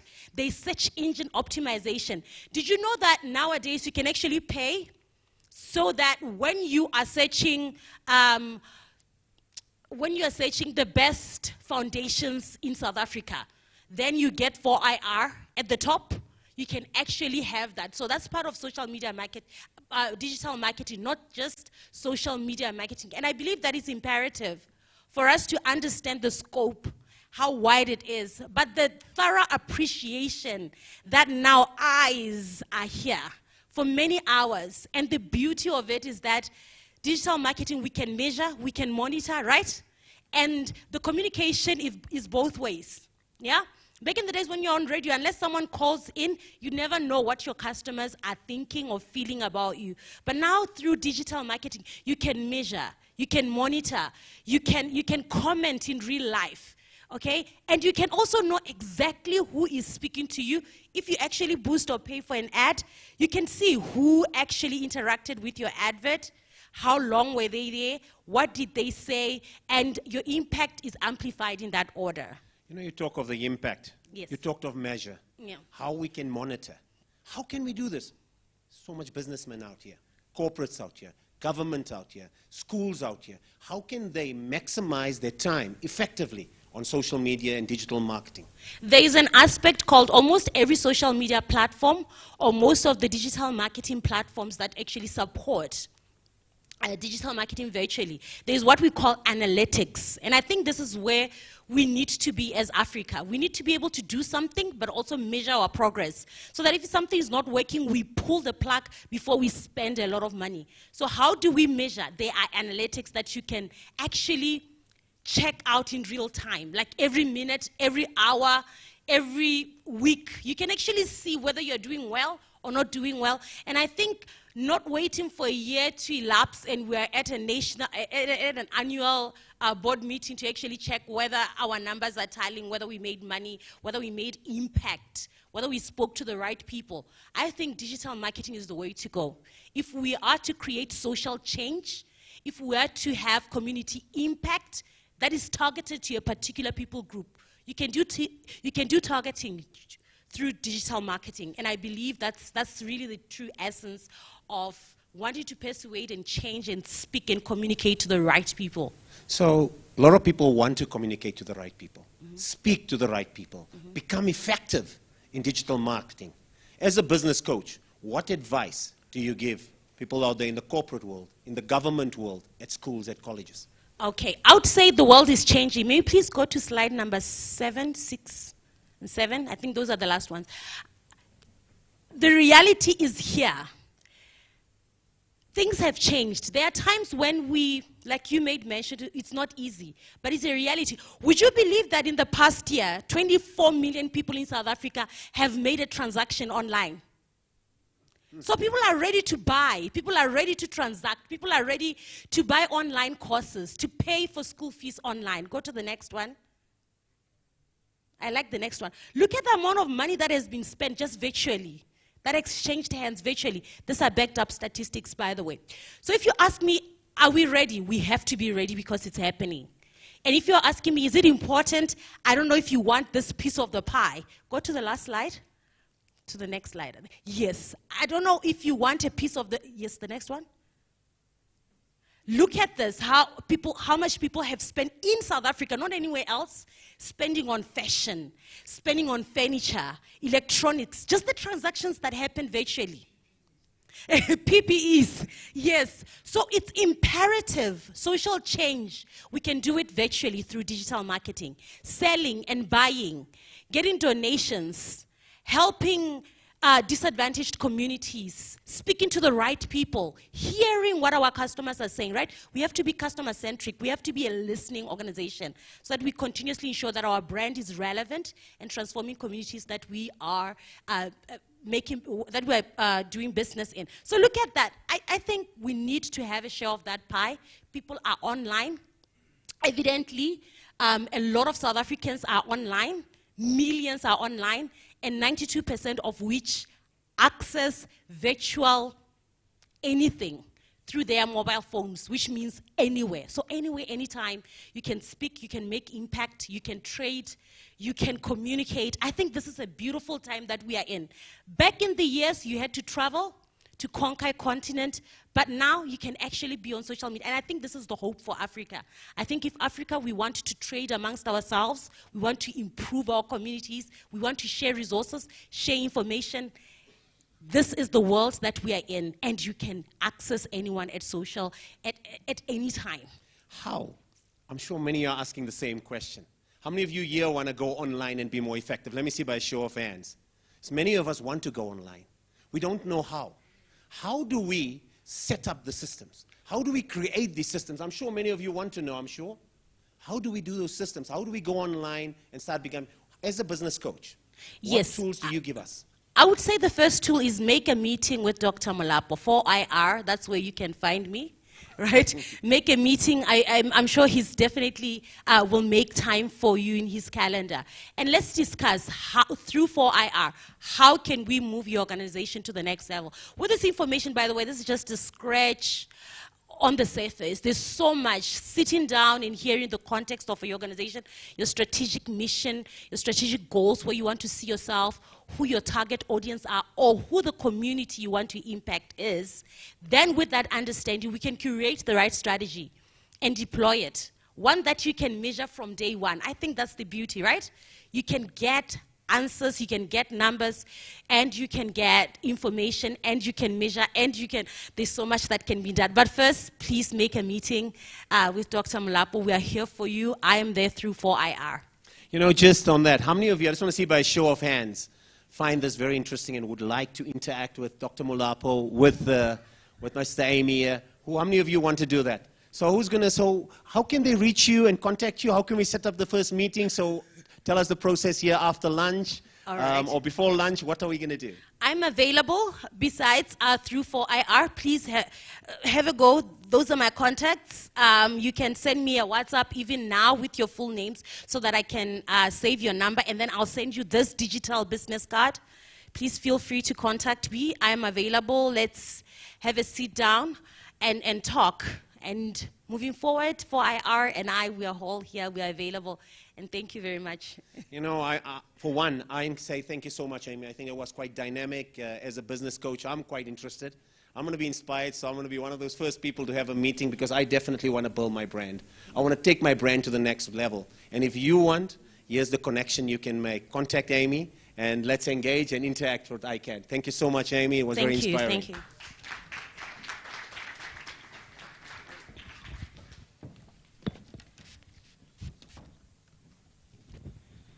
So TVET colleges, as you can see, even the brand of your college. Mr. President, and also DRC. Amy, do you speak French? You know, my brother, Brother Fred is looking. We need the brand because Africa's problem is that we don't know how to market ourselves. Tony, you've always been complaining that we need to market ourselves. And I hope, where's my other brother there? OTT leave? Okay. KG, I want you here. Jack, I want you here. Craig, I want you here. Where's your lovely sister? Is she here? Yeah, please come up here. We're about to finish, guys. Thank you so much. We are on schedule and on time. Thank you. We'll finish before 2 o'clock today. Then the two presentations that are left. It's going to be Ulwembu, our key speaker, our key platinum sponsors, and then Dr. Ned Netsiwa is here to wrap it up there. Don't take an offering, but just to motivate. SG, you heard what Ndate said. He said, once an SG, always an SG. And he mentioned top 6. Why not top 7, top 6? So I looked at SG, top 6, you know. Thank you so much again for your support. Yeah, let's give him a... My brother, just introduce yourself, my bro. Just you can use mine here. Ladies and gentlemen, good afternoon. My name is, I prefer this one, Tinyiko, though my other name is Jack, but I prefer this one, Tinyiko Jackson Makubela. And what do you do here at 45 Africa? We came here especially on behalf of our company, North Safety, or James North. We came here to interact with too many other people, especially the business class, people from education, people from all walks of life. We came in here so that we can continue to learn and to also sell ourselves to the rest of the world. I'm going to ask you 2 questions, then we're done. Prepare yourself on how you're going to sell yourself to these guys. Say other people who were not there, they were not here, they were not watching, please introduce yourself. You are one of our sponsors. Please share your name, sir. Sure. It's Craig. Is this on? Is it on? Yes. Hi, my name is Craig Garvey. I'm the CEO for Fortify Africa. These are my wonderful team on the left or right of me, which I'm sure they'll get to now. Yes. And what does Fortify Africa do? So it's interesting, I neglected to mention yesterday, but I think it's worth pointing out. If you have a look at our brand changing, and part of the strategy today, or over the last couple of days, was to really get down to launching our new brand, evolving, going forward. There's a glaring omission in the new name. The word safety has disappeared, if you've noticed. So from North Safety Products to Fortify Africa. And, you know, at the moment we are predominantly a PPE company, very strong in manufacturing locally, and have an incredible distribution network, which is all based around South Africa and into Africa, which is probably where our strength lies. And because of that, you know, we've spent many years looking at how do we evolve ourselves and go forward. A lot of the common customers that we supply into the mining sector or engineering sector or food and beverage, we obviously are very big clienteles of ours. And looking at our strengths, we needed to add to our offerings to the rest of the market. Fortify Africa, the relevance of the word safety disappearing is because within Fortify Africa, there are 4 clear divisions which have come to light over the years, and the company's been around since 1948. And these four pillars, that let's call them pillars for now, is obviously we have a PPE pillar, which is very strong, and we have people that look after our PPE division. COVID taught us that we were actually quite well positioned in the medical space, which the crossover from industrial to medical is not that difficult. In fact, we have a whole array of products in the medical field that all have their NAPI codes, so they're all accredited. And that is why I mentioned medical. That is why I was saving Ulwembu for the medical space, because these guys are massive in the PE providing. So you'll see other things that the last presentation will do there. Fantastic. So that's the second pillar. The third pillar? The second one was medical, and the third one, we've always been in it, we've always delved in it from bits and pieces of it, and that is an industrial division. That industrial division at the moment has the distribution rights for a product that comes from Germany called Rover. It's basically a lubricants business. It's got all the accreditations for your Mercedes-Benz, your Caterpillars, your trucks, and basically those accreditations, and not to go too technical, but in theory, you could fill that truck as it was manufactured off the production line, and all your warranties remain intact, because that particular oil or those lubricants have been accredited by the OEMs, the manufacturers of those particular vehicles. Obviously, we're specializing at the moment in what we call our industrial space, which is the yellow goods, so all your big tractors, your graders, anything around the mining sector, those vehicles which are obviously very expensive and need to be well maintained going forward in order to keep their warranties and whatever sort of service plans that they've taken at the time of acquiring those vehicles. And the fourth pillar, yes. The fourth pillar is what we call our lifestyle pillar, and it's really in PPE we find slowly and surely this market moves into, well, a pair of jeans is not necessarily a PPE item, but it is certainly a requirement to come to work in. So there's a sector in this market that is more, let's call it the corporate workwear side of the business, and that will eventually fall into that final pillar, and we'll move into. And it's important, President Sanet, because one of the colleges that we are working with, they now are coming to a point where all the educators, like to corporatize it. Because sometimes some of the educators, they come up with torn jeans. I know we need to be cool, whatever, but they still want just to live that stuff on just a corporate level. Because, a lecturer must, again, you don't say you're irrelevant, but still have that corporate look. So you're now also in that space there. Correct. Okay, we'll come back to you for the last question. My brother, just introduce yourself there. Evening.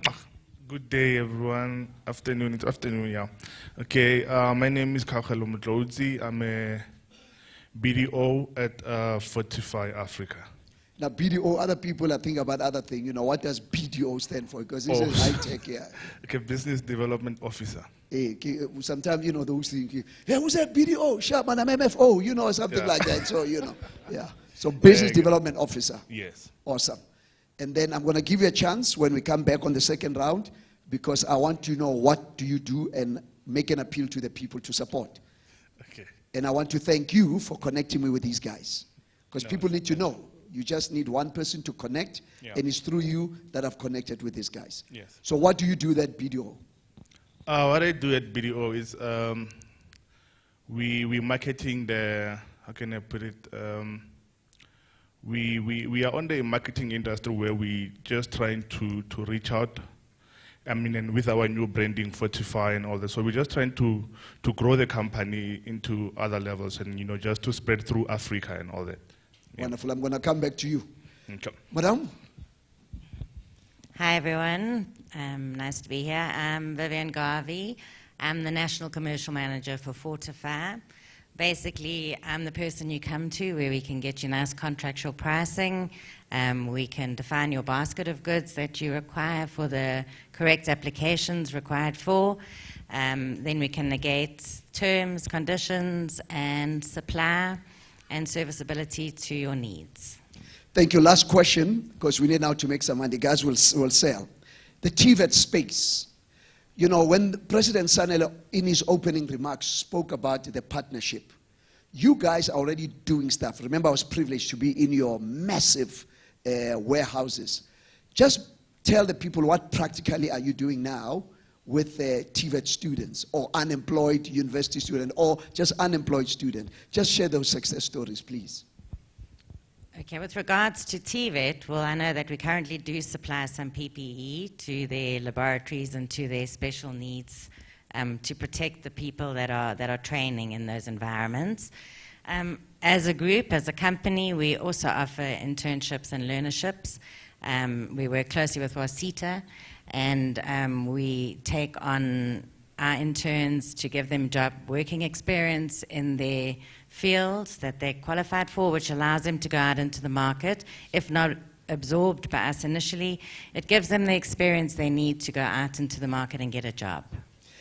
And finally, again, simulation. I was blessed to be the chairman of South African Airways. When you mentioned simulation, I thought, wow.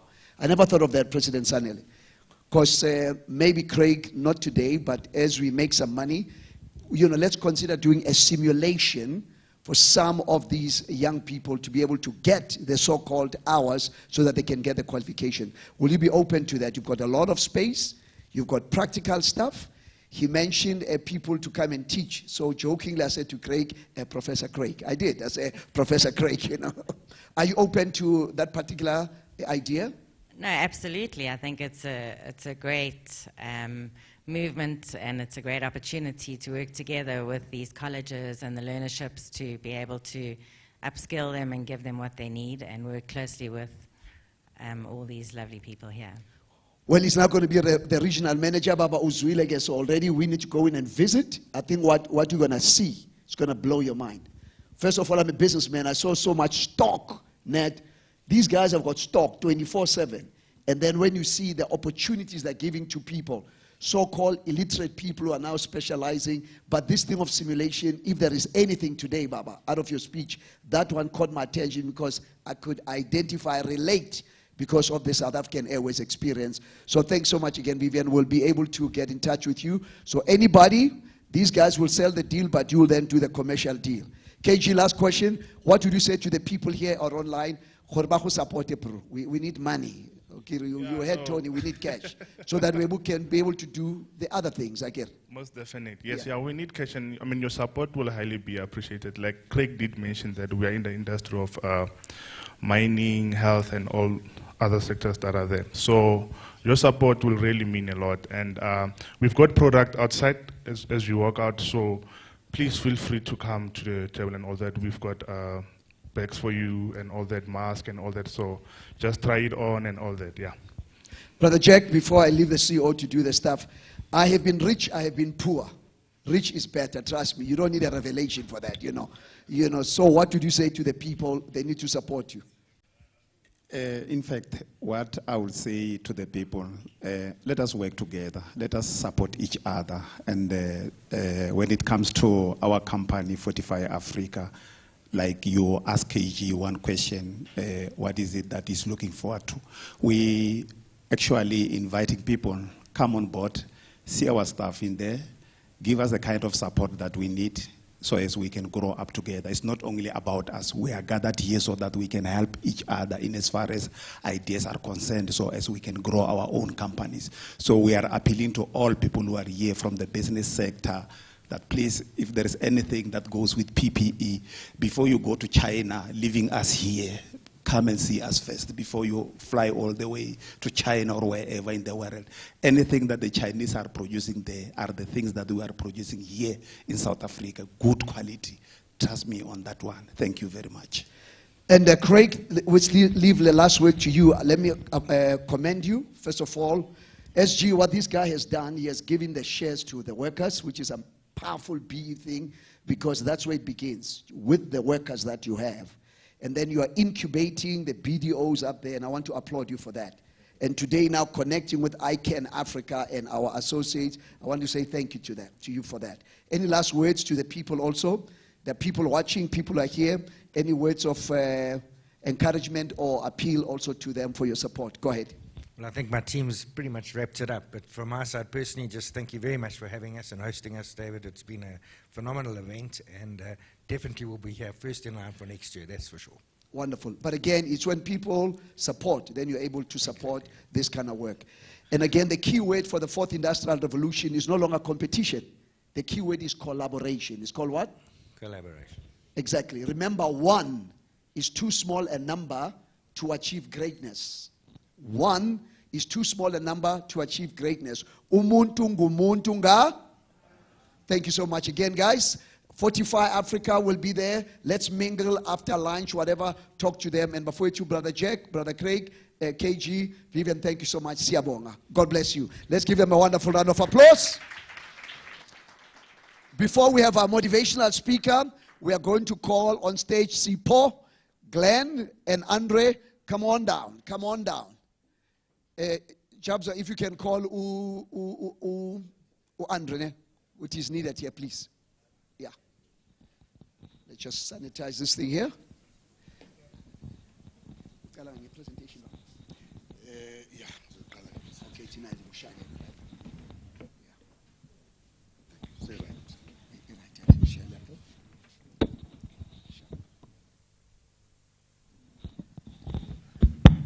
Okay, just use this one, Mama. I think we're going to present from here. I'll present from here.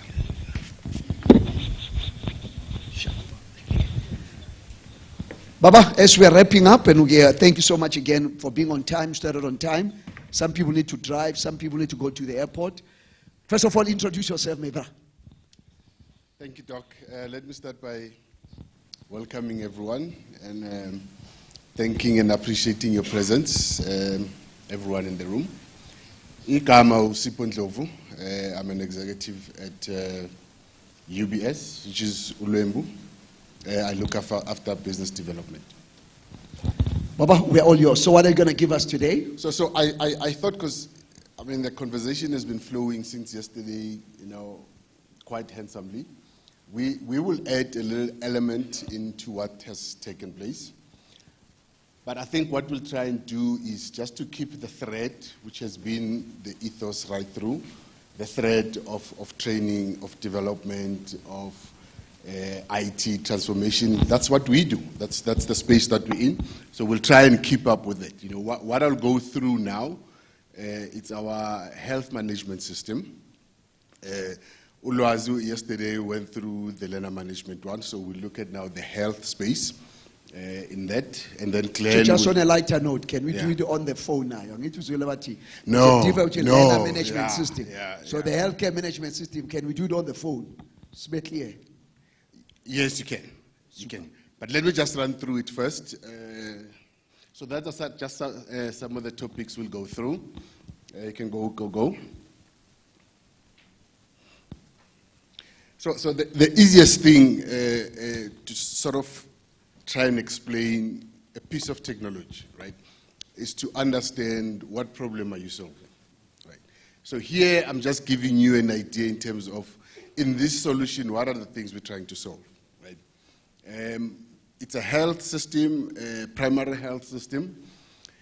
These are current things. I think anyone who's visited a clinic, who's visited a public hospital, will be familiar with this, right? The long queues.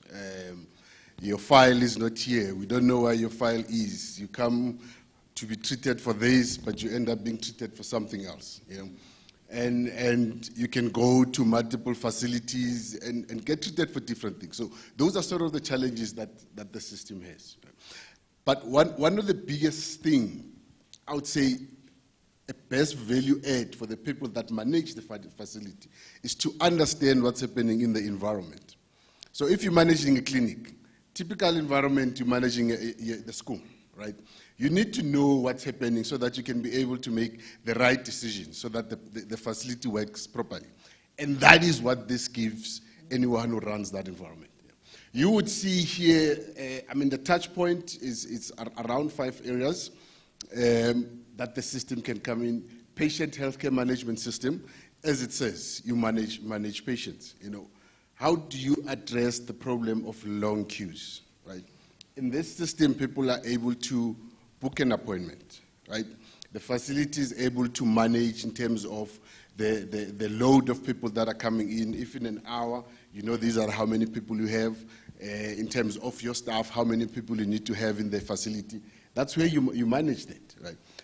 But also, one of the things that happens a lot, if I consider people that are online, there's a fraud element that we faced with in this country when it comes to medication. You know, I'll go to clinic number 1 or hospital number 1, right? Get treated, given a pack of medicines, whatever that medicine is. Tomorrow I go to clinic number 2, right? Once I get all that medication, what do? I go and sell it, right? With this, you cut that out. Because the minute you go to a next facility, they can immediately see that, okay, yesterday you were at that facility, and this is what you were provided with, right? So that's what you're able to cut out with it, right? We talked about education. You know, this system, you're able to extend it. We do this for nursing college, where you're able to do your training with your nurses, right, using the same system. So these are the sort of the different areas where you can look at solving problems with. Right? Medical monitoring devices. Andre, where's Andre? So Andre's got a beautiful piece of equipment. Beautiful piece of equipment, can be used offline, can be used anywhere in the country. I'll let him run through that. But the beauty of that and the beauty of the system is you're able to integrate the two. Right? So you're able to integrate the two where now it allows you to go to the rural areas, be able to provide service in the rural areas without the need of being in the actual facility, where that information can then be transferred back to the facility. So the next time that person goes to the facility, that information is there. These are the different modules. We modularize it. You look at the side that is green, that is your basic modules. If you get the system, you'll get it with those modules, right? But you're able to add more modules to it. You know, if you look at some of these are quite self-explanatory.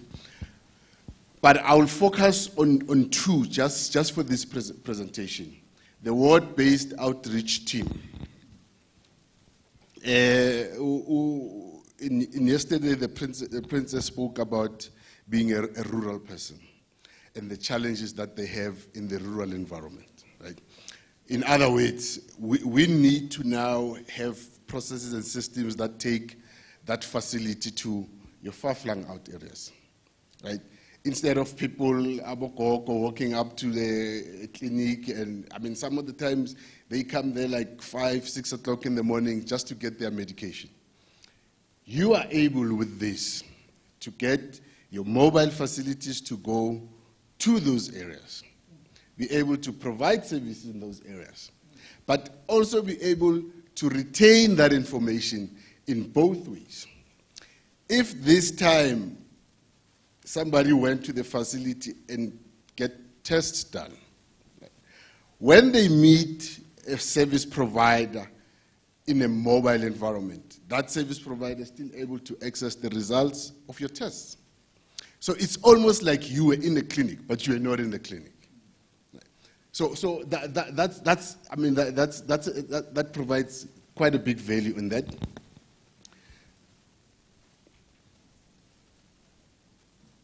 This environment is a regulated environment. You're talking people's lives, right?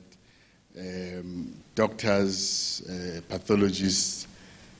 We have a responsibility as a business to make sure that if we get this thing out and we provide it to facilities, it conforms to regulation. Right? This conforms to the standards of the World Health Organization. Right? In terms of South African, all the requirements in terms of what it should conform with, we have it. I don't know if you know what the HPRS is. HPRS is the one that the government, especially in public hospital, they use. This system is able to integrate to that. So in other words, if you already have a system that you're using in the environment, you don't have to rip and replace. You are able to integrate with this system. Right. Thank you, sir. Here, this is just a dashboard, just to give you an idea if you're using this in your facility, what sort of information you'd look at. I mentioned the biggest value and benefit for the facility is to be able to manage your environment. So here you're able to see, you get all your reports. These are, I mean, you can see it's a dashboard. You're able, on your left-hand side, you can go to different areas. If you're admitting someone, you're opening up a file for them, or they go through to triage, or they go and get medication. So you can track the person right up until they leave the facility, and you'll be able to understand what medication they got. Thank you, Baba. This speaks to the integration I spoke about. You would see, I mean, things like your X-ray, your biometric scanners. This is an interesting thing. We are currently implementing this in Tshwane, in the clinics around Tshwane. My dear sir here was there yesterday. Right. One of the added elements they are putting in the system is an equipment that will be able to, so as you come into the facility, right, it will take your temperature, right? It will talk that, okay, patient so-and-so is here. So at reception, they already know that, okay, they are here, the person is here, the facility is there, right? So it also helps them to manage that traffic as you come in. So it's right at the door as you come in. So that helps you, to integrate with whatever systems you have in the business. You spoke about mobile, right? Are you able to manage this? Yes, you can do that on a mobile. So if the nurses are out in the field and they need to transfer information or a file, they can do it on a mobile phone. Right? Even if in that point where they are, there's no signal, this thing is able to capture that information. The minute they get connectivity, it sends it back to the right. So that's how beautiful the system is. Right. Next, Baba. You would see here, basically this is what the system is. What are the values that the facility will have? And so when I say client, it's actually the facility. But this extends to the patient. Because from a patient point of view, it's ease of access to a medical environment or to the clinic. I spoke about the World Health Organization, unique patient identifiers, which is a big thing. That's what helps us to be able to say, you were at clinic 1 today, you can go to clinic 2 now. Client benefits, so I won't go through line by line, but you would see in terms of some of the benefits I spoke about. The last one, improved decision-making and responsiveness. I bring it again, same parallel with what's happening at the TVET environment with learner management systems, where you're able to manage your courses, you're able to manage a number of students that you have. That's what you get same here. You know, you're able to manage that. You would see here, this just gives you an example, which is what I've just explained, right?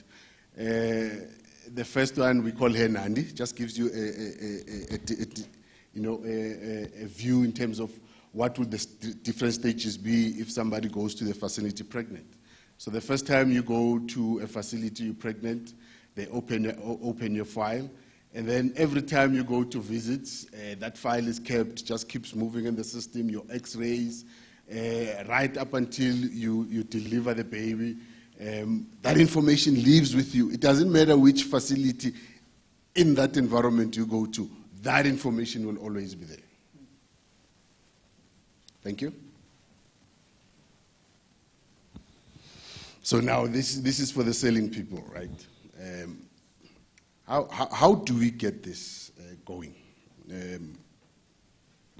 Our approach as a business is always a consultative one. Right? We will sit and understand the environment. If, for instance, this you want to go and plug it in, say, in Zambia, right? You would need to understand the environment in Zambia. What is it that you want to get out of the system? You saw that there's different modules, so we'll be able to advise you that these are the modules that you can have in your environment, or you can ramp up these modules, right? And once we go through that process, we agree on the process of saying, how do we implement this thing? How long does it take? Because some of these things, it's customized for your environment. So we'll go through that development cycle. But the most important thing out of it is also that we will support you through the journey. So even when the system is up and running, we will still be around to support you. And if ever there's any new modules that we bring up or any developments that we do in the system, we will still be around to do that. So here you would see it's a matching of where do we start and what do we end up delivering at the end. This, as you can see, is green, is to make sure that what you said you want and how you want it, that's exactly how we deliver it. The next slide, so the very same system we did it at Egule. So this just gives you a view in terms of where have we implemented this. This is the project that happened at Eguleni. I think even the next one, it's one of those that what we've done. Okay, so this is the LMS that Lwazi was talking about yesterday. Like I say, now we're currently implementing and putting it through at City of Tshwane. The next slide, I had put it in deliberately. I think there's also a question that came up today in terms of connectivity. All these systems need data or data, Doctor? Is it data or data or one of the two, right? So, yeah. So any of the two. So this it's no longer a luxury. You know, connectivity is what all we need. So the benefit of what we provide is the Wi-Fi system. We're doing that again in Tshwane. So we're able to do that if you got environments where you don't have connectivity.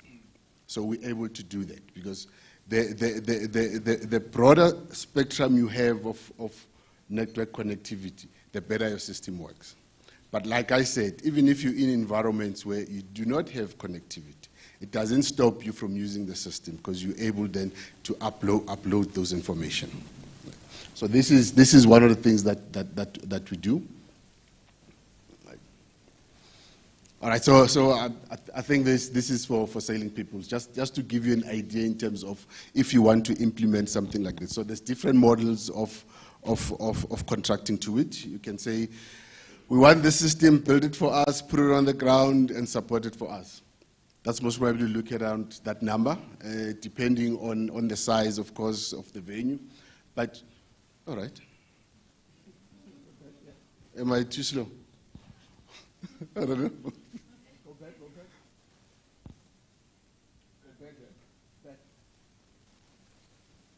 Yeah, right here. All right. Yeah. So because we own the system, right? If you get licenses, so these are the two ways that you can contract it. You can contract it on a transaction basis, which means if you want to put it up, right, it may cost you very little. You might have to make sure that you've got the necessary equipment for it to run. But from a licensing point of view, you might not have a heavy outlay upfront. But you can then start charging per transaction, so as you use it, right? How that assists you as a customer is the ease of putting up the system. You know, you don't have that burden of having a high capital to put up front. All right, we can go now. Yeah, I think everyone has seen this, right? So that's behind me. And Lorraine also spoke about this. This is now the group, the Ulwembu Group. These are the different entities in Ulwembu Group. Glenn will talk briefly about smart integration, which links between the two and also links to what the conference is about for today. So next steps is we are available. We are available to talk. We are available to advise. And the talk is not only on what the system does, but how can we help you to put it in your environment or in your clinic or in your area or in your province. My contact details, these are my contact details. See, I'm copying from Mubavala, yeah. He got his contact details, there's my contact details. So if you want to take a picture, there you are. Right. Any questions so far? Let's first of all, before questions, let's give Brother Sipo a wonderful round of applause. Now, Tony told us about the QR code, so we need to go to that. Any questions quickly? Because of time, questions. Remember, he's going to be here. Brother Ned, I know you've got a question. You know what? I'm looking at you. Our biggest client in Zimbabwe needs this. I didn't tell you that. So, Baba Sipo, because I'm a person, I want action. Yeah. So after everything, the first person is that one. The second person is my brother here representing other parts of the continent. All right. All right. So when we finish, I'll have lunch with him. We're going to talk to Brother Freddie, and other guys will be joining us, okay? All right. I want a quick turnaround, okay? We're here. Thank you so much. Have a seat here, Baba. Thank you. This is the first time I see Glenn on it, wearing a tie. Please stand up there, the people see you there. You look sharp. Tanele, just one question on behalf of Brother Sipo. TVET colleges, are you also in that nursing place? Because we are realizing what now, are we now, because universities and DINOSA, which is one of our cutting a lot of nurses, are the TVET colleges involved in nursing development? You must be what? Yeah, you can't just wait. You must be proactive, future fit, plan for the future. The last time I said, Abdul, I said leaders are the ones who will identify tomorrow's problems and solve them today. So we must be future fit. Brother Glenn, let's go for it, my brother. Thank you very much. Yes. Very happy. And then to afterwards, be here. Andre, you'll be the next speaker. And then we'll got two more, and then we're done. Go ahead. Thanks, sir. Very happy to be here today. My name is Glenn Numay, and I'm the lighter shade there. And after listening to everyone talking today, it's like addressed almost my whole presentation, because speaking or listening to the president speaking about the colleges, listening to the journey we got to take, it's a massive thing being here and seeing that we're addressing it. So I don't know if you can put up the presentation.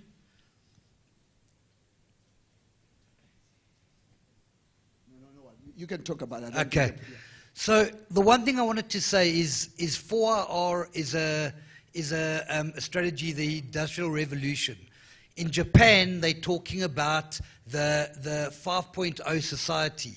And that's what we've got to do as a continent now. We've got to look at how we take technology and we move it into empowering the people, and that your technology and empowering companies to taking that technology, bring it into where we've got problems here, and then moving it up, empowering society. And then as Dr. David said, we're moving from competition to collaboration. So the more we can collaborate and grow together, that's where the power is. So back one slide. Or forward, I don't know which way. So these are the things that we talking about here. And what I've seen is sustainability is a massive issue. We're talking about unemployment, education, safety, security, healthcare, and agriculture. And all of those things have been mentioned here. That's why I'm surprised to say that half of my presentation has already been covered here. And our speciality is implementing these solutions, and the word artificial intelligence, analytics, Internet of Things, virtual reality, and we saw virtual reality here as well. So these are the things which we need to collaborate on, and we've got to make real. Having these presentations and not doing anything is one of the biggest issues we've got. So what I'd like to see is how we take these things and actually implement them in a real-life strategy. And like we say, working with government, but we've got to here as business jump in and get the thing going. If we can please go to the next slide. So that's the common practice today is saying technology is replacing people's jobs. And that's one of the things we've been speaking about now. So what we're striving to do is through the cutting edge technology is open up training academies. So this is where the collaboration, we don't want to reinvent the wheel, so working with the colleges that are there, taking those academies and equipping school leavers to be able to implement and maintain these new technologies. So as I said before, the collaboration is a massive part here. Also, what I picked up is we're talking about how we get partners. Now, if you look at OEM partners, like we work with CCTV manufacturers, we work with access control companies, getting them to start training in these colleges, because having a way of doing virtual training is one thing, but being able to actually, when you leave, be able to implement this is a massive thing. So again, speaking about the virtual reality and the open spaces of practical training, that is critical. So we can't anymore do just virtual training, the people leave and they haven't got a hands-on appreciation of what they're doing. Doing this way, they can actually leave. You're getting the private sector partners to sponsor the training, sponsor the hardware, and that's, I think, a big thing to upskill the school leavers and do the unemployment, which is a massive thing. Job positions become obsolete in the near future. We've got to prepare, and in the technology is get people trained up to be able to install, maintain the new technology that's coming out. And it's seeing, like you said earlier, the future where we're going to. Because we can see in the future a lot of the present jobs aren't there.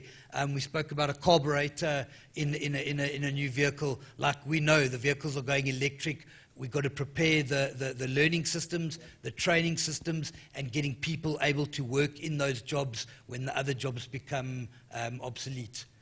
Next slide, please. So that's how do we use technology in education? Like I said, we've got Safe Campus, education sharing, so maybe virtual schools using that virtual reality. So everything that we've seen today, we can collaborate and get the solutions. The solutions are already there. It's getting buy-in, finding a way to fund it and get it going, whether it's through government, private sector, student management, again in the universities and that. So these are things that are already out there, and it's how do we use this technology to sort out education, which then in turn leads to the unemployment problem. Okay, next slide, please. Security and safety. We're speaking about smart cities. You know, a smart city isn't technology. A smart city is looking after the people that live in the city, live in the rural areas, making sure that we can look after those people. It's about being safe. It's a value of your life, like how the impact that you're getting on there. So some of these things here don't directly impact, say, citizens, but these are things that we do to generate, like we said, you've got to generate money to assist. So that might be in your buildings and that type of thing.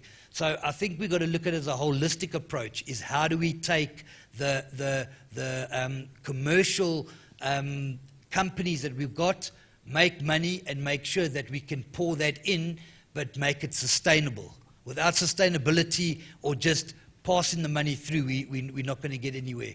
And then obviously making sure we reduce the general things like your crime and that type of thing. Okay, next slide, please.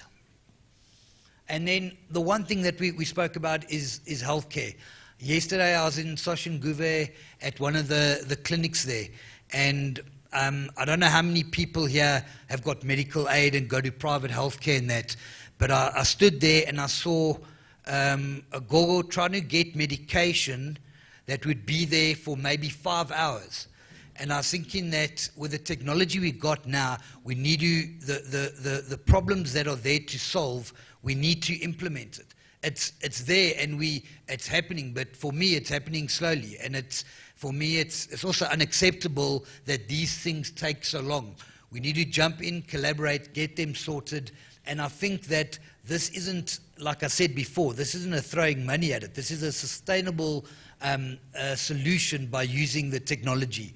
So some of the stuff that we do is your building management, which is at your power metering. So it goes into all the problems we've got here. From that, we've got problems with Eskom and that. So it's how do we add value to the hospitals by metering power? It might be hospitals, it might be schools, it might be buildings. Again, on the security side of it as well. So that in general is how we look at healthcare.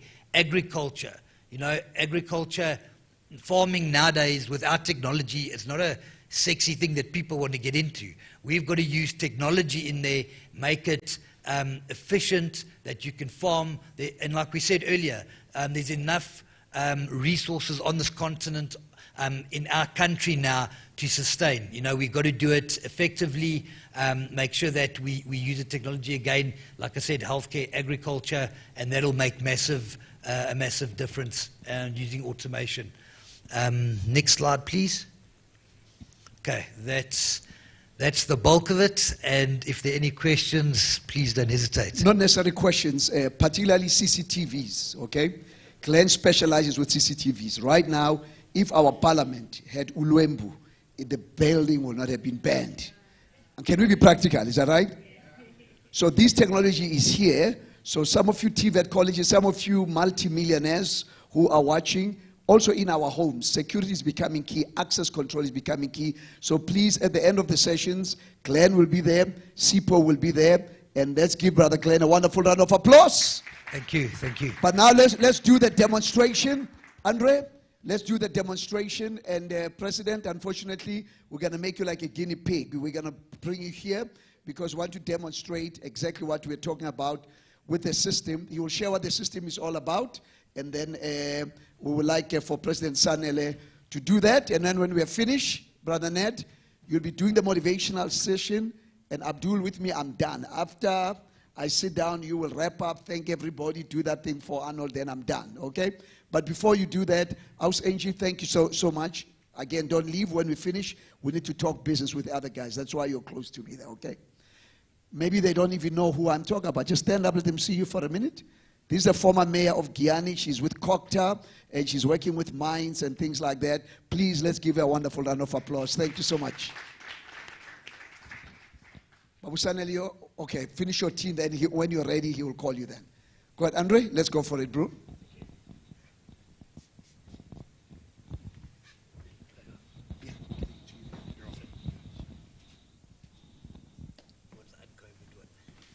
Good afternoon, everyone, again.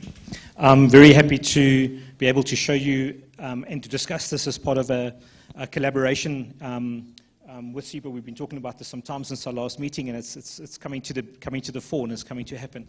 So we're very, very chuffed. The product that we're going to be talking about now is called Life Test, and we'll be working with Ulwembu with this as we take it into the marketplace together. So big thanks to Dr. David and the ICANN Foundation and just for putting it all together. It's been an absolute pleasure.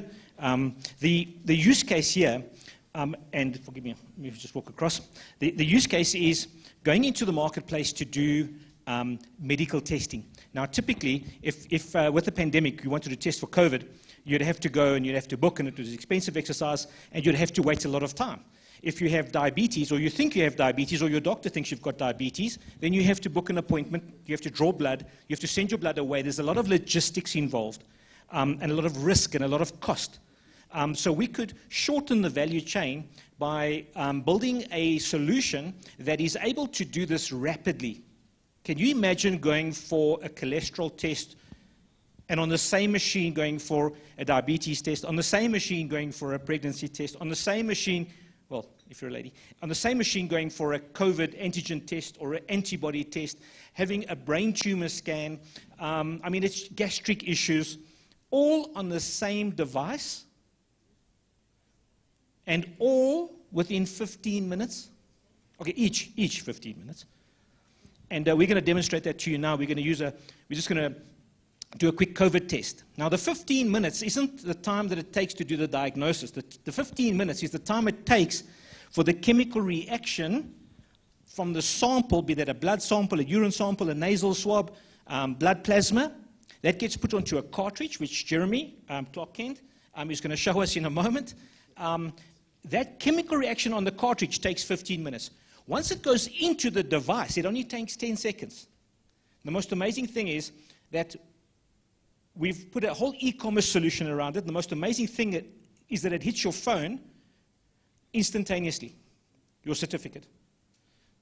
So instead of drawing blood, or first you go to the doctor says go to the lab draws blood, the lab sends blood away, you wait for the lab to come back with blood, that goes to your doctor, then you go back to your doctor. That has been changed to 15 seconds. And the costs have come down dramatically.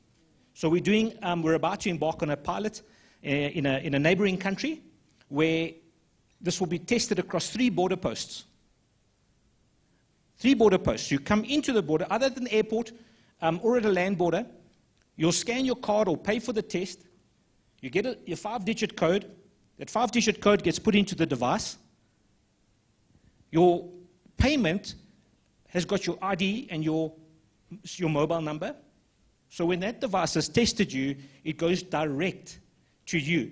Of course, if this was implemented at a hospital or at a doctor or a health practitioner or a corporate for truck drivers, we're talking to a really big, one of South Africa's largest transport or logistics businesses, it'll go to their office because it might not be appropriate for the patient to get the information straight away. There might be a counseling process needed. So all of those things are built in. But effectively, pay with your card, go for the test, and it hits your phone, and that data is available in the cloud. And I know that Uwemba is doing some amazing things around creating a record, a patient record, a lifetime record of your health as well. So you'll notice that the device is portable. Sorry, Jimmy, would you hold up? So the device that we're talking about is that device over there. Okay, so it's completely portable. Wherever there's cell phone signal, you're able to perform these tests. So all of a sudden, it speaks to creating job creation of note, creating franchises, taking it into schools, taking it into colleges, taking it to workplaces. There's no reason why you shouldn't know if your sugar levels are high or if there's a health issue. So what we're going to do, well, perhaps just, Jeremy, would you like to start it and then I can take questions from the floor? Sure. Okay. Dr. Dave, who was our patient? Sir, please. Okay. This is a test you don't have to study for, sir. Please have a seat. So Jeremy's just going to take a nasal swab, and you'll see how quickly this is going to happen. Just while Jeremy is doing that, would it be in order, Doc, if I took questions? Yes, afterwards. Okay.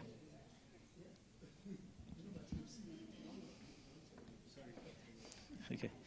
What you would have noticed, though, it wasn't those tests, if I'm correct, sir, that go back into right down to your cortex at the back. It's just in the front of your, sorry, the test does not, it's a nasal swab. It doesn't go all the way down into your lungs, which is a lot more comfortable. Just while Jeremy's doing that, there's going to be a little process now of the chemical reaction to take place. But assuming this had been a transaction and the good sir had paid with his good money, he would have gone onto the record already. So we'd have his mobile number, we'd have his name, his surname, etc. That will actually then populate his medical certificate. By the way, if the first question should be, is this SAPRA accredited and approved? And the answer to that would be yes. This technology originates from Zurich in Switzerland. And so it's already accredited across 5 or 6 different European countries, and it's the norm. It's now become the standard there. So we are quite chuffed to be able to do it for you. Are there any questions? There must be the big question. There's always the big question. Yes.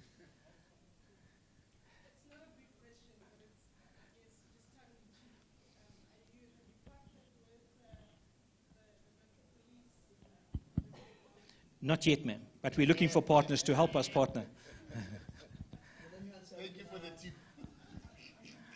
We're going to be starting with JMPT first, okay, as a pilot, then we can take it from there. Brilliant. Brilliant, thank you. Does nobody want to know what it costs? Okay, how much do you think that little machine could possibly cost?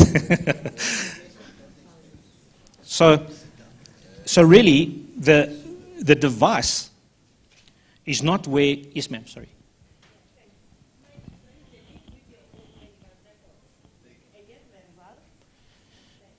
I get my results from the machine. I that medical record So with my if- GP, then transpose this into that so that it becomes part of my profile. Very good question.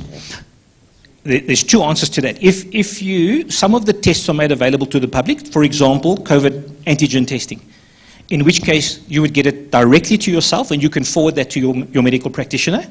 However, if you visited your doctor and it was something a little bit more sensitive, then the results would go to the doctor first, and he would then relay that to you, and it would be on your file already. So it either goes via your doctor, or it goes directly to you. It could also go through your corporate. So if your corporate has got health clinics, it can also go through the corporate space. But it's always, with your consent. Always. You control, it's your data. That's the first point. There was another point that I wanted to make. You have the option to have a pathology lab sign-off as well. So although it's SAHPRA accredited, you can have the option for a nominal fee. It's 20 or 30 rand more. You can actually have it signed off by a pathology lab. So I was coming back to the price. So everybody thinks it's about buying the device. Remember, tech is just tech. So we don't sell the device, we sell the solution. At the last meeting we had here, if you have a business case where you think that this can be deployed largely, I'm sure we'll be talking collectively from here on in, hopefully. Yes. Well, already Craig is saying he sees this in his company, so already right there, that's a deal right there. Fantastic, sir. Yeah. Is it with or without the 10%? Always with. Yeah. Okay. So typically, the device, if there's scale and there's volumes, we don't charge for the device. So if you've got a business case where there's going to be a lot of throughput, we put that device in free of charge. So it's based on the business case. If there isn't, if for example, and we do this, where nurses who have got time, they want to, entrepreneurial spirit, they want to go do house calls. Or there was a time when during COVID, where the hospitals were sending the patients home just to free up beds, but they needed to be looked after. The nurses were purchasing the devices, and then they were actually, it was a little business, it's quickly, pop-up business, they were going, and they were doing that. People needing to go on flights, for example. Quick, easy, portable. So in that case, we sell the one-off device because it's just a one-off entrepreneur. And then you're looking at about 60 to 70,000 rand, again, depending on the type of testing you envisage doing, and the volumes you anticipate going forward. That's the cost for the device. The cartridge varies depending on the test that we're doing. So if we're doing a test for tumors or gastric issues or complicated scenarios, the costs can range up to an enormous 400 rand, 400 and 450. But the test we're performing now is ranging at around about between 120 to 160 rand. And it's all SAHPRA approved, that's important to mention. 100% correct. All SAHPRA approved. How long is it valid for, at least in terms of the lifespan of it sitting dormant? Depending again on the test, but everything is batch coded, so the box you get it in has got a QR code, and it's got the full legacy, blockchain, the full when it was made, where it was made, when it was delivered, when it went through the border, when it was delivered, etc., etc. If we obviously, if we're doing cross-border stuff. So it's between a year to a year and a half. Yeah, but do you leave the press President, we'll come to the question. Okay, all right. I see. Are you nervous, sir? Okay, thank you. Because Jeremy will be loading the records up shortly. Yes, ma'am. Thank you for asking. Great question. Tested in Europe, so in European standards, 98% accurate. More accurate than a PCR. More accurate. And we've got use cases which we have documented, which we are going to send through, where, for example, our test will show that your antibody spike has already climbed, and the PCR says you have a negative test. 2 days later, when you get the symptoms, you go back and the PCR says you're actually. So obviously this is a use case here. Jeremy will now show that he's adding a transaction. And they saw my name because I've done it also. Yes, that's right. Doctored it at the last conference. The fact that we have the data here means we can share the data by permission with any other environment. So if you have any environment that does have a digital record and you'd like to add this, it can be added. It can also remind you. So if you do your diabetes test today, you probably need to do it again within the next 6 to 12 months if you do have a high level. And you can get a reminder to say you're not due. You can then schedule and book your next test. Okay, I'm being tested with your test today. Okay, I'm starting to sweat. So that's the 5-digit code. It'll randomly generate if you've paid. So once you pay, you get that 5-digit code. So all my details are now stored behind that, and my data is protected. No human being actually touches the data once that has happened. There's no interaction beyond that.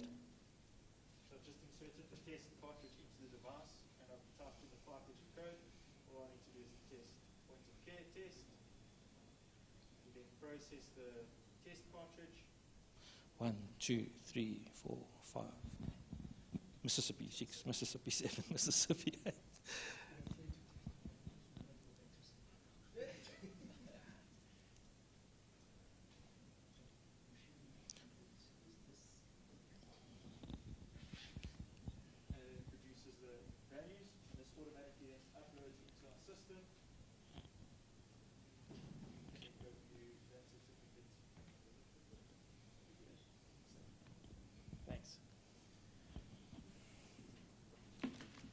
Oh, good. Oh, that's good. That's very good, sir. So you can drive back. Well done, sir. Well done. So we've also got, for example, a QR code that will validate it. So you can't fraudulently issue these because that certificate has got an electric record, almost like an NFT. I won't get down that road, but understanding that it is certifiable. Are there any questions? Please, sir.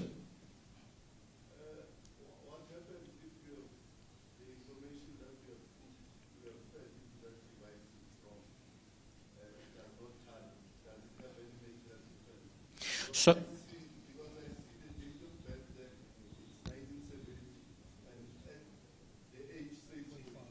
yeah, it was a manual entry, so it was just my quick maths mistake. So no, but well spotted. So normally, that 5-digit code that you saw up there, so there will normally never be human involvement. That's how this was built. Just for the demonstration, we've got Jeremy now because we didn't do a credit card payment.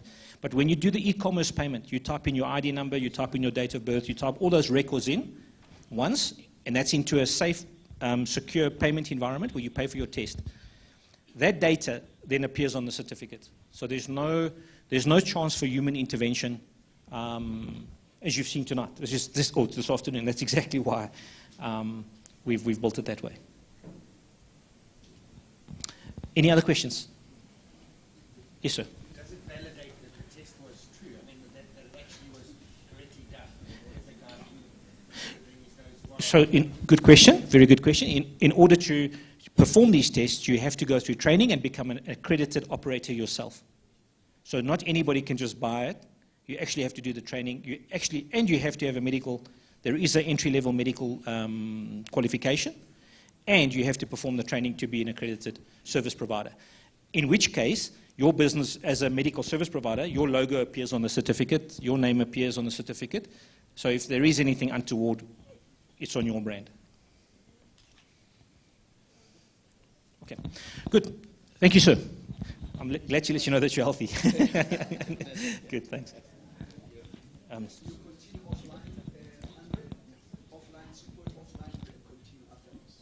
Thank you, sir. Thank you. Thank you for your time. Thank you.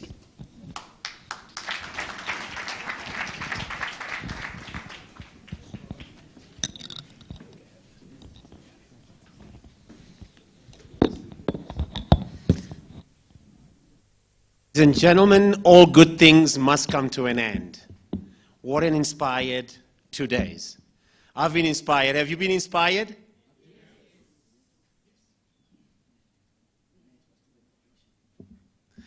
But before that, and we always need motivation. There's a difference between motivation and inspiration. Motivation is something that sort of manipulates you, I believe, but inspiration is something that comes from inside. When you're inspired, you get touched and you get inspired. We've got a motivational speaker, an inspirational speaker who's going to touch you and inspire you. I would like to call upon Ned.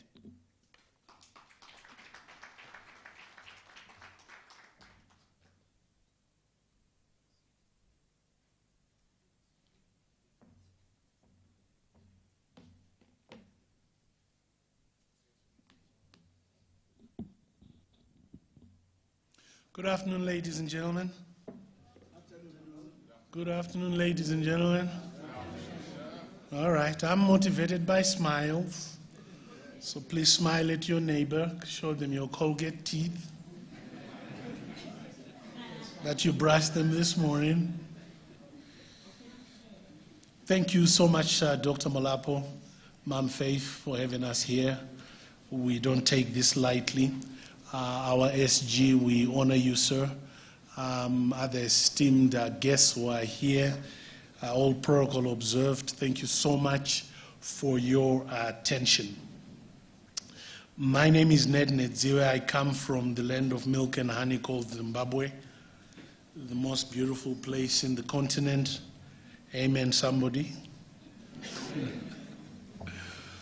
All right. My role today, let's go, Arnold. My role today is to simply talk to you along the discourse we have had here today. So many great speakers before me. The challenge of going last is that you got nothing to say anymore because everybody else had gone said it. But prayerfully we'll be okay today. Future skills, future technology. I've looked at my discourse and my presentation from a slightly different angle. So this is our agenda today. We are going to consider where we are in our technology journey in this world, first of all, as humanity as a whole, and particularly as Africa. So you start from the past, those who have missed IT or IT, as in some of us have totally missed it. We are still in the 1970s in our processes and how we do things, so we've missed it. Others have kind of caught on, others have nailed it, others are doing not too badly. We then move into the present where we must define where we are. You gotta understand where we are if you're gonna make a change. You gotta understand technology, you gotta know your status quo. Where am I? What skills do I have? What skills do I not have? What opportunities are there? What risk am I taking in what I'm doing, how I'm doing it, and how I am not doing it? Because sometimes in life you are not punished just for the things you do, but you are punished for the things you do not do. You look to predict the future, and when you're doing that, you must then look at your environment. Some of us, particularly economics and so on, we call it a personal environment assessment. You want to look at your legislative environment. You want to look at your policy, your legal environment, and so on, because these are the things that affect your ability to do the things that you really do need to do. Because if those things are not permitting, then you are not able to do certain things that you need to do. And by the same token, in our current environment where everything is now doable, you then need legislation to come in and protect like the Poppy Act and so on, because unfortunately when people are doing what they do, a lot of our morals and our moral character has gone out through the window because people see nothing wrong with injuring each other online. I was so angry with a guy, we've all read about Rihanna, the musician Fenty, and whoever she's with, she's pregnant, and some guy decides to go on the internet and write a story about them and lie that the guy was cheating, almost ruining their relationship. That is people. So in this environment of the social media and everybody getting to be able to do what they do, certain people may then decide that they're an expert on you and write all sorts of nonsense about you. That's why we have a Poppy Act, which then protects the average human being from those who would tell lies about others. Arnold, we're not tracking? We are now on slide number 3, I think. Disappear. So I've got a slide which we are not seeing here about some great brands we used to know that are no longer there. Why? Because they fell on the wayside of the technology race. You will remember there used to be a company called Kodak. Those guys, they used to be everything, you know. They used to be significant. Everything back in the day, cameras were around Kodak. They didn't see that cameras are going to disappear and be resident here. They didn't see that. I know there are a few photographers here. Those are the professionals, not the average person. I've only ever bought one camera in my whole life, and I didn't like it, and this came, and I have no need for a camera. You will see there big brands at the turn or the beginning of the cell phone revolution, your Motorola's, IBM. IBM actually refused the software revolution that Bill Gates started. He used to work for IBM. IBM didn't see that future. And Bill Gates asked and they released him. Look at him today. They didn't see it. They didn't see it. You have people like AOL who have all but disappeared. BlackBerry. They used to be something. Now they are nothing. With BlackBerry, it was a combination of failing to see where tech was going as well as arrogance. You will be punished for arrogance. Sorry, I'm not motivating you right now, huh? And other companies you can talk about. Yahoo is the predecessor, the precursor to the ones we see today. They used to be meaningful, and yet they have gone and disappeared. Today in our world, there is something I like to call new wealth. Wealth of the past was based on the land, agriculture. That's the biblical model. It was agriculture. You would grow a crop. Not that that has disappeared because we still need to eat. There was agriculture. There was goats. There was sheep. There was cattle. That's what our business model was. But I need to announce here today that that model has changed.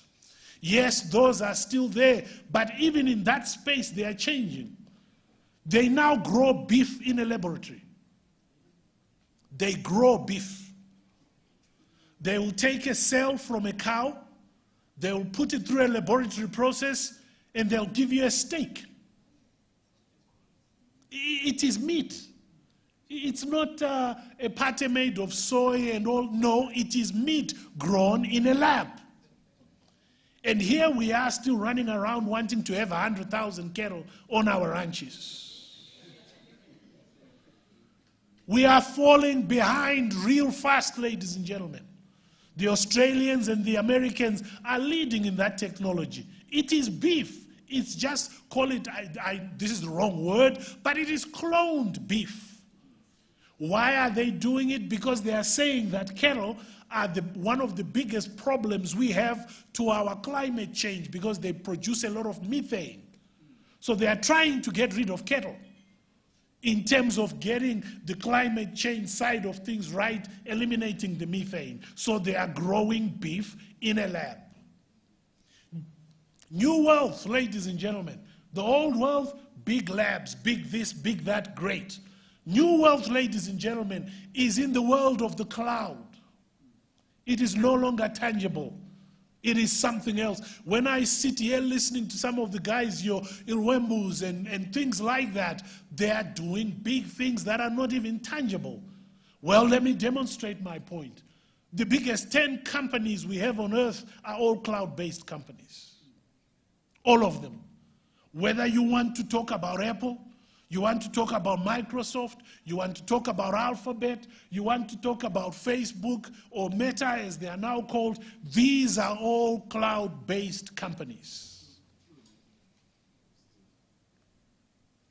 And the list goes on. So we then have a challenge, ladies and gentlemen, for those of us who love our manufacturing. Like my brother Craig here, he's a big manufacturer, as am I. How then do you deal with a world that is moving so fast, your technology to manufacture is becoming obsolete by the day? If you look at these companies, multi-trillion-dollar companies in value, multi-trillion. The largest now, which is Aramco, the Saudi oil company, has just overtaken Apple. They are worth some $2.something trillion. One company. We should be hiding under the table, Africa. That a single company could be worth much more, 100 times more than all of Africa put together.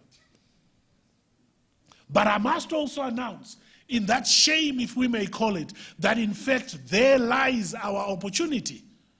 Africa is far behind. Somebody called Africa young yesterday. The advantage of being young is that you can leapfrog. The challenges others have gone through, changing technology over time, from this to that to that. Africa has the privilege that we don't have to go through those 10 stages of technology advancement. We simply go to the best that is available today. So our behindness is helping us to leapfrog. Our being behind on the tech is helping us to come to the front with new and current tech right now. These are things we have seen even at global war levels, where the British, or say for example the Japanese, their navy was destroyed during Second World War. That gave them an opportunity for renewal. Start with a brand new fleet, whereas the British continued with their old fleet that beat the Japanese fleet. But the Japanese, in being defeated in Second World War, was an opportunity for a brand new fleet. High-tech, current, today's trends. What are the winning methods that we see in these millionaire, trillionaire clubs, these huge companies? They were pre-digital at some point, and they've gone through several processes all the way to where they are now, which is digital pure play. These guys, they don't deal with paper anymore. Whereas for me, I love paper. I still print things. These guys are digital, pure, and simple. It's good, it has its downsides, especially if you hacked, like what happened to Yahoo a little while ago, or with these guys who are hijacking your computer systems out of Russia and so on. We saw that happen to a fuel company in the US, and for a couple of weeks, the whole of a certain part of the US had no fuel because somebody had hijacked the fuel system or their computers and so on. It happens, so you need to make sure that that is covered, of course. But the point is that these teams now are fully digital. They are doing some amazing things with bold disruption that is causing the changes we are seeing today and admiring. It's time we stopped admiring Silicon Valley and began to do what we are doing right here in South Africa, right here in Johannesburg, and begin to spread it across our own great continent. There are patterns you can see in what these people are doing and how well they are doing it. Let me jump for the sake of time. Effects of technology trends in the coming little while. Next level process automation and virtualization. 50% of today's work activities could be automated by 2025. 50%. They could all be automated. The future of connectivity. Up to 80% of the global population could be reached by 5G coverage by 2030. I like that Funzi can be accessed via 2G, which gives it great accessibility even in the most basic technology. That's great right there, and helps Africa gets connected. But 80%, up to 80%, could be on 5G in just another 7 years. Distributed infrastructure, greater than 75% of enterprise-generated data will be processed by edge or cloud computing by 2025. And some of us are still very pleased with 3G. Next generation computing, in excess of $1 trillion value potential in quantum computing by cases of full scale. It will be full scale by maybe 2035, we believe. By the way, this comes from McKinsey. Applied AI, future programming, trust architecture, biorevolution, I like this one. Cost reduction for sequencing of the human genome, that has already been achieved. Next generation materials. You were talking the other day at the cocktail yesterday, day before, about how your materials have changed from those long gloves we used to have. Your materials are changing. Future materials will be nanotech based, and so on and so on. That's where it's going. So what becomes of the cotton industry if that's where we are focused? Things are changing real fast. There is a slide there I have on data trains, but we're not going to go through that for the sake of time. This slide will be available. It will be circulated. Again, that's from McKinsey. We found that very, very interesting. And the demographic there, next slide, the demographic that interested me the most on this one is the public sector. How the public sector is behind in everything except one: democratization and distribution of decision making. This relates to blockchain, whatever. But if you notice there, they are either 0 or 1. Our public sector needs to get jacked up with the tech. They need to, desperately. Again, they don't have to go through Microsoft XP and Windows 1, 2, 3, 4, up to 10. They can just get right up to 10. They can leapfrog in that respect. And some of the things we are hearing about clinics just go a long way in helping that kind of thing. Technology trends and underlying technologies, next level process automation, Internet of Things at industrial level, global process virtualization, future connectivity, 5G and Internet of Things, distributed infrastructure, which is your cloud computing, your edge computing, next generation computing, quantum computing, where you are processing quantums of data, not our current processors. Those are going to be surpassed real fast because there is bigger and better things that are coming. What are our future skills that we should be looking at? Directed learning, directed self-learning. I'm so glad many educators are here. The president of one particular organization are here, but we need to understand that this is where we are headed. And Africa can't afford to get left behind. So in our planning for the future, not even the far future, the immediate future, we have to take some of these things into consideration. Self-directed learning, critical thinking, creative thinking, collaboration and leadership. Collaboration, leadership.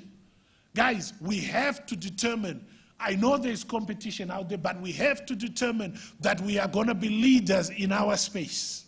Whatever space you are participating, you have to determine that you're going to be in the top 5. Being in the top 7, 20, whatever, does not matter. We all know of WhatsApp. How many other companies that do what WhatsApp does do you know? You only know the leader. In very few spaces will you know a number of such organizations that are competing. You will know the one you like, everybody else you will ignore, because you've got the one that you do like. So we have to aspire to leadership in our various spaces while we continue to collaborate. Communication in all forms, entrepreneurship, that's a favorite of mine, social and emotional skill, knowledge, ability, and aptitude. These are some of the key skills that will affect our futures. And if we are not teaching our teachers critical skills, critical thinking that they can then pass on to the students and the learners that they have, then those learners are going to get left behind. Ladies and gentlemen, in this environment, it is no longer enough to teach our children to aspire to a good job. It is necessary that we teach them to aspire to become entrepreneurs. VW used to have an advert here that I used to watch on a DSTV that I liked so much. So a guy drives into I don't know what we call them. A guy drives into Soweto with his nice VW car. His little brother is watching, standing there with his friend. His friend makes a comment to this guy whose brother is driving through the neighborhood.